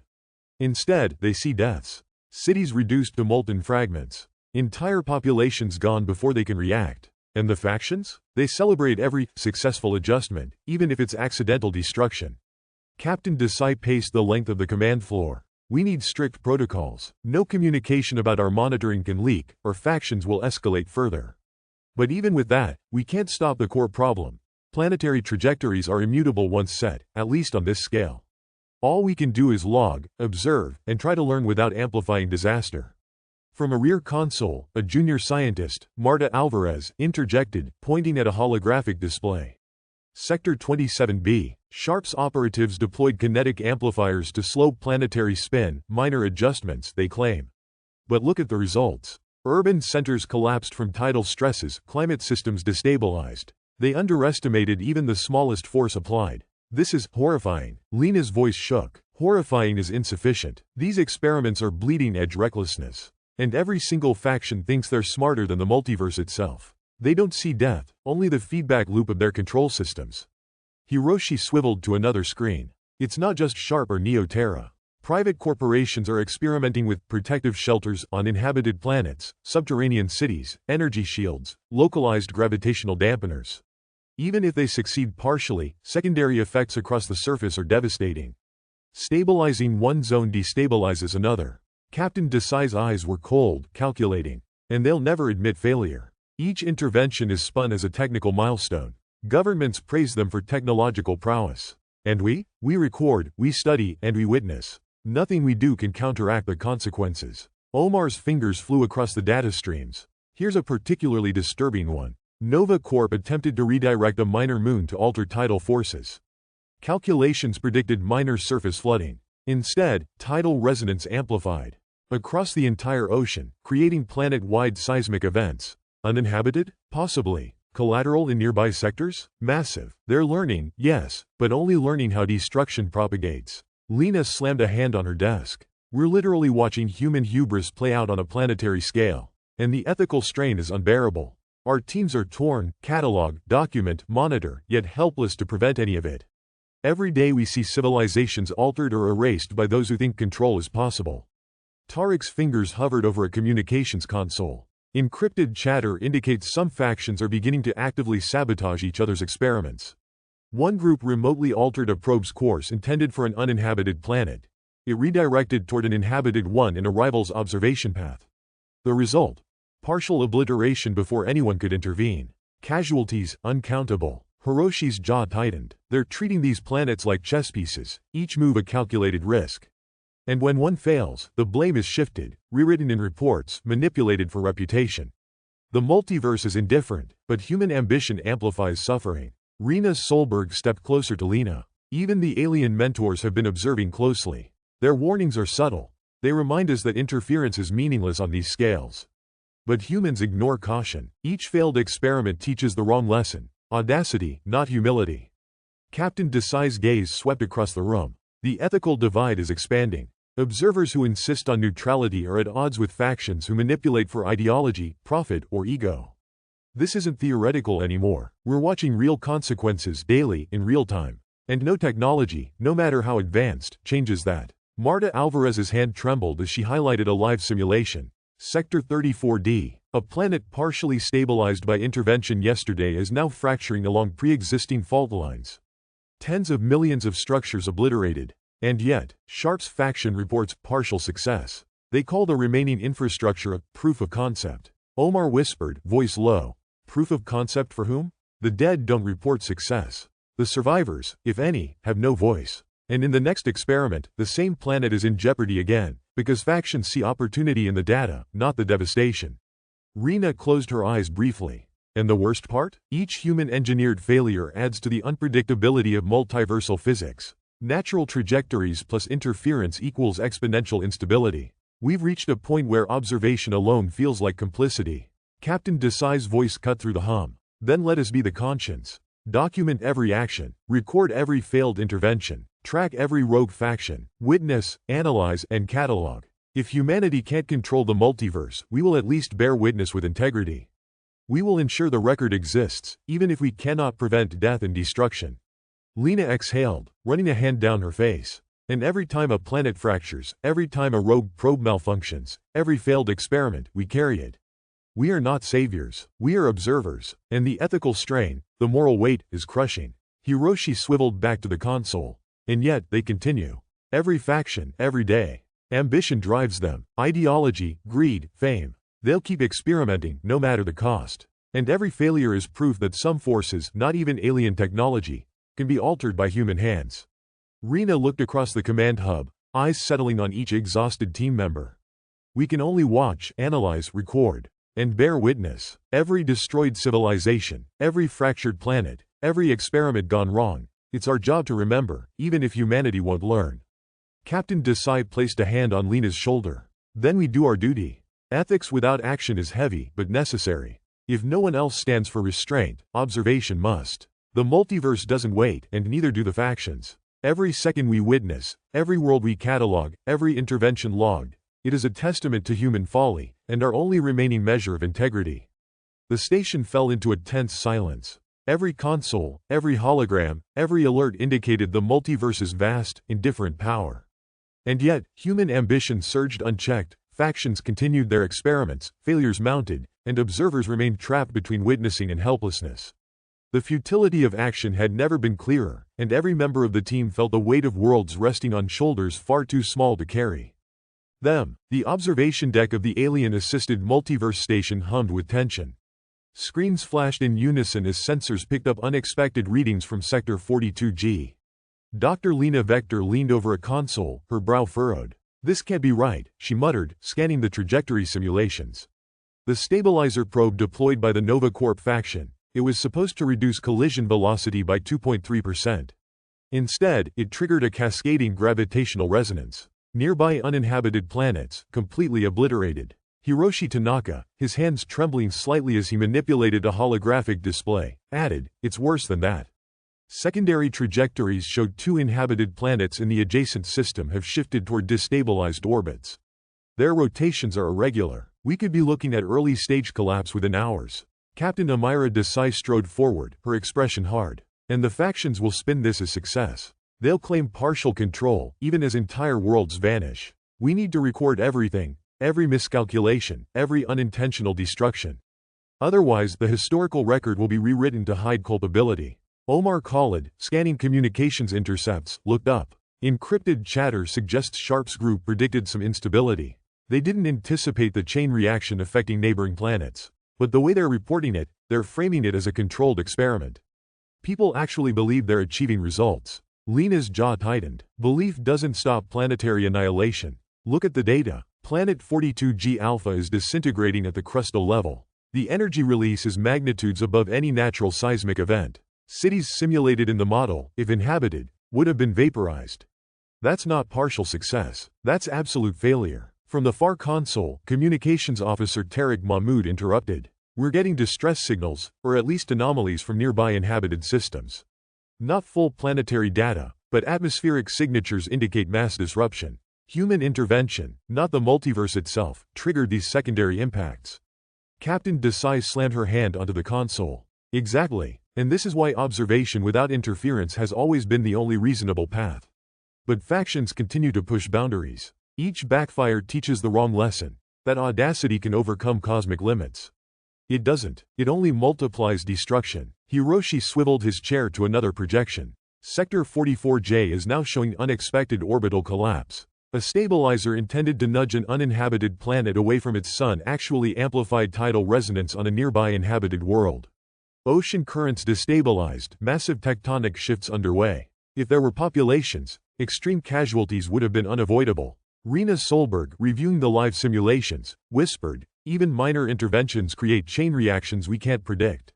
The energy released spreads in ways that no model fully captures. Planetary fragments collide with moons, asteroids redirect unpredictably, gravitational waves amplify elsewhere. This isn't just backfire, it's a multiverse-scale feedback loop we're only beginning to observe. Lena's fingers hovered over her console, shaking slightly. And that's the cruelty of human hubris. Even the smallest adjustments ripple outward in ways that can't be contained. The factions think they're experimenting with minor variables, but they're influencing systems far beyond their perception. Captain Desai's voice cut sharply through the tension. We need a name for this phenomenon. Every time a faction tries to stabilize or nudge a planet, the chain reaction is unique. Each failure unpredictable, each success mythologized by human ego. Let's call it catalytic feedback. Omar scribbled notes in the holographic log. Catalytic feedback fits perfectly, and it's terrifying. We've already documented 5 events in the last 24 hours where interventions on uninhabited planets indirectly endangered inhabited worlds. If even one full-scale inhabited planet is affected, the casualties are unimaginable. From the rear, Marta Alvarez spoke, her voice quivering. I just ran a visual simulation. The Nova Corp micro-manipulators caused a minor moon to fragment. Fragments impacted multiple small planets. Even though none were inhabited, the gravitational redistribution shifted the orbit of a gas giant. And now, it's destabilizing the planetary cluster next door. Hiroshi groaned. We're observing disaster compounded by ambition. Each faction sees opportunity, not consequence. And what do? Watch, record, catalog, and feel the weight of every failure.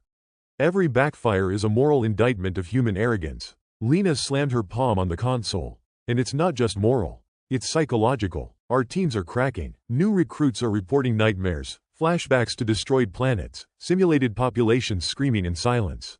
They were promised exploration and observation. Instead, they're witnesses to cumulative catastrophe. Captain Desai exhaled sharply. Then we double down on observation. We do not intervene. We catalog meticulously, record every action and every failure. If humanity cannot act responsibly, we will at least preserve the truth. No faction, no ego, no ambition can alter cosmic inevitability. Tariq's voice, tight with tension, spoke from his console. Encrypted reports suggest Sharp's team attempted a corrective nudge to a planet destabilized by Novacorp's miscalculation. Early data indicates it actually accelerated orbital collapse, sending fragments toward neighboring sectors. If inhabited, immediate annihilation. Rena Solberg ran simulations side by side. It's astonishing. No intervention succeeds. Partial successes are illusions, and yet factions keep trying. They justify failure as experimentation, learning, or mitigation. But every single experiment compounds risk. Even unintended consequences accelerate collapse elsewhere. And the cumulative effects. This is why backfires are catastrophic. Omar shook his head. Sector 49H just reported another event. Neoterra's stabilizer probe misaligned due to quantum interference from a previous intervention. They attempted to correct it with a secondary nudge. The planet broke apart at the equator, molten mantle exposed, core destabilizing. Inhabitability? Gone. Structural integrity? Non-existent. Lena covered her face with her hands. We're watching absolute destruction, caused by human hands attempting to impose control where none exists. And still, factions spin these as technical triumphs. This is not learning. This is hubris amplified by technology they barely understand. Hiroshi's voice was low, almost a whisper. And the alien mentors, they're observing quietly. Every failed experiment, every backfire, catalogued, studied. They warn, but cannot intervene. Even they cannot halt the chain reactions set in motion by human interference. We're seeing consequences magnified by ambition. Captain Desai's hands grip the podium. The key lesson? Nothing humanity does alters inevitability. Every intervention, every attempt to manipulate trajectory, creates chain reactions, catastrophic, unpredictable, lethal. And yet, factions continue. Ego outweighs prudence. Greed outweighs caution. They learn nothing, destroy everything. Rena Solberg's eyes met Lena's. We're logging every planet affected, every fragment, every collapse. Even uninhabited worlds. There's evidence of cascading gravitational anomalies. Future inhabited planets will be endangered indirectly.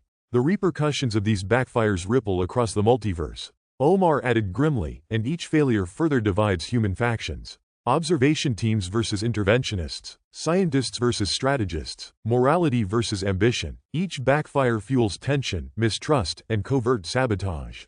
The multiverse remains indifferent, but human conflict amplifies destruction. Marta Alvarez closed her eyes briefly. Even the youngest recruits are learning that power doesn't equate to control.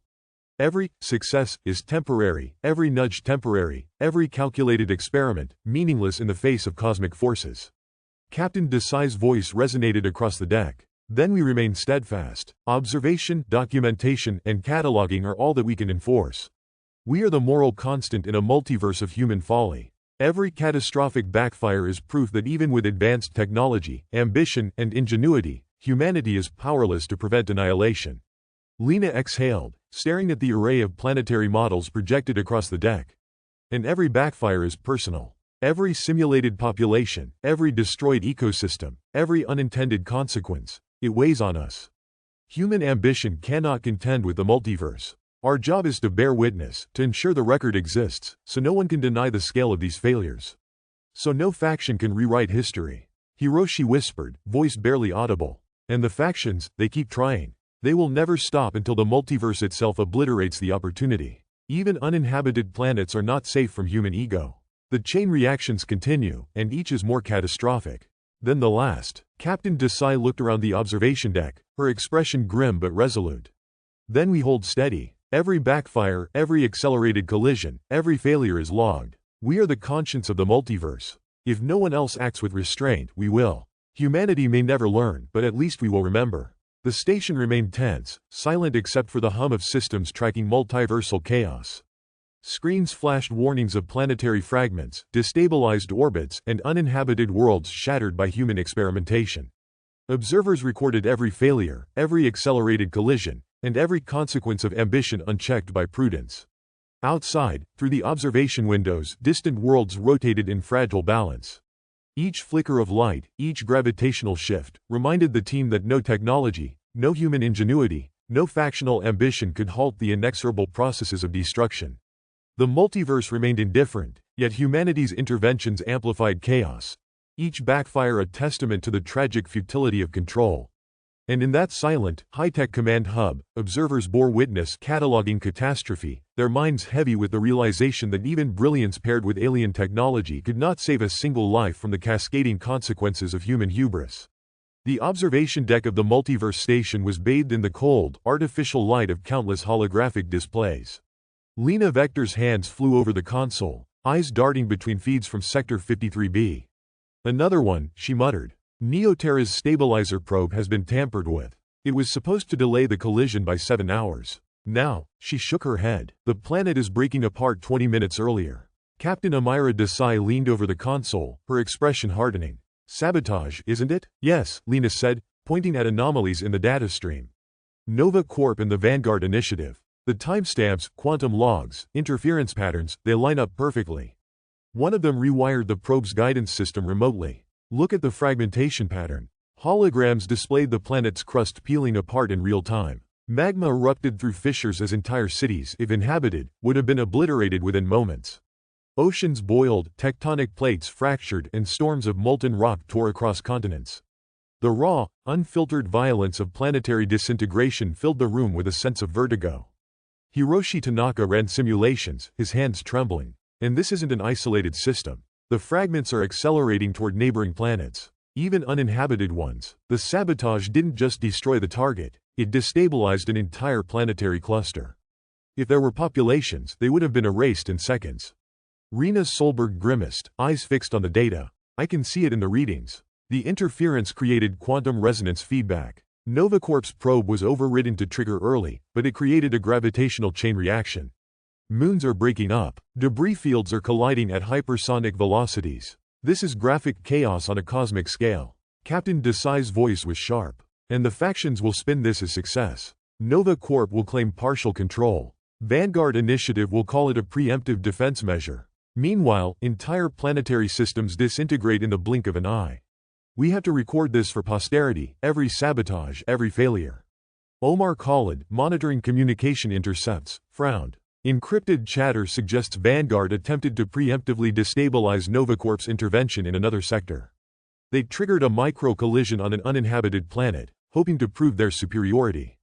But it spiraled out of control. Adjacent inhabited planets registered seismic and gravitational anomalies. If populations existed, they would have been annihilated. Lena pressed her fingers to her temples. I can't believe how reckless they are. Even uninhabited worlds aren't safe. And the psychological strain on our teams, people are breaking. Observation was supposed to be neutral. Now we're forced to witness sabotage-induced destruction on top of natural collisions. Rena swiveled toward Lena, pointing at a holographic overlay. Sector 56K. Look at this. A Vanguard team tampered with a stabilizer mid-experiment. The probe misfired, slamming a planet into its moon. The collision released energy equivalent to thousands of nuclear-scale detonations. Fragments pierced nearby worlds, obliterating any hope of stability. It's grotesque, Lena. Absolute destruction, accelerated by human ambition. Captain Desai slammed a hand on the console. This is what happens when trust collapses. Every faction sees others as a threat. Every action is judged for advantage. Observation teams like ours? We're collateral damage, forced to watch, record, and survive psychologically. Hiroshi's voice dropped. Sector 58N. The back and forth is escalating. Nova Corp sabotaged a Vanguard probe. In response, Vanguard preemptively triggered gravitational nudges in a neighboring planetary system. Uninhabited planets disintegrated, even minor moons fragmented. Shockwaves, if there were oceans, would have vaporized them instantly. This is human-induced chaos layered atop natural annihilation. Rena's fingers hovered over her console. And the sequences are deliberate. You can see the decision matrix. They calculated risk. They didn't care about collateral damage. Their goal is dominance, reputation, proving superiority. Every failed planet is a trophy to the victor or a warning to rivals. Omar's eyes were wide as he scrolled through the logs. Encrypted communications between Sharp's faction and Nova Corp. Coded language referencing early collapse triggers and fragment redistribution. They're intentionally manipulating planetary destruction to gain leverage over each other. It's grotesque. Captain Desai turned to Lena. And the alien mentors? Are they intervening? Lena shook her head. No, they're observing. They warned us sabotage cannot stop multiversal processes. But they can't stop humans from amplifying destruction. They've told us repeatedly, these actions are beyond interference. It's human chaos atop cosmic inevitability. Marta Alvarez spoke softly, almost to herself. It's graphic, seeing this in real time. Planets breaking apart, moons shattering, debris clouds colliding with entire clusters. And all because of petty rivalry, ego, greed, ideology. Hiroshi's hand flew to his mouth. Sector 60R. One of the Vanguard intervention teams tried to redirect a fragment from Novacorp's sabotage.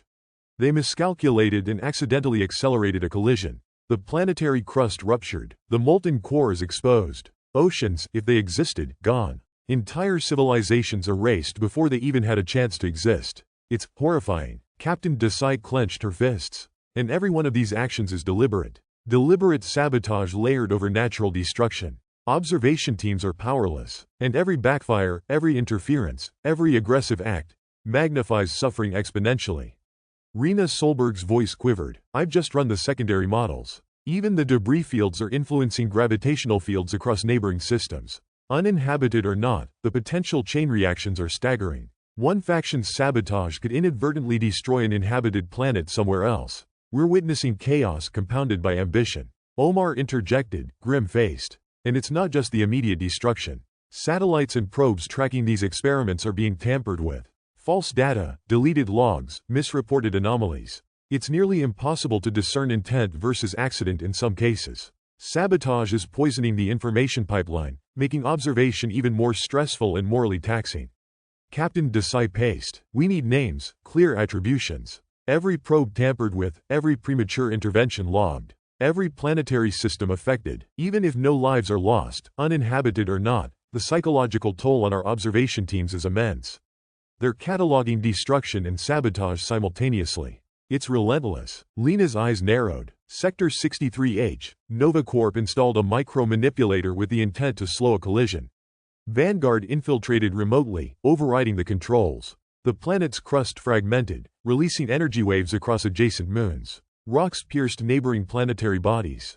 If there were civilizations, none would survive. Rena Solberg whispered, and that's just one event. Multiply this by dozens, maybe hundreds of interventions and counter-interventions. The chaos is exponential. Every human attempt to control, dominate, or sabotage is amplifying destruction beyond natural scales.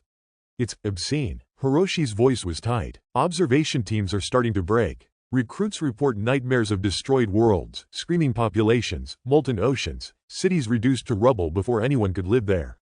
Every recorded planetary catastrophe is personal. Every act of sabotage, human-induced horror on top of cosmic inevitability. Captain Decide turned to Marta Alvarez. How are the young recruits holding up? Marta shook her head. Some refuse to operate consoles. Others are hyper-vigilant, scanning for sabotage before a faction can act.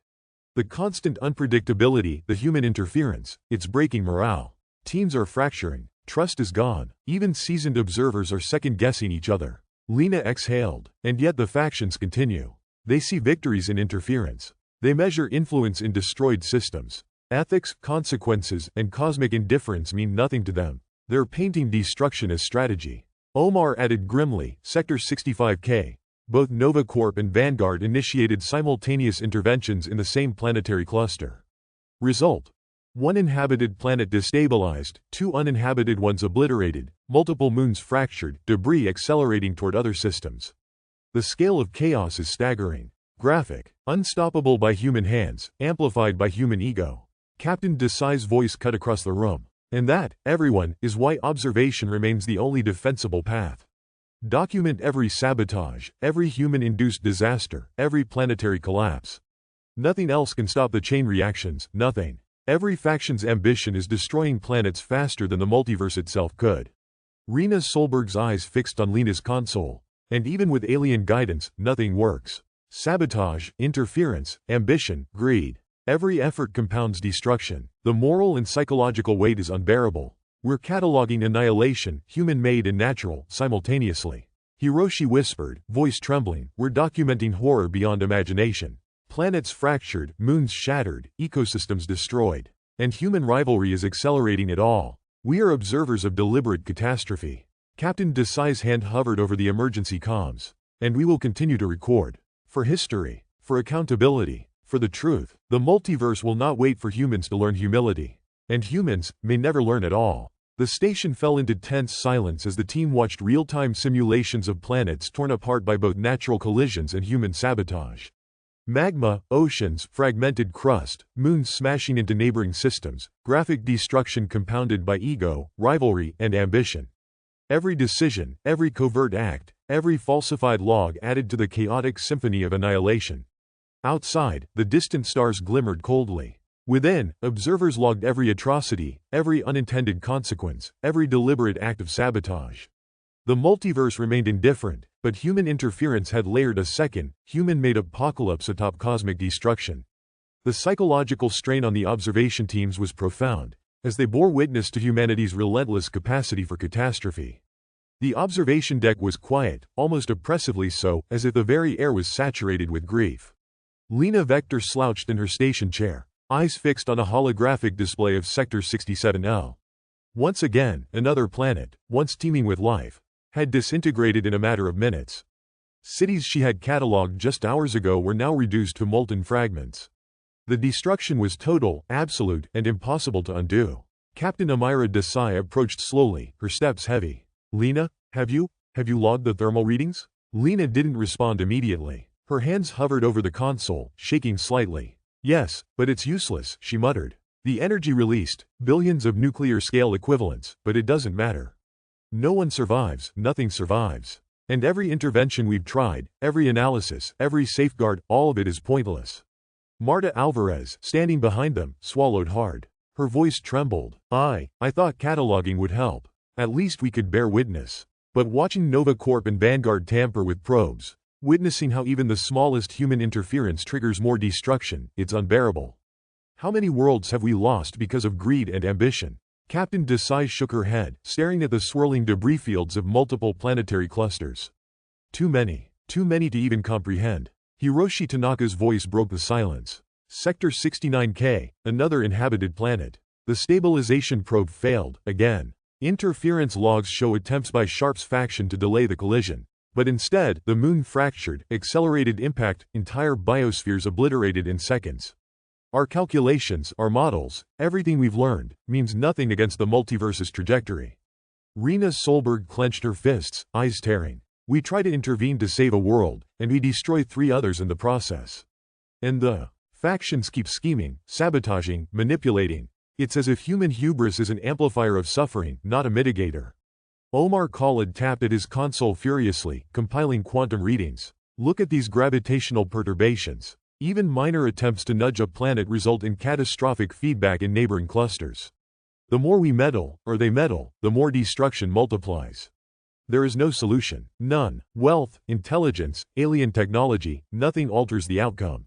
Captain Desai exhaled, a heavy, broken sigh. We've learned too much, yet accomplished nothing. We are powerless. Lena's voice cracked. And knowing this makes every observation unbearable. Every planet we catalog, every civilization we watch vanish, it becomes personal. I feel like a witness to an endless funeral I cannot stop. Marta Alvarez's hands shook. It's not just the destruction itself, it's that we understand it. We understand the physics, the trajectories, the energy releases. We know what's happening and why, yet our knowledge doesn't help a single soul. I can't unsee it. I can't unfeel it. Hiroshi leaned back, eyes staring at nothing. Every human accomplishment, technology, ingenuity, even morality, was supposed to give us control, purpose. But now, it only emphasizes futility. We're capable of understanding, but incapable of saving. And worse, we see our own species making it worse. The sabotage, the experiments, each failure reminds us how little our intelligence matters against the multiverse. Captain Desai's voice dropped to a whisper. The factions, watching them destroy or manipulate planets for pride or profit. It's grotesque, and there's nothing we can do. We're powerless to stop them and powerless to save the worlds. Absolute impotence. Rena Solberg's hands hovered over her console, tracking a cluster of 3 planets nearing collision. I've logged every probe failure, every intentional misfire, every sabotage attempt. But what good does it do? These civilizations, gone. Entire ecosystems, gone. The multiverse doesn't care. And humans are just making it worse. Omar swiveled to face the group. And the psychological toll isn't just ours. World leaders, coalition scientists, even alien advisors, they all know the limits now. No intervention works. Ethical debates achieve nothing. Every strategy, every protocol is futile. We're watching total annihilation, and the knowledge of it is torment. Captain Desai's jaw tightened. I never thought I'd envy ignorance. To not know that a planet is moments from obliteration, that would be a mercy. But we know, we see, we hear, and our minds replay it endlessly. Every molten ocean, every fractured crust, every life vaporized in a flash, we cannot unsee it. Lena swallowed, voice breaking. And yet we continue to watch. We must document every collision, every backfire, every sabotage. Because even if we cannot save them, the multiverse doesn't forgive forgetting. We bear witness. That is all we can do. Marta's eyes were red, her voice quiet, raw. I saw a civilization. I don't know what they called themselves, destroyed by a misfire meant to delay a collision. Their cities evaporated, their oceans boiled, their atmosphere torn apart, and I couldn't help them. Nothing could help them, and the factions, they celebrated partial successes as if death were currency. Hiroshi's fingers hovered over the console. Partial successes. God, the irony. Each attempt to manipulate, each small victory, it's measured in ruined planets. And now, every observation carries grief. The multiverse doesn't stop. The cycles of annihilation continue. Human power and ambition, meaningless. Captain Desai's voice hardened, a brittle edge beneath exhaustion. We have to remember this. Record it. Show it to the world, every council, every faction, every observer. Let the record reflect human hubris and cosmic indifference. Let it reflect futility. Perhaps someday, someone may learn humility from our failures. Rena's hand shook as she manipulated the holograms, watching molten continents spiral into the void. I don't think any of us will be the same. Witnessing death on this scale, knowing nothing we do can change it, it's imprinted on the mind, on the soul. Even alien technology, even centuries of knowledge, powerless, helpless. Every world gone is a personal wound. Lena exhaled slowly, voice trembling. And yet, paradoxically, we are alive. We observe, we survive, we record. But every moment of survival is a reminder. What we can't save is infinite. What we witness cannot be undone. And the futility is absolute. Omar whispered, eyes haunted. I think about every faction that tried to bend planets to their will. Greed, ideology, pride, each action amplified destruction. And now, all we have is grief, helplessness, and data. Nothing else. Nothing. Captain Desai looked at each team member, her eyes heavy. We have power beyond imagination. Technology to traverse universes, probes that measure planetary cores in real time, Systems that can detect sabotage before it happens, but what do they matter? We cannot stop death, we cannot save civilizations, we cannot control the multiverse. Our power is a shadow. Our knowledge, a curse. Rena's voice dropped, almost inaudible. And every world that falls, everyone we can track, everyone we cannot, is etched into our minds. We are cataloging the funeral of the multiverse, and nothing we do changes a single outcome. We're witnesses to futility itself. The deck fell silent, each observer absorbed in their own grief. On the screens, molten continents collided, oceans boiled, entire ecosystems evaporated, and moons shattered in a symphony of destruction beyond comprehension. Human interference had added chaos, ambition had amplified it, but in the end, the multiverse continued its relentless, indifferent path. Lena leaned back, eyes hollow. We are powerless, and knowing this makes the heart break with every observation.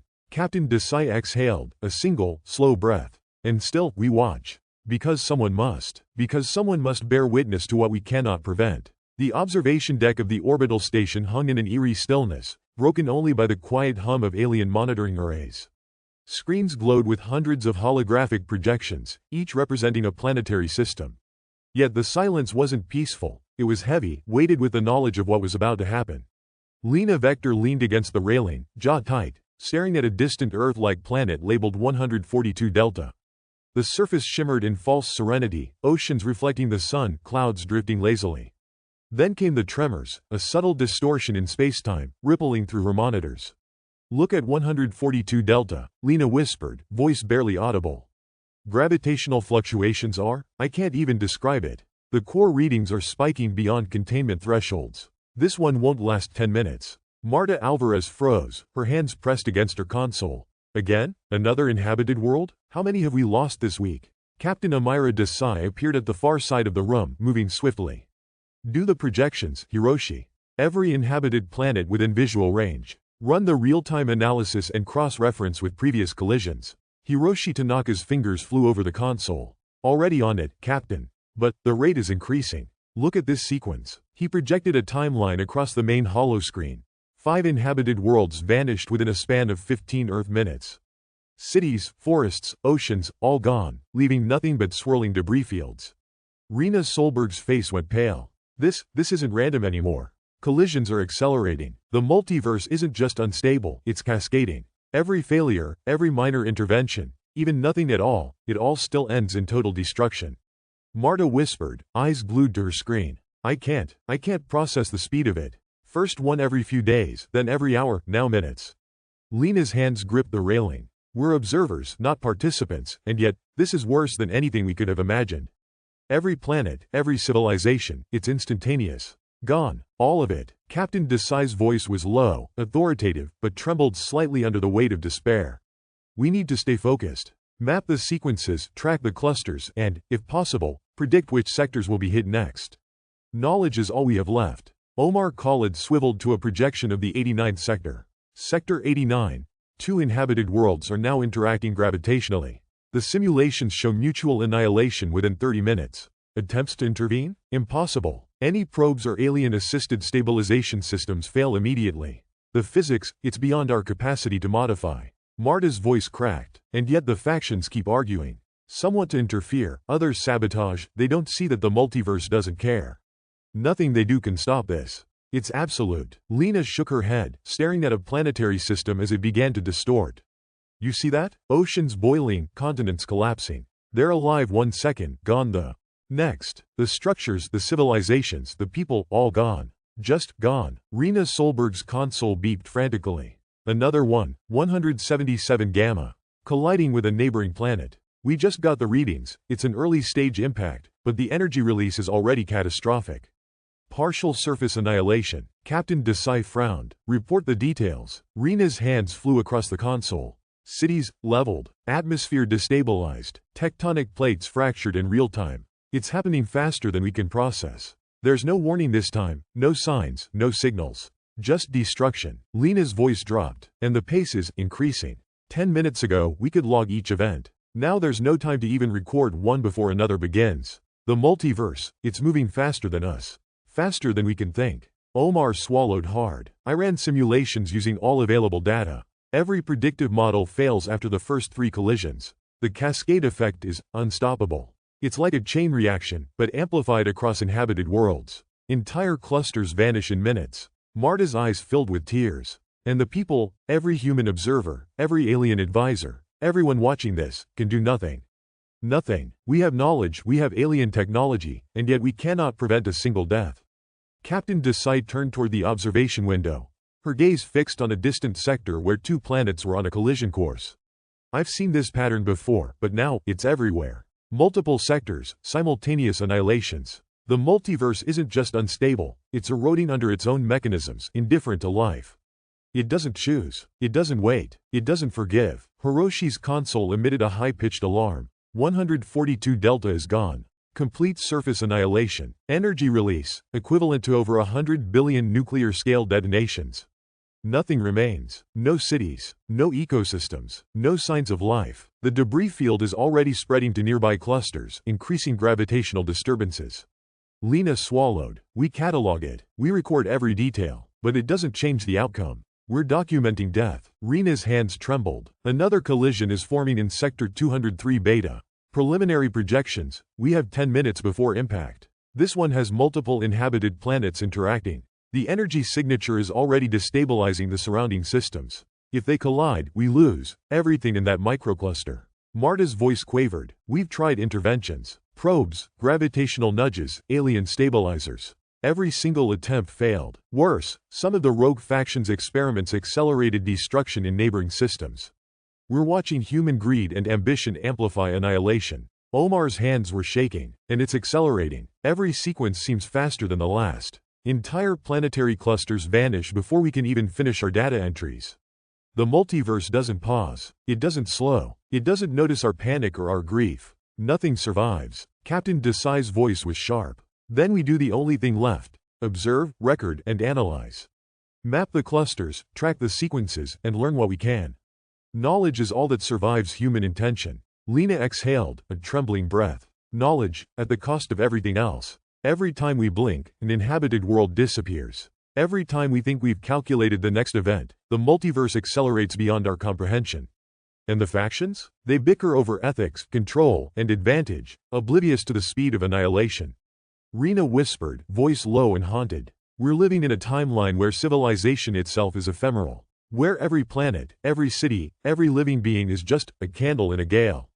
And the gale never stops. Marta wiped tears from her eyes. And it's personal. Every catalogued civilization, every detailed log. I know someone, somewhere, fictional or real, might have lived there. And now they're gone. And I can't help them. And no one can. Hiroshi's console flickered as he projected a visualization of multiple systems cascading into destruction. Look at this sequence. Inhabitants unaware, entire ecosystems obliterated before they can even register the danger. And it's faster now. Faster than our alien assist systems can monitor in real time. We can see it, but we cannot intervene. Captain Desai's face was grave. Then we bear witness. We record. We map. We survive, so that the story of their existence, brief as it was, isn't lost entirely. But every second, every observation, every record, is a reminder that our power is meaningless. Lena's voice trembled as she keyed in the latest data. And the psychological toll, every observer, every scientist, every politician watching this, it's overwhelming. Grief, guilt, frustration, all intensified by the knowledge that even if we could intervene, it wouldn't matter. We're powerless, utterly powerless, against the multiverse itself. Omar leaned back in exhaustion. And the multiverse doesn't pause. It doesn't care. It doesn't slow down for our human limitations. It continues its relentless march. Collisions, chain reactions, annihilation, one after another. The sequence is accelerating, and we are only observers, cataloging what we cannot stop. Marta's voice broke entirely. I thought knowledge would help. That understanding would give purpose. But all it gives is a front row seat to the end of everything. And the human element, our ambition, our interference, our greed, just makes it worse. Even our power to witness is a curse. Captain Desai's eyes hardened, but her voice was quiet, resolute. Then we focus on surviving, documenting, and learning. We will bear witness. And someday, somewhere, perhaps someone will understand the scale of what has occurred. But the multiverse will continue. And destruction will continue. Faster, larger, more absolute than anything we have ever imagined. The room fell silent as the team turned to their consoles, eyes locked on worlds being erased in real time. The decks hummed with alien technology, the monitors glowed with unimaginable loss, and yet the observers remained, cataloging, recording, and surviving.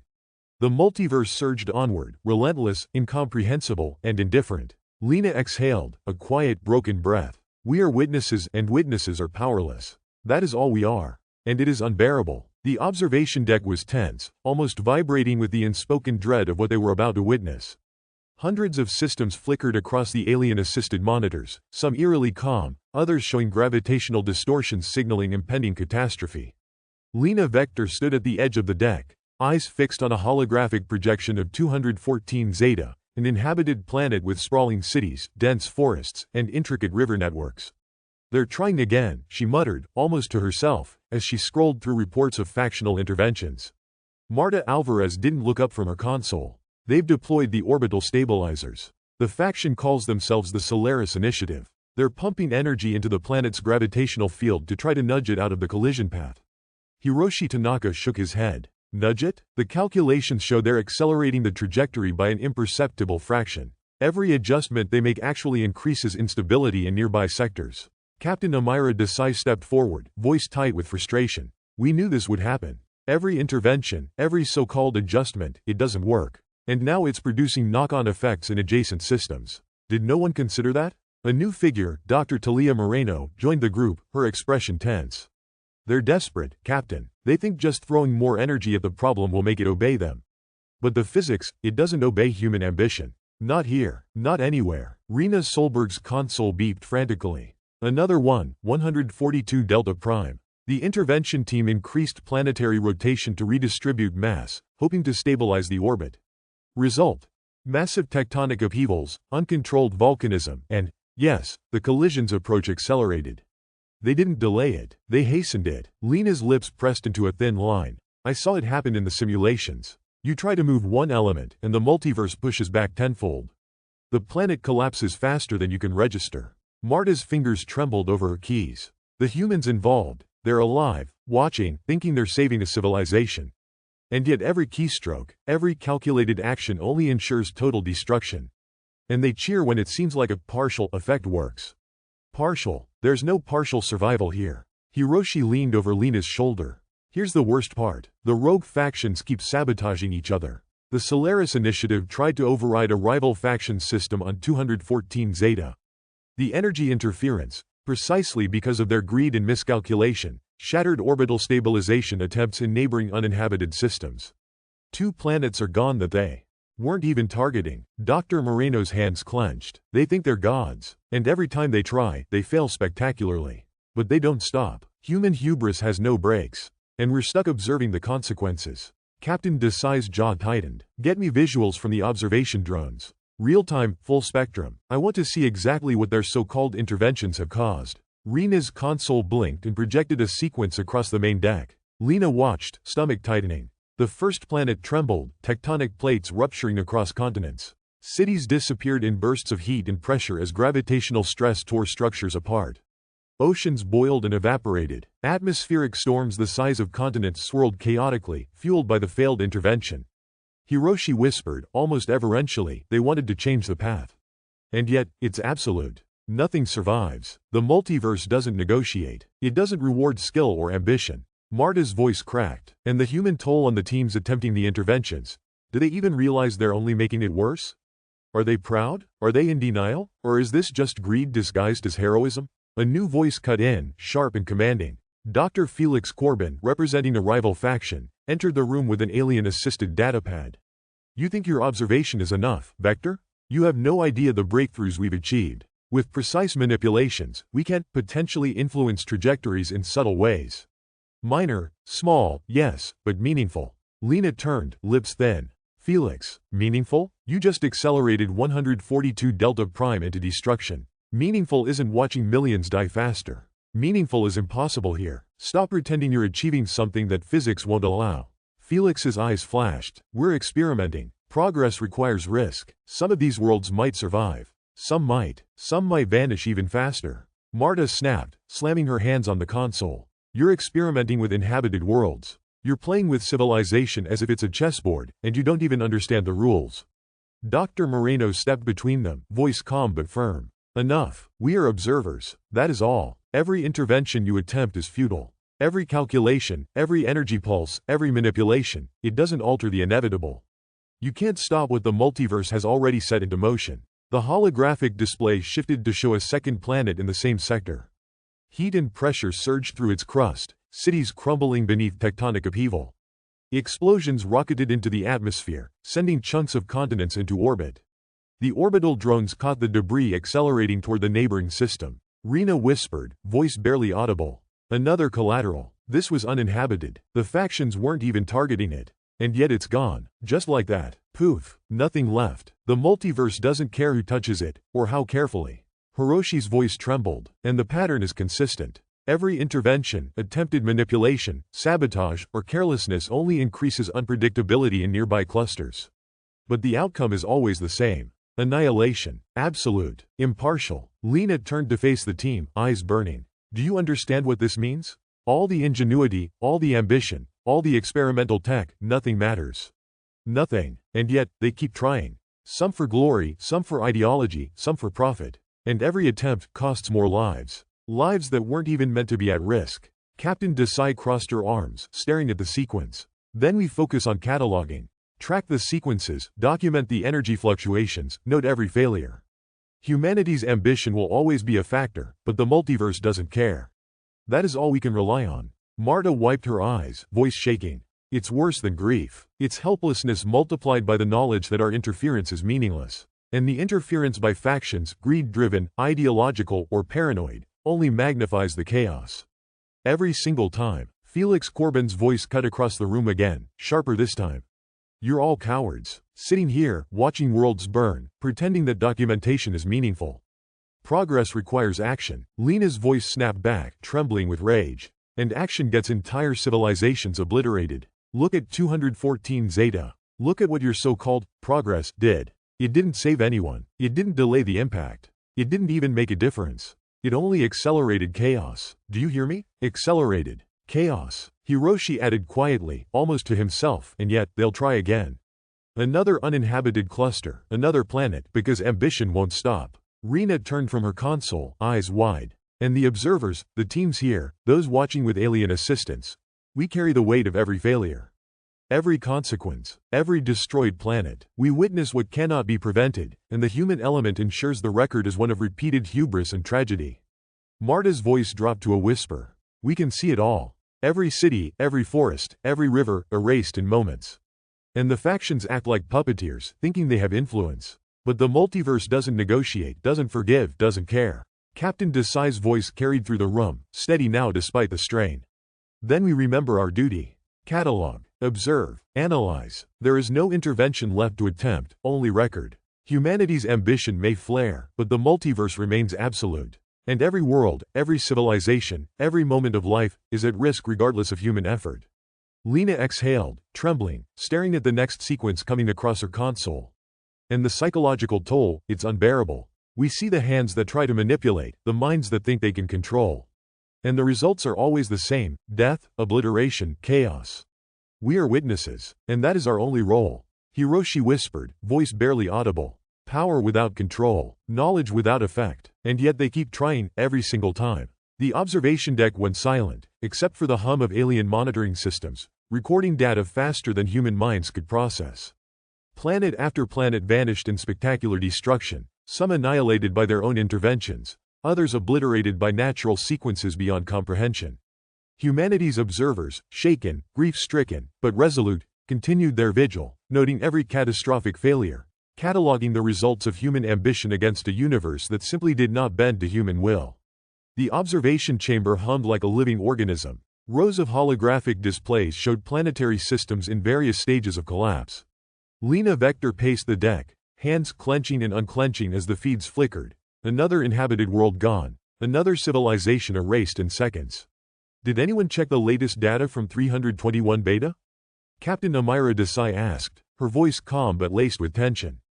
Hiroshi Tanaka shook his head, tapping furiously on his console. They tried another trajectory adjustment. The faction responsible, Vanguard Consortium, attempted to use gravitational resonance to slow the collision.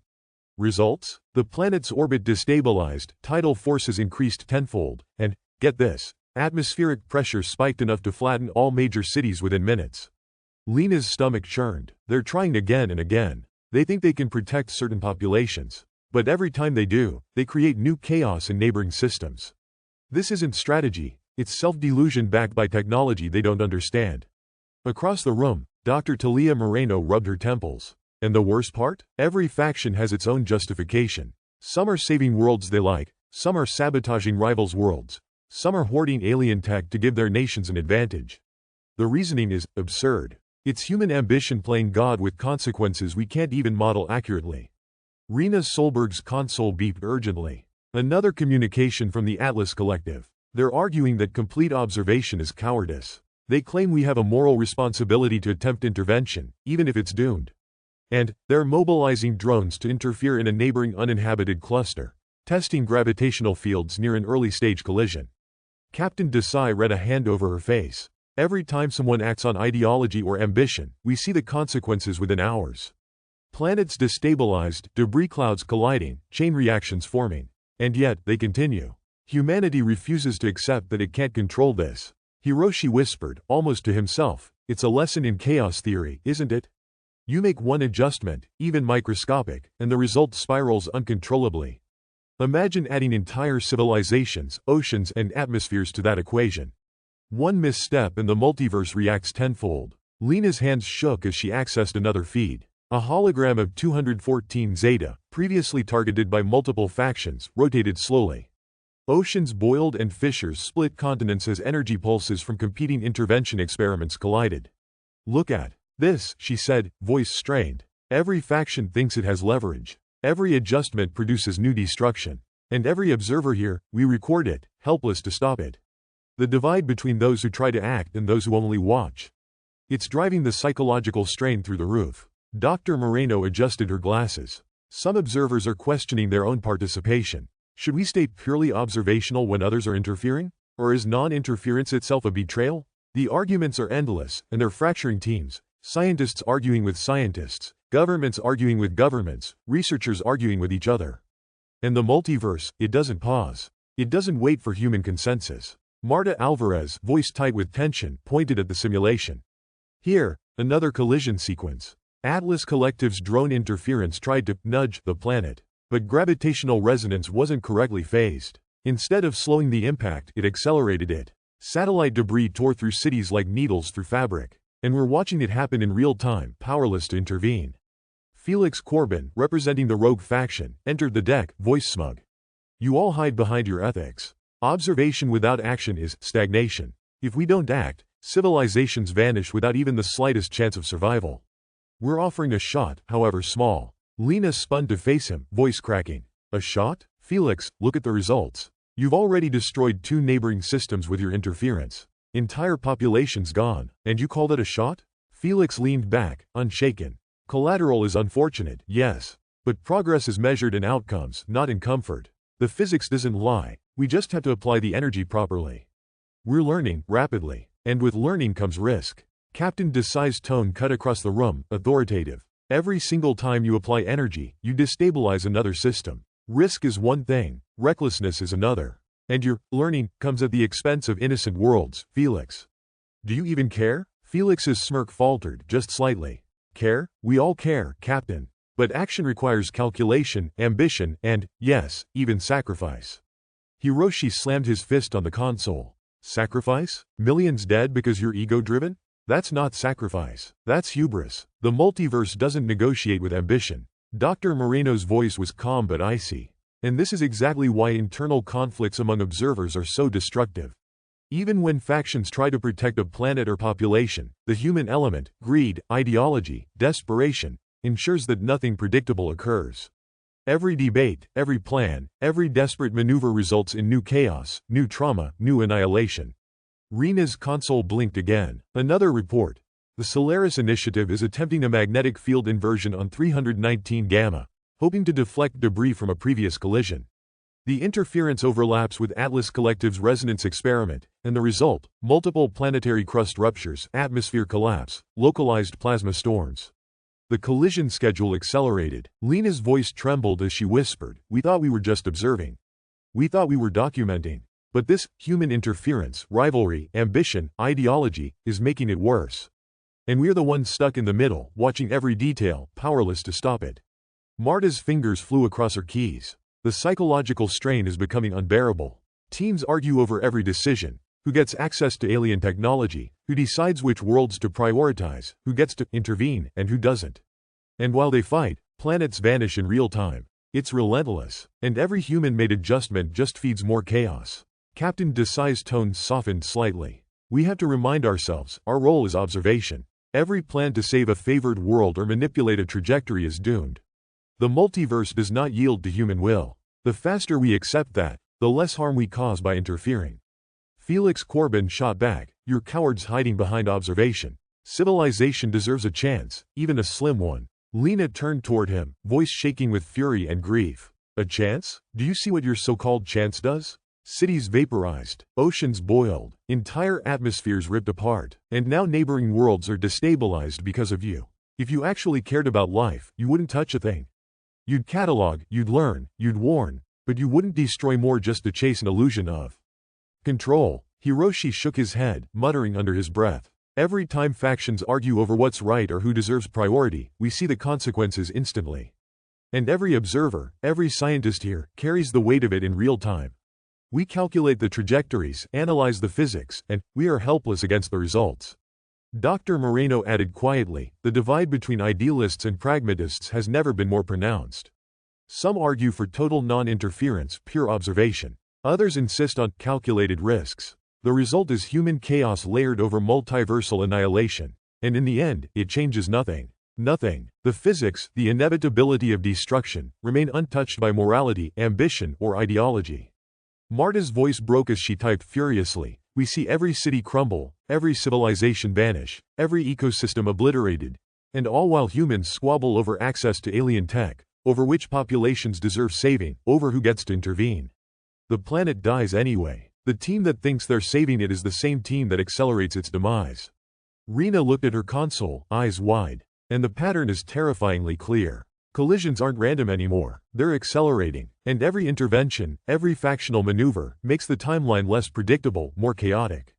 Yet still, factions act, still, ego-driven humans keep trying."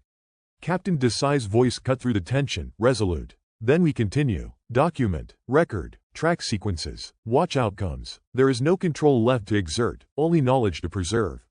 Our role is observation. Let that guide us. The multiverse doesn't forgive, and humans will always complicate what is already beyond their control." Lena exhaled shakily, staring at the next planetary feed. "We are the record keepers of human hubris. Every intervention, every argument, every collision.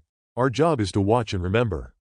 And maybe, just maybe, to prevent humans from accelerating destruction where the multiverse hasn't already."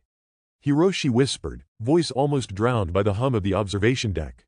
"Power without control, knowledge without effect, and humans, they keep reaching, even knowing the cost." The holographic feed rotated slowly, showing planetary destruction unfolding in real time. Cities flattened by gravity fluctuations, oceans boiling, tectonic fissures splitting continents. Energy pulses from factional interventions overlapped and collided, amplifying chaos. Alien mentors observed silently, recording every human misstep. Observers, stranded between cosmic inevitability and human ambition, took note, hearts heavy, minds exhausted. No plan worked, no technology could stop it. Every intervention, every selfish maneuver, every attempt to save a favored world or population, ended in failure, sometimes accelerating annihilation. Humanity's factions argued, sabotaged, and manipulated, but the multiverse continued its indifferent course. And every observer bore witness to both the cosmic and human-made devastation. Unable to alter the outcome, forced to record the finality of annihilation. Everything was silent, except for the faint hum of alien instruments and the soft buzz of gravimetric monitors.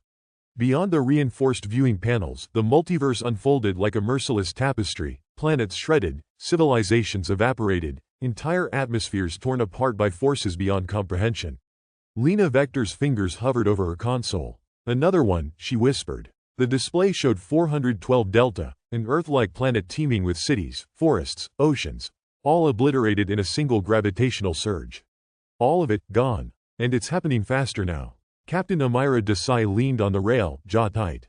Faster and more indiscriminate. Every attempt to intervene, every factional maneuver, has had zero effect. If anything, the human meddling is creating new instabilities in adjacent systems. Hiroshi Tanaka, hunched over his station, muttered, "Gravity isn't forgiving." Even minuscule interference propagates unpredictably. We're watching chain reactions unfold in real time, triggered by our own technology. And still, people keep trying. Felix Corbin appeared in the doorway, arms crossed. "Are you going to lecture us again? About hubris? Captain, every civilization deserves a chance." Lena spun toward him, voice trembling with anger and grief. "A chance? Felix, you've just accelerated the destruction of 3 neighboring systems with your chance. Every experiment you touch makes it worse. We are documenting annihilation, not preventing it." Dr. Talia Moreno sighed heavily. "It's the same argument in every observation deck, every meeting, every council session. Interventionist, idealist, opportunist, every human faction thinks they can bend the multiverse to their will. And the multiverse doesn't care. Not for a second." Rena Solberg, eyes wide and pale, pointed at the central holomap. "Look, another cluster. 421 Theta, 422 Iota, 423 Kappa, every inhabited world and sequence. Our attempts to stabilize orbital resonance fields have failed. Collisions are cascading faster than predicted. It's exponential now." Marta Alvarez swallowed hard. "Exponential? You mean the closer one planet gets to destruction, the faster the neighboring ones go? That's catastrophic. Even the mathematical models don't handle this scale." Hiroshi's fingers flew across the console. "We've recalibrated dozens of simulations, but the physics is brutally clear. We're dealing with overlapping gravitational fields at a multiversal scale. Energy release per collision is on the order of billions of nuclear equivalent detonations across planetary surfaces simultaneously. Nothing we've tried changes the outcomes." Captain Desai's voice was low, almost a whisper. "And the worst part? Human ambition, our arrogance, it's magnifying the chaos. Every interference, every sabotage, every ideological experiment produces ripple effects we can't fully track. We're trapped between cosmic inevitability and human incompetence." Felix Corbin stepped closer, voice defiant. "I will not sit and watch while others do nothing. Our interventions may fail, yes, but we must act. If we don't try, if we refuse out of fear, we become complicit in the annihilation." Lena's eyes flashed with fury. "Complicit? Felix, do you even see what your action has done? Cities flattened, oceans boiled, atmospheric collapse triggered across neighboring worlds. Do you call that responsibility?" Felix's face hardened. "We can't ignore potential opportunities. If we do, then yes, we are complicit. Action is better than paralysis." Dr. Moreno's voice cut through the tension, calm but cutting. "And yet, every action produces more loss, more chaos. Your reasoning doesn't survive contact with reality. We can record, measure, and analyze every parameter, but control? That ends the moment a planet begins to rupture under physics we cannot override." Hiroshi leaned back, rubbing his temples. "I spent 2 decades modeling planetary dynamics, tidal forces, crustal stresses. Nothing prepares you for watching it all unfold live. Cities torn apart by fluctuating gravitational waves, tectonic plates shearing continents apart, magnetic fields collapsing, atmospheres ripped from the surface. And humans keep thinking they can fix it with a few energy pulses." Rena's voice trembled. "We see entire ecosystems vanish in moments. Species, culture, civilization, all of it, gone in the span of a heartbeat. And the ones causing the fixes, they don't see the full picture. Their hubris blinds them to the chain reactions they trigger." Marta glanced at the holographic display of 415 Zeta. "Even alien mentors can't interfere. They offer guidance, clarity, technology for observation, but they can't stop it." "Nothing can." Captain Desai's eyes darkened. "And here's the cruelty of it. We have the tools to watch, to understand, to catalog, but no tool, no technology, no intelligence, no human ambition can alter the course of these events. We are witnesses to a power utterly indifferent to us." Lena's shoulders shook. "Every faction thinks it has a right to try. Some out of fear, some out of ideology, some out of greed. And every time, we see consequences we can't contain. We're human and we're fragile. Every intervention has exposed our impotence." Felix's defiance wavered, just slightly. You make it sound so absolute. So hopeless." Lena's voice softened but remained firm. "Because it is. Absolute. The multiverse doesn't negotiate with human desire, Felix. No moral calculus, no calculation, no hubris changes the outcome. Every collision, every planetary rupture, every annihilation, all unstoppable." Dr. Moreno's fingers hovered over the console. "We've cataloged hundreds of these events now. Patterns, energy signatures, gravitational collapse sequences, everything consistent. Intervention does not prevent destruction, it only amplifies complexity, sometimes making adjacent worlds vanish faster. Hiroshi added, voice tight, even on uninhabited planets, we've seen backfire. Energy pulses meant to stabilize orbit, miscalculated, tear crusts, generate plasma storms, and send debris cascading into inhabited systems. Even when we're careful, chaos reigns. Rena's console blinked, and the psychological toll, it's exponential too. Teams are fracturing. Some observers refuse to speak to interventionists. Others collapse under the sheer scale of loss they've recorded. We're not just watching physics, we're watching human failure layered on top of cosmic indifference. Marta's voice cracked. I keep seeing the same thing. Someone tries to save one world, and in doing so, another is destroyed. Human ambition only adds variables we can't predict. And every observer here feels it. Every scientist, every officer, every record-keeper, carries the weight of worlds lost we couldn't prevent. Captain Desai's gaze swept the deck. This is what we have learned. Human pride, ingenuity, and technology matter nothing against multiversal forces. Every intervention proves it further. Every collision confirms it. And every faction that insists it can fix the trajectory, save a population, or manipulate outcomes, is doomed to failure, often spectacularly. Felix muttered, almost under his breath, then what's left? Observation? Lena's eyes were wet, but her tone was steady. Observation, documentation, understanding, and hope that one day, maybe, humanity will grasp the limits of its power before acting recklessly. We can learn from every failure, but we can't stop the destruction. Not ever. Dr. Moreno turned her console toward Felix. Look here. Energy readings from 417 Kappa. Interference from the Solarian faction attempted to realign planetary resonance fields. Immediate result. Crust destabilization, tidal waves across continents, atmospheric ionization. Entire populations lost in minutes. Intervention failed. Repercussions extend to 3 neighboring worlds now showing orbit perturbations. This is what control looks like. This is what human hubris produces. Hiroshi whispered, voice hollow, knowledge without effect. Power without control. And yet, humans keep reaching, keep thinking they can do something, anything. But the multiverse is indifferent. It doesn't care if you are brilliant, ethical, or ambitious. Rena's console blinked again. Another feed activated. A once thriving planet vanished entirely, leaving only a glittering debris cloud in interuniversal space. She exhaled shakily. Another one. It's relentless. The physics, the annihilation, nothing human can touch it. Not military strategy, not ideology, not intervention, not ambition. Nothing. Captain Desai stood rigid, voice cutting through the deck. Let's be clear, humanity is powerless. Alien mentors provide insight, observation tools, and clarity, but they cannot stop the destruction.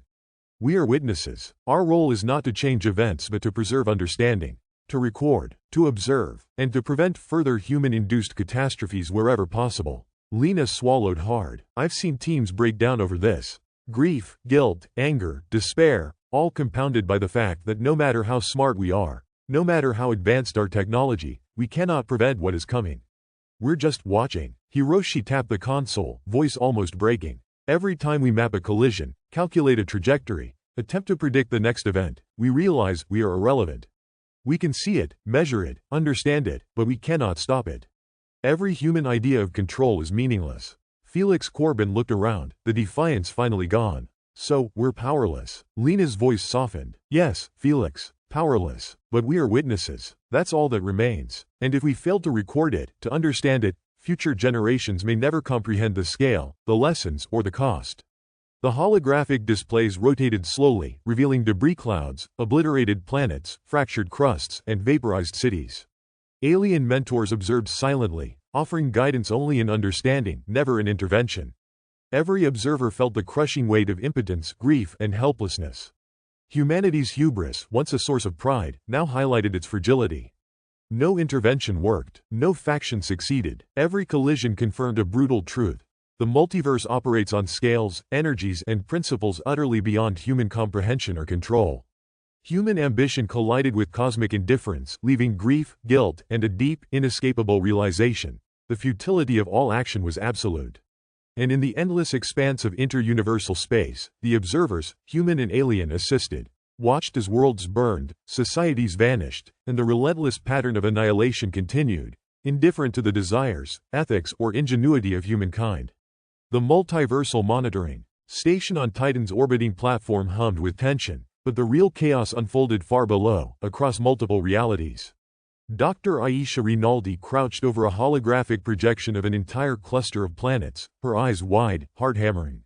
"It's accelerating," she said, her voice tight. "We're no longer talking single collisions. Entire clusters, 3, sometimes 4 at once, are collapsing in sequence."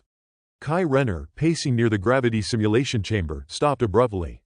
"Clusters? Are you saying our models underestimated the rate?" Aisha nodded, her fingers tracing shifting vectors on the projection. "Underestimated is generous. We didn't anticipate overlapping gravitational resonances could propagate this fast. We're seeing domino effects. Energy released on one planet literally destabilizes another orbiting nearby in a parallel universe. And now, multiple universes are overlapping. Everything is cascading." Dr. Leona Ferris sat on a cold steel bench, rubbing her temples. "I've been watching planetary dynamics for 20 years. Tidal shear, orbital resonance, rotational inertia. I thought I understood chain reactions. But these sequences are insane. Multiple Earth-like worlds, civilizations, entire atmospheres, gone before we can even log them." Jin Wu, a young technician with a knack for coding predictive algorithms, ran simulations in real time. "The numbers don't lie. If the current propagation continues, the next 50 planets in cluster sigma will collide within 75 standard minutes?" Aisha swallowed hard. "And that's conservative. Observation lag alone underestimates the destruction. We're seeing delays between detection and collapse. The actual event may already be complete before we even register it." Kai shook his head. "And we're helpless. Not one single intervention, not a pulse, not a micro-adjustment, nothing, has slowed the annihilation. Every experimental nudge we've attempted is either ineffective or, worse, makes the chain reaction worse." From the side console, Zara Akindel, an alien liaison embedded with the human teams, spoke quietly. Her tone carried no judgment, just stark clarity. "I have observed these sequences for centuries. Your species' interventions, while technologically impressive, do not alter outcomes. The forces involved operate on scales orders of magnitude beyond any control you possess." Aisha leaned back, a shiver running through her spine. "We knew this was cosmic in scale. But the brutality, to witness dozens of inhabited worlds vanish simultaneously. She faltered, unable to find words. Kai gritted his teeth. "It's more than numbers and physics. It's people, societies, civilizations. Entire ecosystems, gone in minutes. And the speed now, we don't even have time to catalog everything accurately. Our records are incomplete before they're even started." Leona's voice trembled. "I've seen 3 complete civilizations evaporate while running a single predictive model. Every planetary collision triggers environmental cascades, crust fractures, volcanic supereruptions, atmospheric ionization, magnetic field collapse. Even uninhabited planets are destroyed in the process. And we're helpless." Jin shook his head, the console glowing red with urgent updates. "Look at cluster THETA7. Gravitational oscillations from one planet's rupture are propagating into 4 adjacent Earth-like planets. The energy signatures alone indicate billions of cubic kilometers of rock vaporizing, magnetic poles flipping, oceans boiling. All in seconds." Kai threw his hands up. "We designed these observation protocols for disasters, supervolcanoes, asteroid impacts, maybe localized orbital collisions.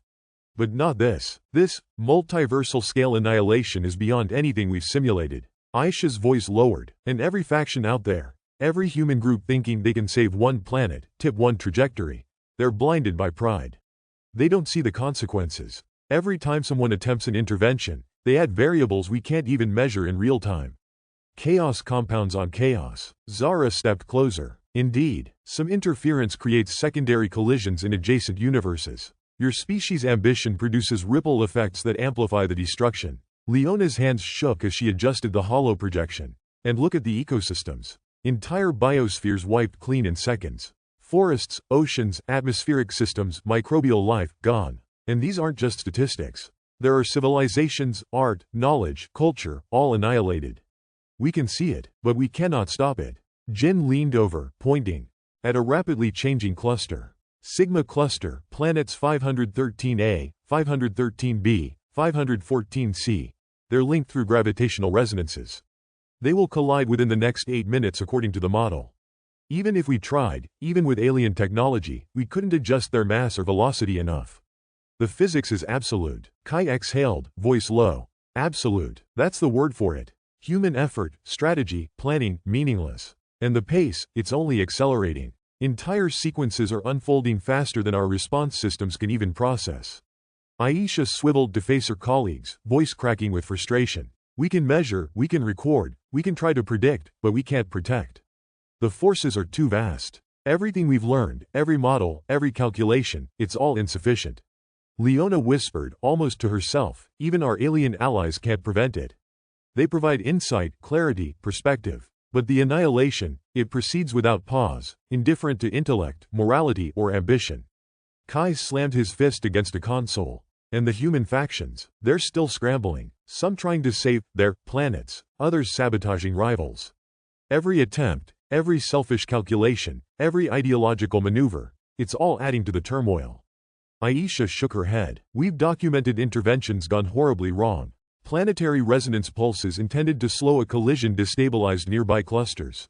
Gravitational nudges created tidal waves, magnetic disruptions, crust ruptures. Entire civilizations were wiped out because someone thought they could manipulate one world. Jin's fingers flew over his keyboard. I'm seeing patterns, predictive markers and collisions. But even that knowledge is useless for intervention. We can tell which planet will vanish next, estimate the energy release, but that's all. Prediction doesn't change the outcome. Zara, usually stoic, tilted her head. Observation is now the only meaningful act. Recording sequences, understanding the physics, and monitoring interactions may inform future generations. Intervention, at this scale, is folly. Leona's eyes scanned the holomap, watching debris clouds coalesce and disappear. We are witnessing a kind of cosmic pattern, almost beautiful if it weren't utterly lethal. Gravity waves, orbital collapse, energy dissipation, the physics is elegant, cruel, and unstoppable. And humans? We are irrelevant. Aisha clenched her fists, trying to stay composed. It's not just the physics. It's the human cost, the ethical collisions we can't mediate. Rival factions sabotage each other, desperate to manipulate outcomes. We see entire fleets of intervention drones destroyed by human hands while planets burn. Ambition is accelerating the chaos, even as the multiverse itself remains indifferent. Kai shook his head, voice bitter. We can see it all. Monitor every sequence, record every destruction, but no algorithm, no calculation, no heroic effort changes a thing. Every inhabited world, every civilization, every ecosystem, helpless against physics and human folly alike. Leona's hand trembled as she highlighted a cluster of destroyed worlds. We've watched hundreds vanish in minutes. The psychological strain, it's crushing. People on every team breaking down, refusing to speak, refusing to observe.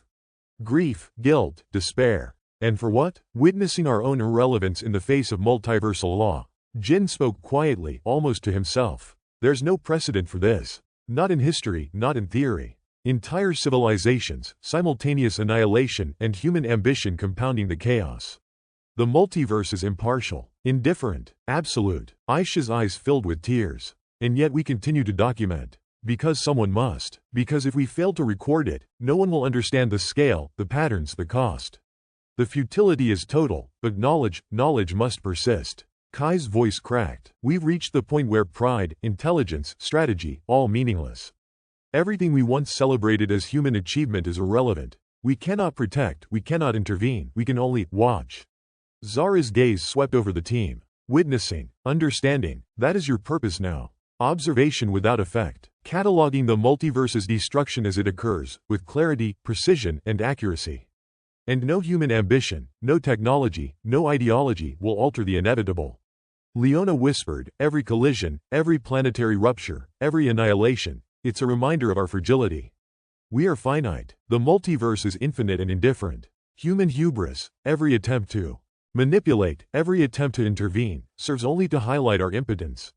Jin's fingers hovered over the final console. I'm running the next predictive sequence. Cluster Lambda. Planets 601A, 602B, estimated destruction within 6 minutes.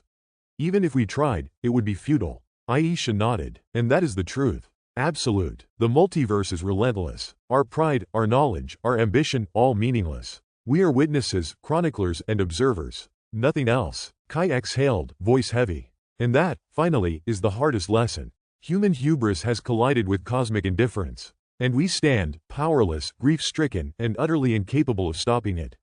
The station fell silent. Beyond the shields, the multiverse continued its merciless pattern. Clusters of inhabited worlds vanished in rapid succession. Dust clouds, vaporized oceans, collapsing cities, and fractured atmospheres spiraled across realities in perfect, terrifying choreography. Every observer knew the unalterable truth. No technology, no faction, no intelligence, no ambition could change the inevitable. Humanity's hubris had met an indomitable force, and in the endless, indifferent multiverse, the sequence continued, planet after planet disappearing without pause, leaving only witnesses to record the impossible scale of destruction. The observation outpost on Vespera 7 was carved into the jagged cliffs of the planet's northern hemisphere, a place chosen for its isolation and its stable orbit within a dense stellar cluster. Unlike previous sites, this facility was designed for continuous, high-fidelity multiverse observation, outfitted with alien quantum lenses capable of capturing gravitational distortions, energy emissions, and atomic displacements across multiple universes simultaneously. Dr. Hannah Patel, a lead exoplanetary physicist, stared at the primary holographic display, her mouth dry. "Look at this," she said, her voice trembling. A three-dimensional map of the Orpheus cluster rotated slowly in the air before her, red and orange streaks marking annihilated planets.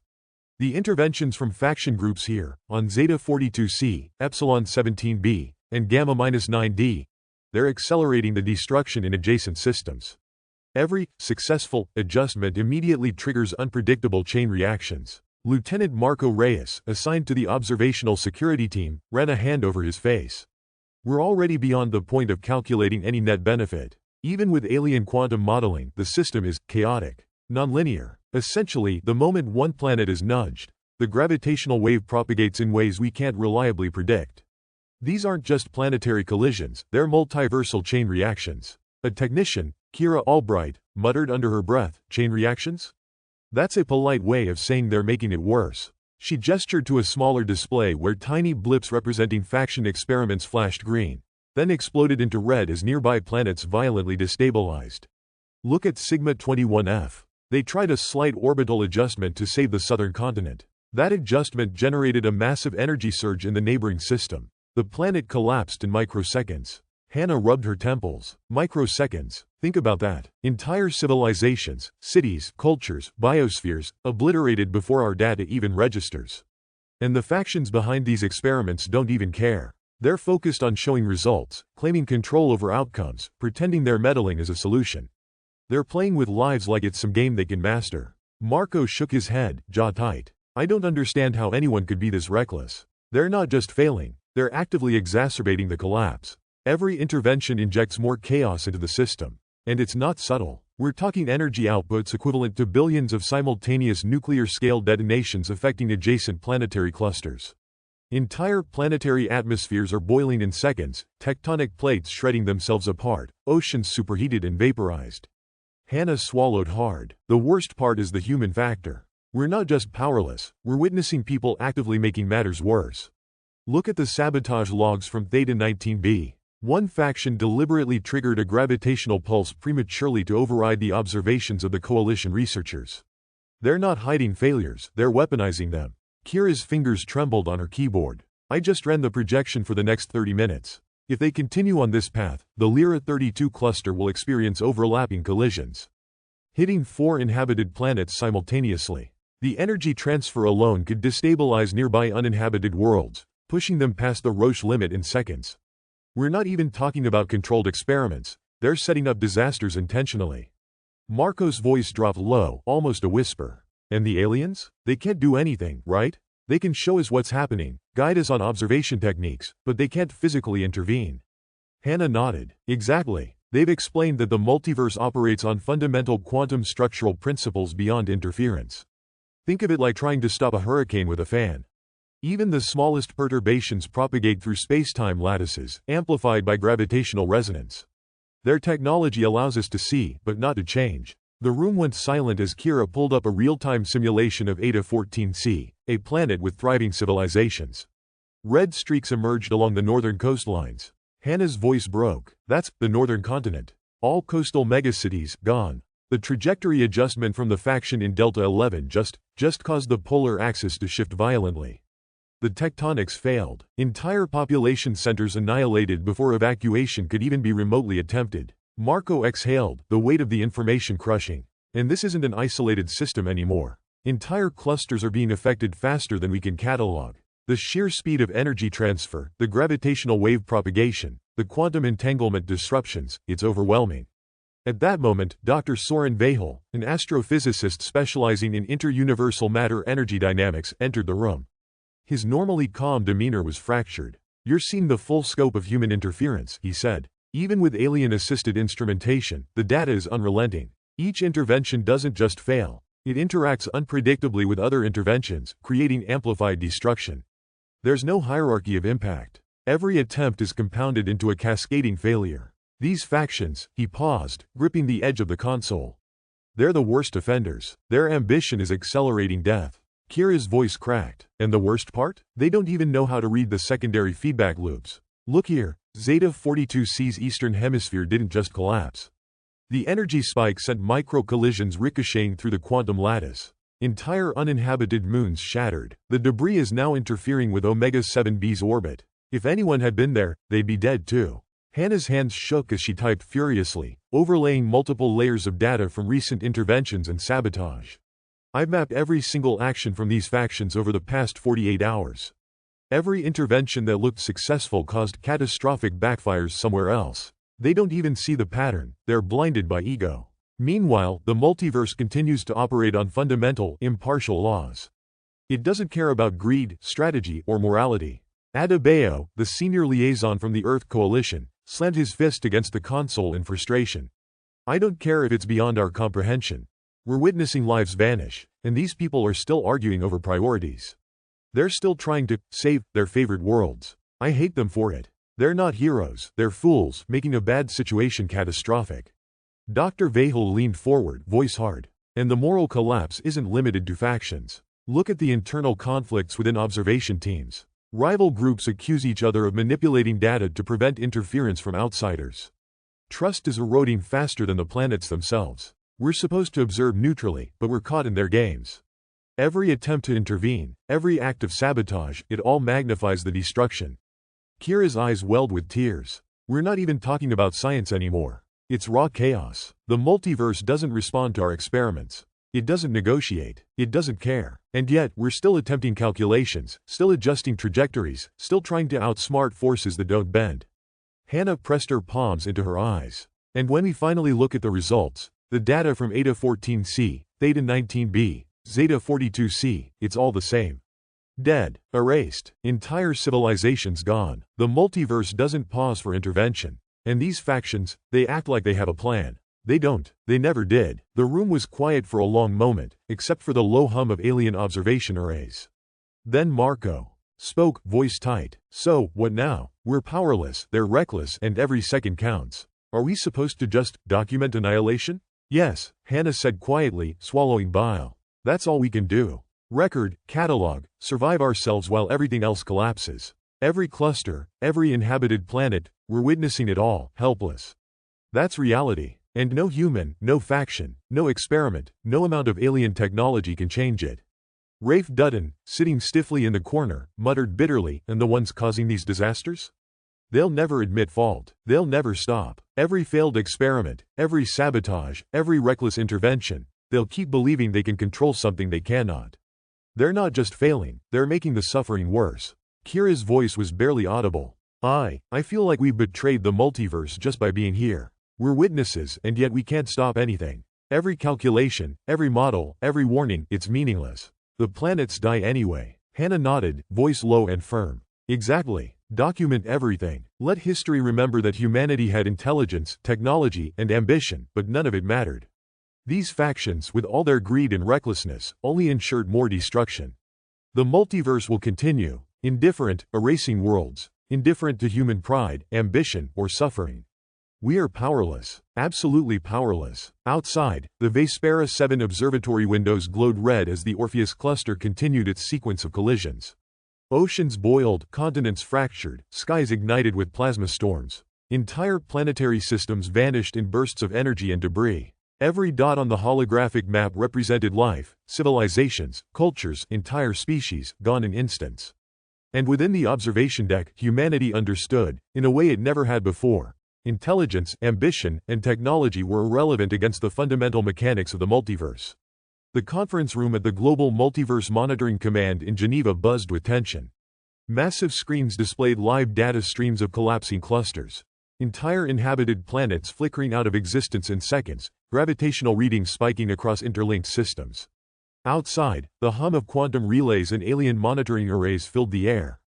Dr. Lena Velasquez slammed her fist against the table. We are not here to play politics. We observe, we document, and we prevent human-made escalation where we can. And yet these factions keep interfering, deliberately. Across from her, Commander Jarek Henshaw, leader of the faction calling itself the Nova Initiative, leaned back with a smirk. Deliberately? You think we're doing this for fun? We're shaping outcomes, Ms. Velasquez. We're taking action while your precious coalition sits around pontificating about morality. Observation alone changes nothing. Someone has to act. Dr. Arjun Mehta, a gravitational dynamics specialist, shook his head, staring at the holographic projection of the Orpheus cluster. Act? Look at Eta 17b. Your action accelerated the collapse of 2 neighboring inhabited planets. Billions of lives wiped out because your algorithms were too optimistic. You don't act, you destroy. Henshaw's eyes narrowed. Optimistic? The multiverse doesn't care about optimism, Dr. Mehta. Neither does morality. We adjust what we can, learn what works, and apply pressure. If your coalition believes it can do better by sitting on its hands, good luck when your planet faces annihilation next. Dr. Velasquez slammed her palms on the table again. This isn't about survival, it's about ego. You're jeopardizing other planets for your own political leverage. Every intervention you attempt has unpredictable effects. You can't manipulate planetary orbits like marbles in a bowl. Entire civilizations are being erased, and your response is arrogance. Outside the reinforced glass walls, holographic displays rotated rapidly, showing the real-time fallout from faction manipulations. A city-sized ocean planet in the Kira system fractured under a gravitational pulse that had been meant to nudge a neighboring uninhabited world. On the floor, young observer Cassie Lynn pointed at a blinking dot representing human settlements. That's a whole ecosystem. Gone. And you guys think this is strategy? From the corner, Dr. Rajiv Malhotra, an expert in quantum resonance propagation, adjusted his glasses nervously. And the sabotage logs. I don't even know where to begin. The Dominion group, he swallowed. They infiltrated the coalition's observation arrays and sent a micro-distortion pulse to override trajectory calculations. It backfired, obliterating part of an uninhabited cluster. That's just the start. Every intervention they've attempted has secondary effects cascading into inhabited systems. Lena's jaw tightened. So what? They're playing chess with entire civilizations, and you expect me to remain calm? Cassie's voice trembled. We're supposed to catalog these events, but it feels like we're complicit. Every time they act, we see it, record it, and nothing changes. We're powerless in the face of human hubris and cosmic indifference. Henshaw leaned forward, voice low, almost predatory. Powerless? Don't make me laugh. You're in your ivory towers, watching everything like it's a science experiment. We're the ones taking responsibility for outcomes. You want to talk about hubris? Look in the mirror, Dr. Velasquez. You're still pretending that observation alone matters while the multiverse marches on. Dr. Velasquez's knuckles whitened around her tablet. Responsibility? You call manipulating a planetary collision, an event that could wipe out life across multiple systems, responsibility? You're cowards hiding behind action without comprehension. In the middle of the room, technician Emiko Tanaka tapped her console, overlaying live gravitational fields with intervention vectors. You both need to see the numbers. Nova Initiative's latest maneuver on Theta 44D. They shifted the planet's axial rotation by less than half a degree. That's all, but the correlated gravitational distortions triggered mass liquefaction in 2 neighboring planets. Entire continents, forests, cities, gone. That's just the first 10 minutes. Henshaw's smirk faltered slightly, but his posture remained aggressive. Collateral damage is inevitable. We can't control secondary wave propagation perfectly. But we try. You calculate risk and freeze while the multiverse crushes life around you. Dr. Mehta's voice was sharp. Trying. Just destroyed 2 inhabited planets in the past 24 hours. You talk about action, but your action has no understanding, no oversight, and no ethics. Every intervention you've attempted amplifies human suffering. Outside, the alien arrays pulsed faintly. Observers could see the subtle shimmer of multiverse corridors reacting to the faction's experiments. The alien mentors, watching from their stations, remained silent, unable to intervene, capable only of displaying the consequences to humans. Cassie's fingers flew over her console. We've cross-referenced data from every intervention in the past 72 hours. Every single one from Dominion and Nova Initiative resulted in unpredictable secondary collapses. Uninhabited worlds are disintegrating, gravitational anomalies are spiraling, and, yes, inhabited planets are taking the worst of it. The pattern is brutal. Adebayo, the Earth Coalition envoy, slammed a hand on the table. Enough. You're all endangering trillions of lives for pride, politics, or ideology. The Nova Initiative believes it can direct fate. Dominion thinks it can exploit chaos. And both are wrong. Every single one of your interventions is magnifying annihilation. Henshaw leaned back, jaw tight. We're doing what has to be done. Observation alone won't stop a collapse. We're human. If we don't try, then everything is left to fate. Maybe that's your style, but it isn't mine. Lena's voice dropped to a dangerous whisper. Trying? What you call trying is playing with fire while standing on a cliff edge, blindfolded, with other people's lives in the wind. I've lost colleagues, data specialists, entire research units because of your reckless experiments. And you, she gestured at Henshaw, you don't even flinch. Outside the reinforced windows, holographic projections displayed planets splitting along fault lines, oceans boiling, cities evaporating, and skies igniting in plasma storms. Every dot represented billions of lives gone in an instant. Gravity anomalies propagated outwards, triggering chain reactions that stretched across nearby clusters. The air inside the command room felt heavy, suffused with the weight of cosmic destruction compounded by human folly. Emiko's voice shook. We're supposed to be scientists, observers, keepers of knowledge. But how do you catalog death on this scale? How do you record annihilation when it's partly caused by our own species? Dr. Malhotra's hands trembled. It's worse than that. Every argument we have, every dispute over intervention versus observation doesn't matter. Because no one can stop the multiverse. All we can do is watch. Helplessly, while some humans accelerate the process for ambition or greed. There's nothing else left. Lena clenched her fists. Then we document it thoroughly. We make the record complete. We make sure history knows who caused the failures, who caused the deaths, and who tried to interfere. That is all we can do. Everything else, every manipulative maneuver, every sabotage attempt, it's meaningless against what's happening out there. Henshaw's voice dropped, almost inaudible. Meaningless, maybe, but we still have to act. Someone has to try. If we do nothing, the next Eta-17b could be our planet. Adebayo shook his head. And that's the problem. You call action. But action here equals risk multiplied 1,000-fold. You aren't acting to save lives. You're gambling with billions. And for what? Ego? Politics? Power? The holograms flickered again, showing a cascade of destruction across the Orpheus and Lyra clusters.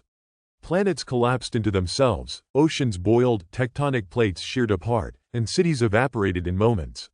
The combined effect of human interference and multiversal inevitability was laid bare. Ambition had amplified catastrophe, and there was nothing left to do but witness. Cassie whispered, almost to herself, we're powerless. They're powerless. Everyone is powerless. The multiverse doesn't negotiate. It doesn't wait for reasoning, morality, or human pride. It just annihilates. Dr. Meta's voice was raw with grief. And the worst part is, the people causing this destruction? They'll never admit it. They'll keep meddling, keep manipulating, because they can't comprehend their own limits. They're blind, arrogant, and deadly. And we're forced to watch it all. The room fell silent as another system collapsed on the display.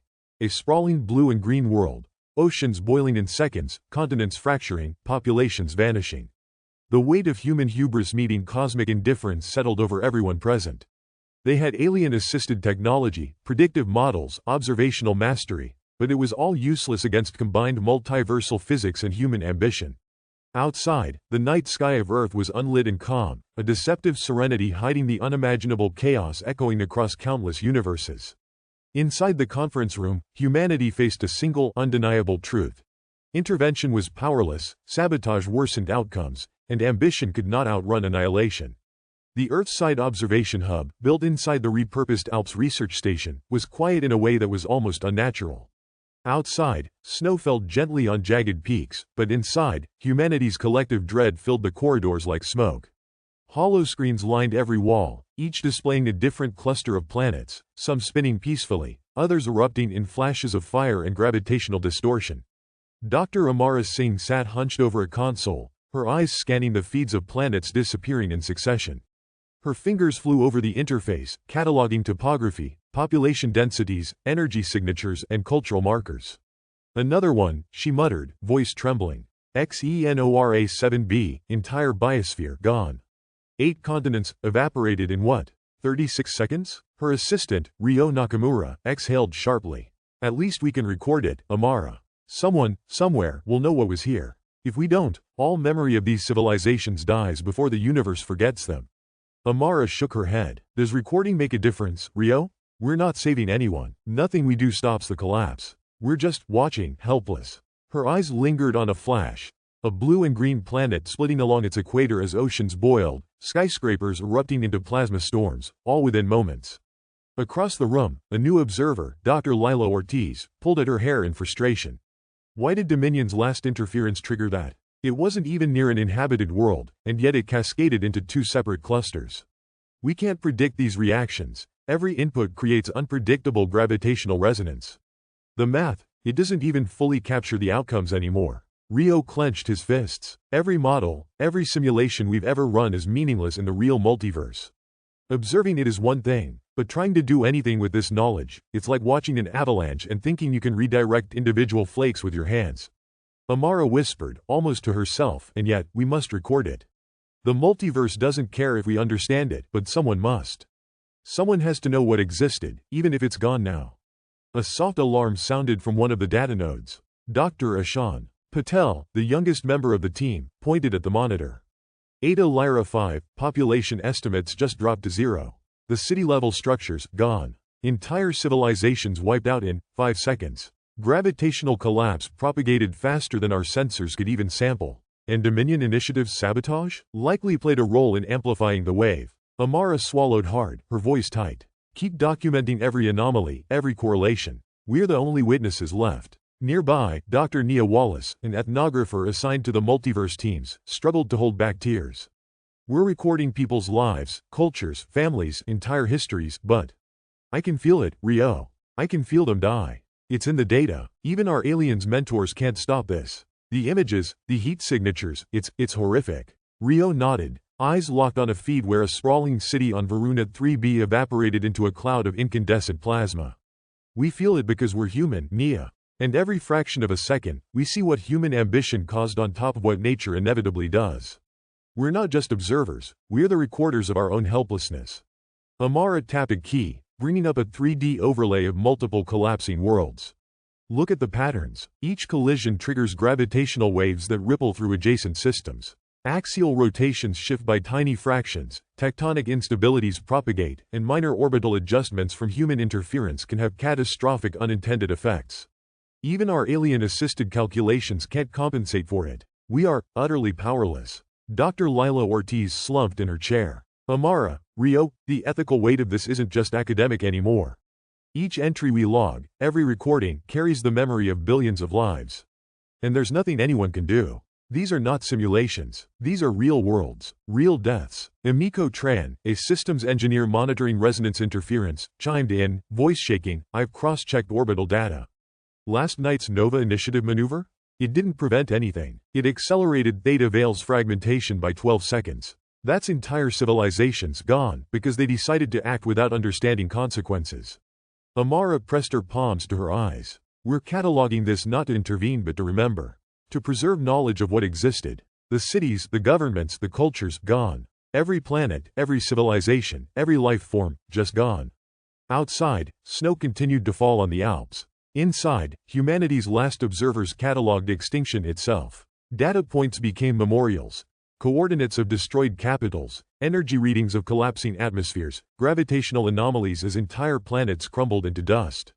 Every file stored was a testament to the futility of human action and the absolute power of cosmic forces. Rio finally whispered, voice hoarse, and the worst, the absolute worst, is watching people still try. Still interfere. Still fight over ideology, over strategic advantage, while the multiverse erases everything.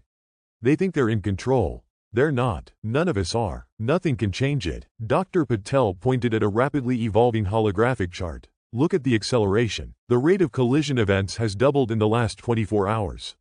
Each collapse triggers secondary collapses. Even worlds we haven't cataloged yet are being pulled into the ripple. The multiverse isn't just indifferent, it's relentless. Lila's hands shook as she recorded notes on cultural losses. I'm logging schools, marketplaces, religions, language artifacts, gone. Gone in moments. People who built civilizations, who dreamed, who loved, and now. Nothing. And the manipulative factions only make the pattern worse. It's unbearable. Amara's voice hardened. We keep documenting because if we don't, no one will ever know what existed. And if that knowledge is gone, then these lives vanish from history completely. We are the only witnesses and we owe them that much, even if it's only a record. Rio glanced at a live feed where a previously uninhabited world warped violently, rifts appearing across its surface. Uninhabited or not, these reactions remind us that every action, every interference by the ambitious or reckless, has consequences. Nothing escapes the multiverse's physics, and nothing escapes our responsibility to observe accurately. Emiko leaned over, adding final observations to a feed showing a planet being torn in half, oceans spilling into space. Gravity waves, axial displacement, mass resonance, everything we've documented confirms it. Every collision has secondary effects, and humans, when they meddle, only amplify it. Our record must capture both the natural and the human-made disasters. The team worked in near silence after that. Fingers flew over consoles, voices whispered coordinates, temperatures, cultural markers, and population densities. Every planet's last moments were preserved in meticulous detail. The colors of their skies, the energy emissions of their cities, the density of populations in seconds before annihilation. Finally, Amara leaned back, exhausted, eyes fixed on a planet evaporating into nothingness. We've recorded more in the last week than humanity has in all of Earth's history. Yet, it feels meaningless. Every byte, every entry is just evidence of our powerlessness. We can watch, we can log, but we cannot stop the erasure. Rio whispered from the corner, maybe the record is the only thing that can survive when everything else is gone. If nothing else, someone, somewhere in the future will know what was lost. That has to count for something. Amara nodded but didn't speak. Around them, the screens continued to flicker with planets imploding, oceans boiling into space, civilizations erased. The weight of the multiverse's indifference pressed down with every pulse of data. Observers logged every second, every moment of collapse, as the full horror of total annihilation became unavoidably, undeniably real. The observation station was perched on the edge of a volcanic plateau on Io, one of Jupiter's moons. Its angular metallic frame shone faintly under the reflection of the gas giant overhead. Unlike previous missions, the team stationed here knew they were not merely observing, they were the last witnesses. No one on Earth could keep up with the speed of destruction, and the alien-assisted technology allowed them to remain at the forefront, hovering on the edge of annihilation. Dr. Aisha Rami adjusted the viewport controls, her knuckles white as she scanned the latest feeds. There, Sector 17. 2 inhabited worlds have vanished in under 5 seconds. No debris cloud, no surviving atmosphere. Just nothing. Jarek Mahler, the faction liaison assigned to coordinate observation protocols, rubbed his temples. Every molecule gone? Entire civilizations? His voice cracked slightly. That's more than I can even process. A holographic panel flickered to life beside them, projecting three-dimensional images of the recently erased planets. Dr. Virat Chen, the youngest member of the team, whispered, "It's like the multiverse has a filter. Inhabited worlds disintegrate completely, but barren planets remain untouched. Look at the pattern, there's some kind of selective mechanism." Aisha's eyes widened. Selective? Do you mean, it's choosing? Her voice dropped, almost fearful. No natural law should operate with intention. Yet the evidence? She trailed off, staring at the glowing markers on the holomap. Jarek's jaw tightened. Doesn't matter if it's choice or chance. Doesn't change the result. Every inhabited planet is gone. Every last trace. And it's happening faster than our systems can log. On the console, Dr. Farid Malik's hands flew over the alien-assisted interface. "I'm trying to capture the gravitational signatures, molecular dispersion patterns, atmospheric collapse sequences, but the data's overflowing. The hardware can't keep up. We're watching a cosmic genocide in real time, and all we can do is record it." "That's it." Aisha swallowed, her throat dry. "We're the witnesses. That's our role. No one else can see it like we do." Vera shook her head, pointing at a new feed. "Look at this. KALYRA 5 and its neighboring moon. Entire continents, gone in milliseconds. The oceans, the mountains, the forests, they just evaporated. Even their satellites disintegrated in the vacuum. I can't look away." Jarek muttered bitterly, "And people back home, they think we're exaggerating. They think it's just data on a screen. They have no idea what we're actually seeing. No idea what it feels like to know that billions of lives are being erased with zero resistance, zero possibility of intervention." Farid's fingers stilled. "We've tried interventions. Subtle gravitational adjustments, trajectory nudges, even attempts to shield atmospheres, nothing works. Alien mentors said it themselves. The multiverse's destructive mechanism is beyond interference. Every time we try, we learn that our cleverest designs are meaningless. Aisha's voice cracked, low and raw. And yet, we keep trying to record, to catalog, to preserve memory. If we fail even that, what's left of humanity's understanding of the multiverse? Vera shivered, tapping on a series of feeds. Look at this contrast, the uninhabited planets. Dozens of them, perfectly intact. Silent, cold, lifeless, yet untouched. Their silence is louder than the destruction itself. Makes every annihilation feel deliberate. It's terrifying. Jarek turned sharply, addressing the group. We need to keep moving. Focus on the streams we can capture. We can't let this stop us. Every world recorded is a world that existed. Every detail preserved. Even if we can't save anyone, someone, somewhere will know it existed. Farid grimaced. I'm trying to model the cascading gravitational effects, but every collision creates a ripple that triggers the next. There's no pattern we can predict reliably. The closer worlds vanish in unpredictable sequences. I've never seen forces like this in all of physics. Not classical, not quantum, not even theoretical multiversal mechanics. The energy release is astronomical. Billions of planetary-scale nuclear detonations, simultaneous and then gone. Aisha's eyes welled. So, even if we documented perfectly, it still doesn't help. We're just keeping a record of the inevitable. Vera shook her head violently. No, it matters. It has to matter. Otherwise, all of this, our lives, our training, our sacrifice, it's meaningless. Someone has to see what's happening. Someone has to remember these worlds. Otherwise, her voice faltered and she turned away from the screens. Jarek crossed his arms. Otherwise nothing matters. Fine, we document, we record, and we witness, but I don't have to like it. I don't have to pretend it's anything but horror. The room fell silent, save for the constant hum of the observation station. Another planet blinked out, its blue oceans boiling into clouds of plasma, mountains reduced to vaporized rock, cities dissolved into nothingness. Farid exhaled sharply. LUMINARA 9, 5.7 billion lives. Gone. 1 second, alive. The next, erased. There's no debris cloud, no residue, nothing. Just absence. The absence is so complete it almost hurts to look at. Aisha reached for a tablet, hands shaking. Document the coordinates. Record the energy release. Note civilization density, technological levels, cultural markers. Every metric we have, we can't miss anything. Vera swiped through feeds almost mechanically. Every inhabited planet we've seen vanish. It's like flipping pages in a book and watching entire chapters burn before your eyes. We're literally watching life itself be deleted. And the barren planets, they mock us with their survival. Their untouched existence makes the destruction feel personal. Jarek muttered under his breath, eyes locked on a cluster of planets spinning too close together. The aliens, they can move us around, give us observation tech, but they can't stop it. Nothing can, and every second, more civilizations vanish before our eyes. I can't think about the math or the physics anymore, just the people. Farid, staring at the holographic map, nodded silently. It's overwhelming. Gravity waves, planetary fragmentation, instantaneous vaporization of matter at molecular level. We're seeing entropy on a scale that defies comprehension. Even our sensors are struggling to keep up. And humans, we're just along for the ride, recording what will never be undone. Aisha closed her eyes, imagining entire cultures erased, languages silenced, histories obliterated. She opened a data window. We have to finish logging. Even if our hearts break. If we fail to record this, the universe will remember, but we won't. Humanity's memory is all that remains. Vera whispered, voice trembling. I've cataloged more in the last hour than I did in an entire career back on Earth. And for what? To know that billions of lives are gone forever, nothing left, except us. Sitting in a station, watching the void.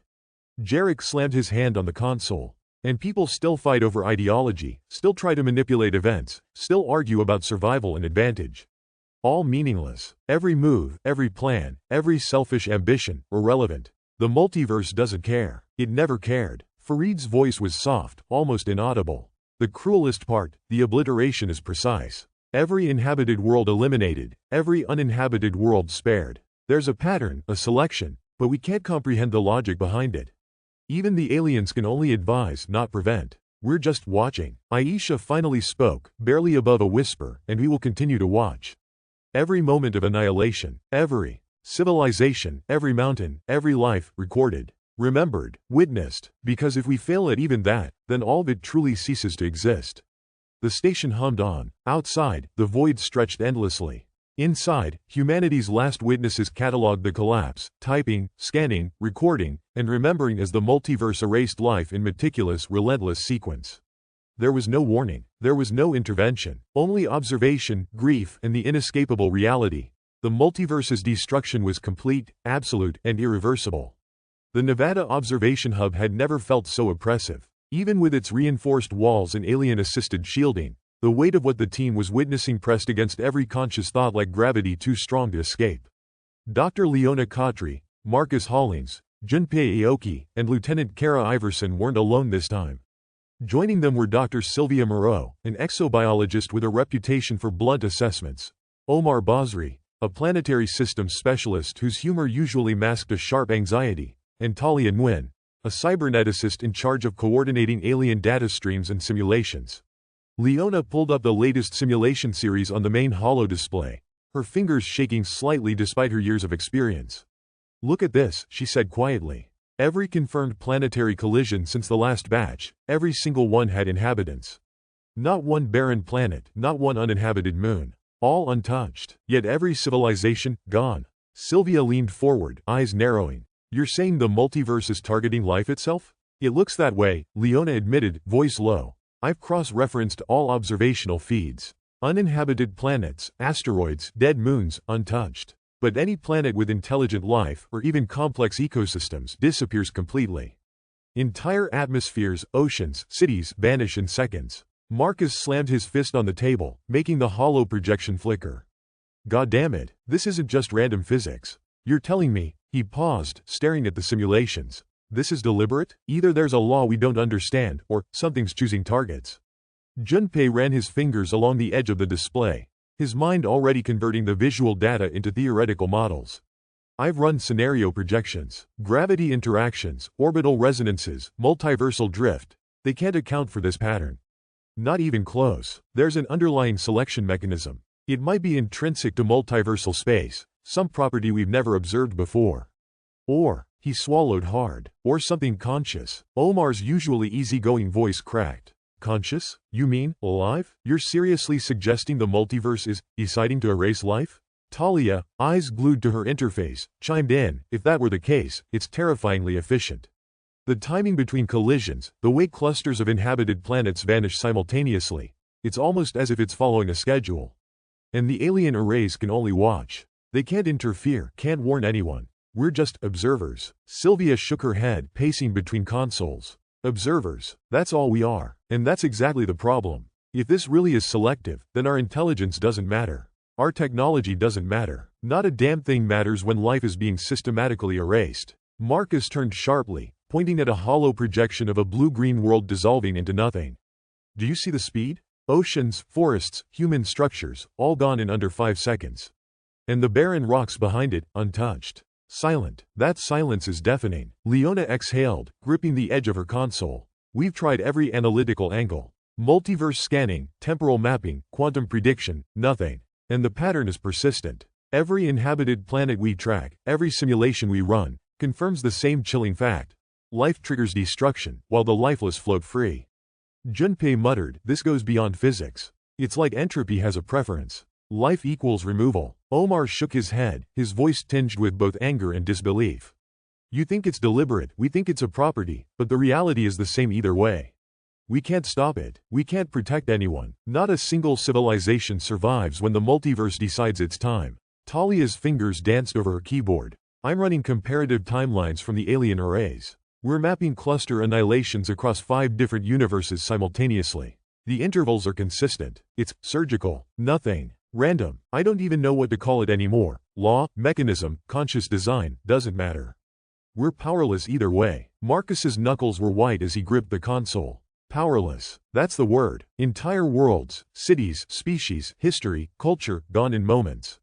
And what do? We sit here, watching and taking notes. Leona shook her head, voice trembling. "It's worse than that. We can't even warn civilizations that are in imminent danger. By the time data reaches us, the event is underway. Even if we tried to relay signals across the multiverse, it wouldn't matter.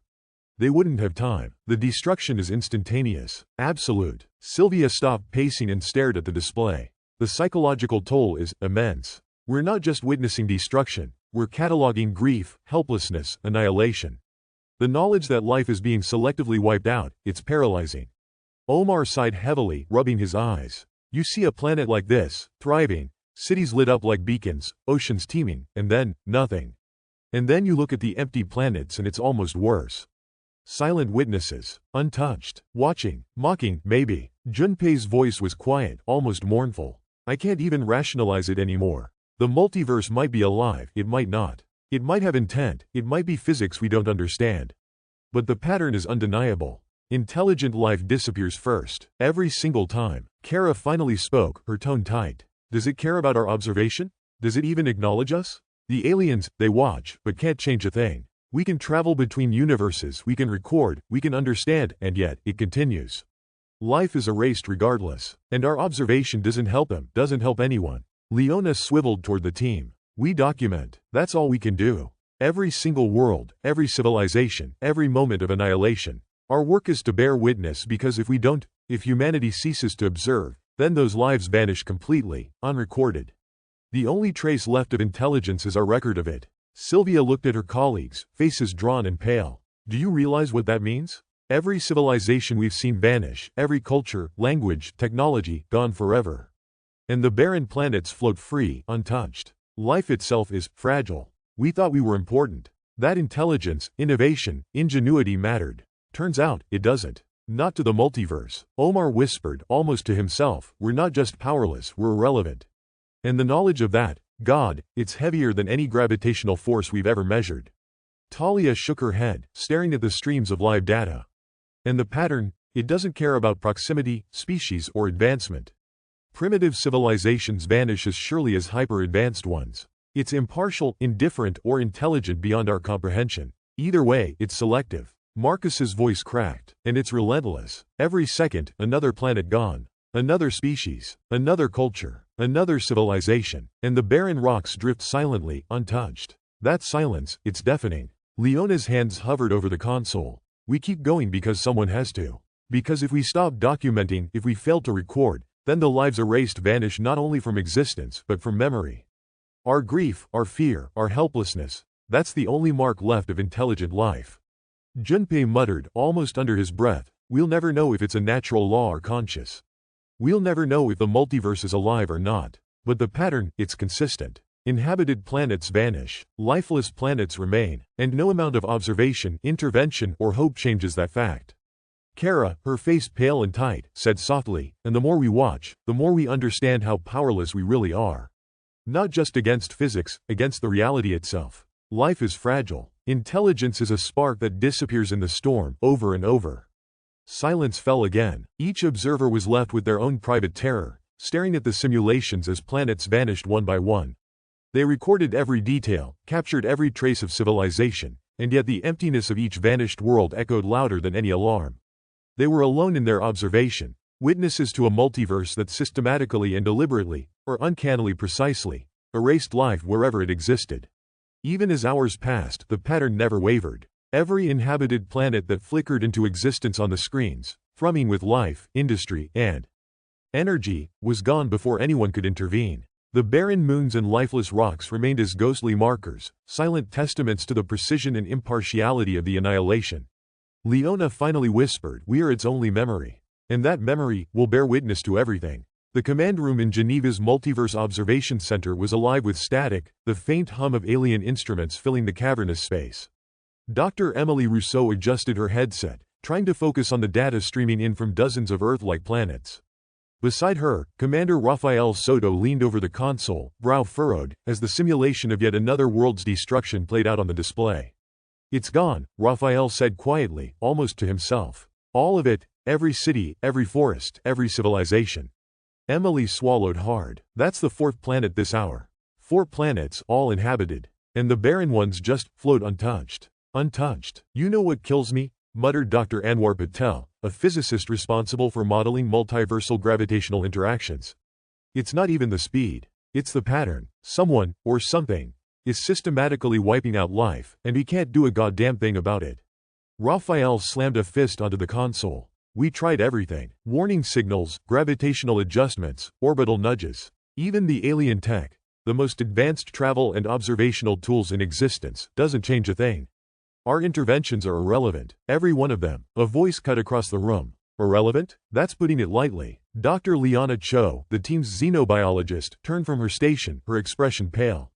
We've spent decades studying life, ecosystems, intelligence, civilization, culture, history, all gone in an instant. And what's left? She gestured at the simulation showing lifeless planets spinning silently. Nothing, just empty rocks floating in a vacuum. Anwar groaned, burying his face in his hands. We're not even talking about failure anymore. We're talking about impotence on a cosmic scale. It's not a mistake or oversight. Life itself is fragile. Our hubris, the way we think intelligence, technology, or ambition matters, it doesn't. It never did. Commander Soto's voice was low, tight. We have factions trying to redirect collisions, protect worlds they favor, sabotage rivals. And every single attempt fails. Or backfires. Do you know how that feels? To watch ambition die before your eyes? Liana spun her chair toward him. I know exactly how it feels. We thought we could influence outcomes, that cleverness, planning, morality, any of it could matter. But it doesn't. Nothing matters when the multiverse is this precise, this indifferent, or conscious. Whatever it is, it ignores us entirely, except to erase what we hold dear. Emila's voice trembled. Even the alien mentors, they've warned us, explained the rules, provided the tools.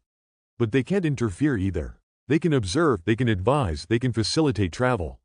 That's it. No matter how advanced the knowledge, we can't prevent annihilation. Anwar's gaze flicked to the holographic feed showing two continents, one on fire, one submerged in a cascading earthquake, vanishing in moments.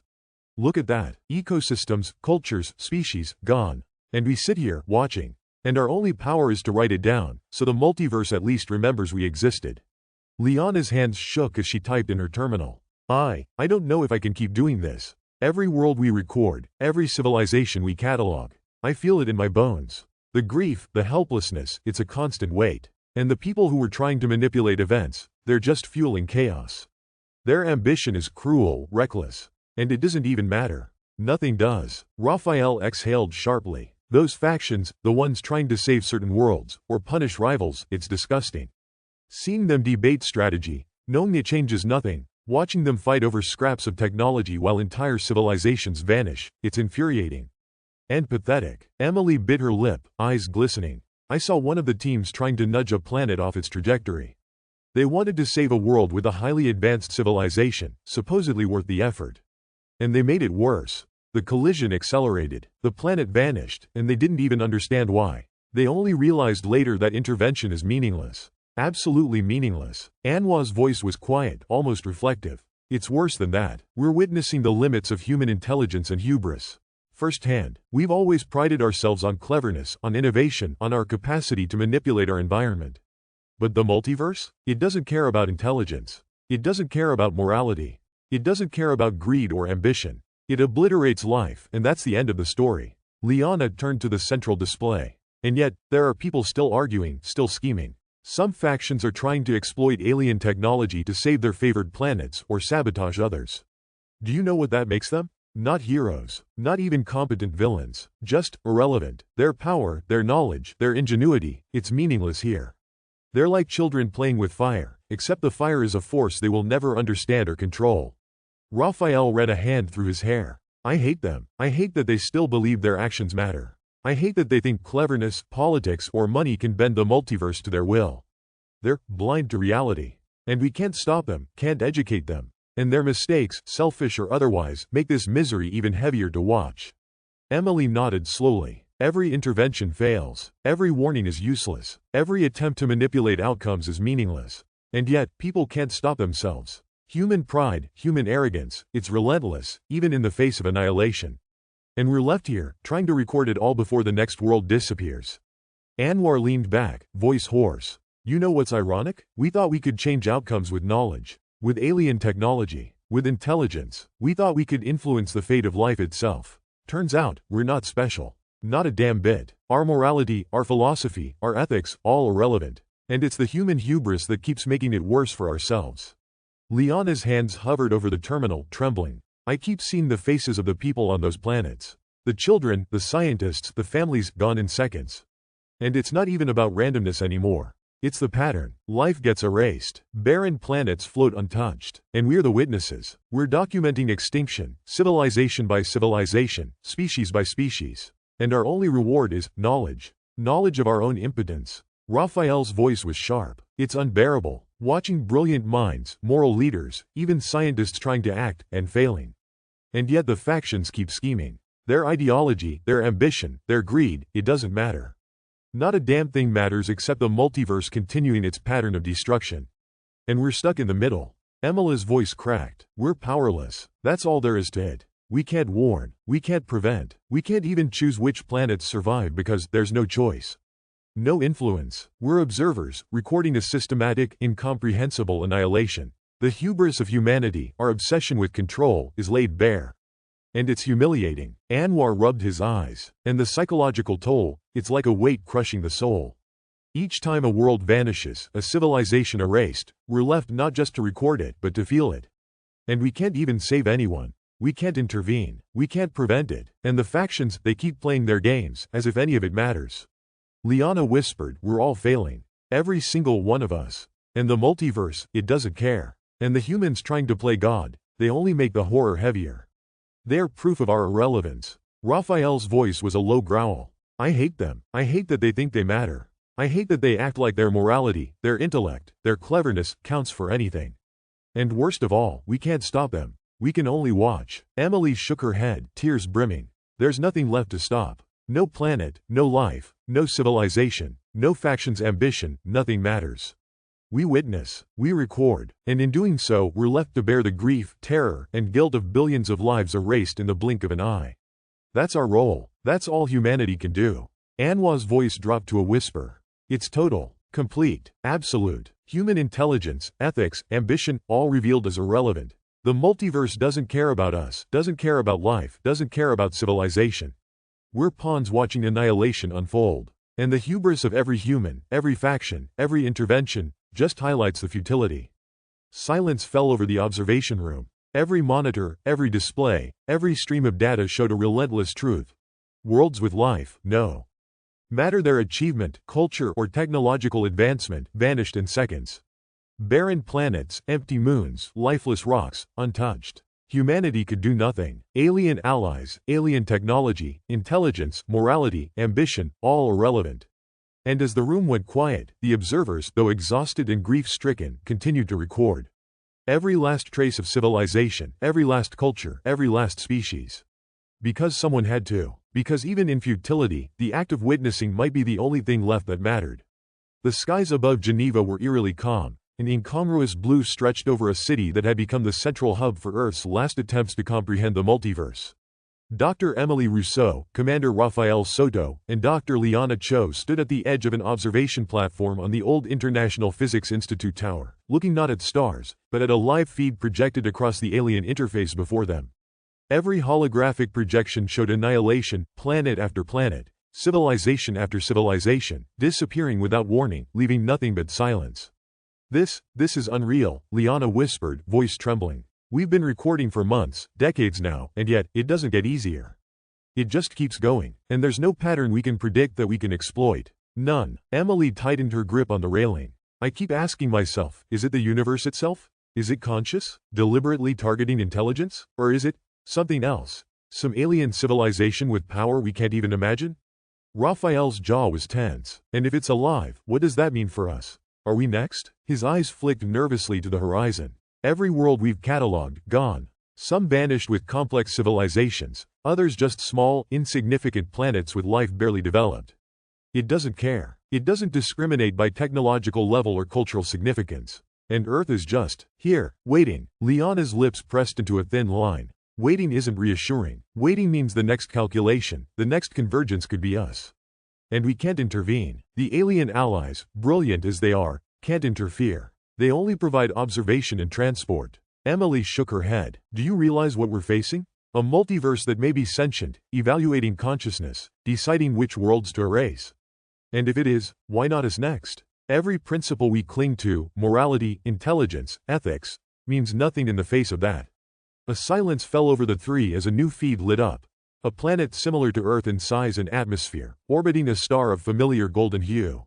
Lush green continents, rivers, sprawling cities, but gone within seconds. Every skyscraper, every bridge, every library, every family, dissolved into quantum-level nothingness, leaving a barren husk of rock spinning in empty space. Anwar Patel, stationed a few floors below with his team, muttered into his headset. Another one, gone. I don't even know why we bother cataloging anymore. It's like counting grains of sand on a beach that's constantly erasing itself.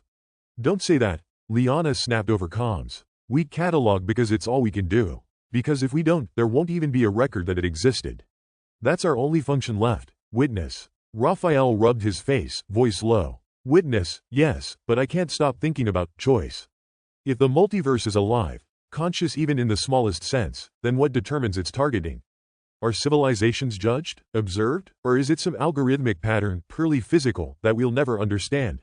Emily swallowed hard. I've run models, simulations, everything. Nothing lines up with natural laws as we know them. Gravity, orbital mechanics, thermodynamics, they all exist, yes, but the way life is eliminated, it's too precise, too selective. Something is evaluating, choosing, deciding. And whatever it is, we can't reach it, can't reason with it. A young intern, Mei Tanaka, who had been silent until now, spoke up. Her voice quavered. Do you think it's punishing us? Humanity, Earth, all life? Or is it just bored? Detached? Experimenting? Raphael's fists clenched at his sides. Punishing, experimenting, observing, it doesn't matter. None of that changes the outcome. Our families, our cities, our history, our knowledge, all gone in seconds if we're next. And the rest of the planets, the inhabited ones we haven't observed yet, they'll vanish too. All of them. Emily turned to him, her eyes glinting with tears she refused to shed. And the factions, the humans who tried to manipulate events, they're still at it, aren't they? Thinking they can outsmart annihilation? Their hubris is unbearable. They're creating even more chaos, all for nothing. Their ambition has no place here, Raphael. It's meaningless. Liana added quietly, and yet we need them. We can't stop them. All we can do is record the consequences of their actions, failures, sabotage, every miscalculation. If nothing else, maybe that knowledge will survive us, even if we don't. Raphael's voice was bitter, and even that may be irrelevant. If the multiverse itself is alive, why bother keeping records? The act of observation may be meaningless. Consciousness may be inherently fragile. Maybe it's only a matter of time before Earth, and every human, disappears just like every other planet we've watched vanish. May's hands trembled as she gestured to the live holographic feed. Do you think we're already being judged? That the act of existing makes us a target? Emily exhaled slowly. I don't know. That's the question that keeps me awake. And if it's not alive, if it's an alien civilization beyond comprehension, it doesn't matter either. The outcome is the same. Destruction, obliteration, and humanity is powerless to stop it. Anwar, who had been silent at his console, finally spoke up. All our ethics, our science, our politics, our ambition, none of it matters. We are like molecules in a petri dish, observed, experimented on, or ignored entirely. And every time we try to act, it's either ineffective or makes things worse. That's the reality of it. Raphael paced the platform, fists clenched. And we can't even discuss it publicly. People would panic. Governments are already fraying. Factions are still competing, still trying to influence outcomes that don't exist. Even now, while billions are gone, some are still arguing over leverage, survival, advantage. I hate them. I hate that they don't understand, don't accept reality. And worst of all, they don't stop. Liana's voice broke, low and tremulous. We can't help them. We can't help anyone. All we can do is bear witness. And every moment we spend watching, every second we record, we're seeing history, extinction, annihilation, unfold in real time. And we're helpless. Emily looked out at the night sky, imagining the countless Earth-like planets yet to be erased. Maybe the multiverse is alive. Maybe it's thinking. Maybe it's deliberate. Or maybe it's some process we can't understand, some cosmic natural law. But either way, we're the witnesses. And we can't act. We can't influence. We can't negotiate. We can't survive unless it chooses us. And that uncertainty is unbearable. May's voice was almost a whisper. And if it is alive, will it come for Earth next? Raphael's face was pale, jaw tight. That's the question, isn't it? We can't even hypothesize reliably. All we know is what we've seen. Billions of lives erased in moments, civilizations wiped out before they even realized what happened. And we're here, waiting, hoping we aren't next. And the truth is, we may have no chance at all. The feed updated. Another world, lush and thriving, flickered and then dissolved into nothingness. A hush fell over the platform. Emma's hands shook as she reached for her terminal. Record everything, every last detail. If nothing else survives, let this knowledge survive. Let someone, anyone in the future, know what happened. Liana leaned against the railing, tears streaking her face. We are powerless, we are irrelevant, and yet we watch. We record, because if the multiverse is alive, maybe it will recognize that someone, somewhere, observed. That someone tried to understand. That's all we have left. Raphael stood silently, staring into the starfield where hundreds of projections flickered. Worlds being obliterated, barren rocks left untouched, the silence of space amplifying the horror. We're the last witnesses, the last observers, and maybe that's our only function, to witness and remember what no one else can survive to tell. Emila's voice was soft, almost a prayer. Alive or alien, deliberate or blind, the annihilation continues. We cannot stop it, we can only observe, and in observing, we feel the full weight of humanity's hubris and fragility. If we are next, we will know what it is like to vanish without a trace, to be reduced to nothing. And still, maybe the universe will notice we watched. May shivered, glancing at the sky. Do you think it's intelligent? The multiverse? Liana nodded slowly. I think it might be. Or something with that power, at least, because the pattern is too precise, too selective. Life is disappearing, and only life. Intelligence, civilization, gone. And we, humans, are staring straight at it, wondering if we are next. And we can do nothing.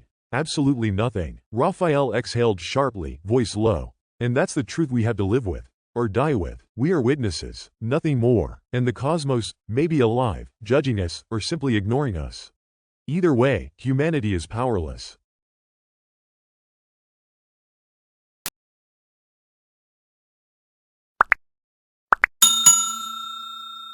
I would like to thank you for watching the video to the end. To encourage us to make more videos, please like, subscribe, comment, as well as share. Check out this other video if you haven't already.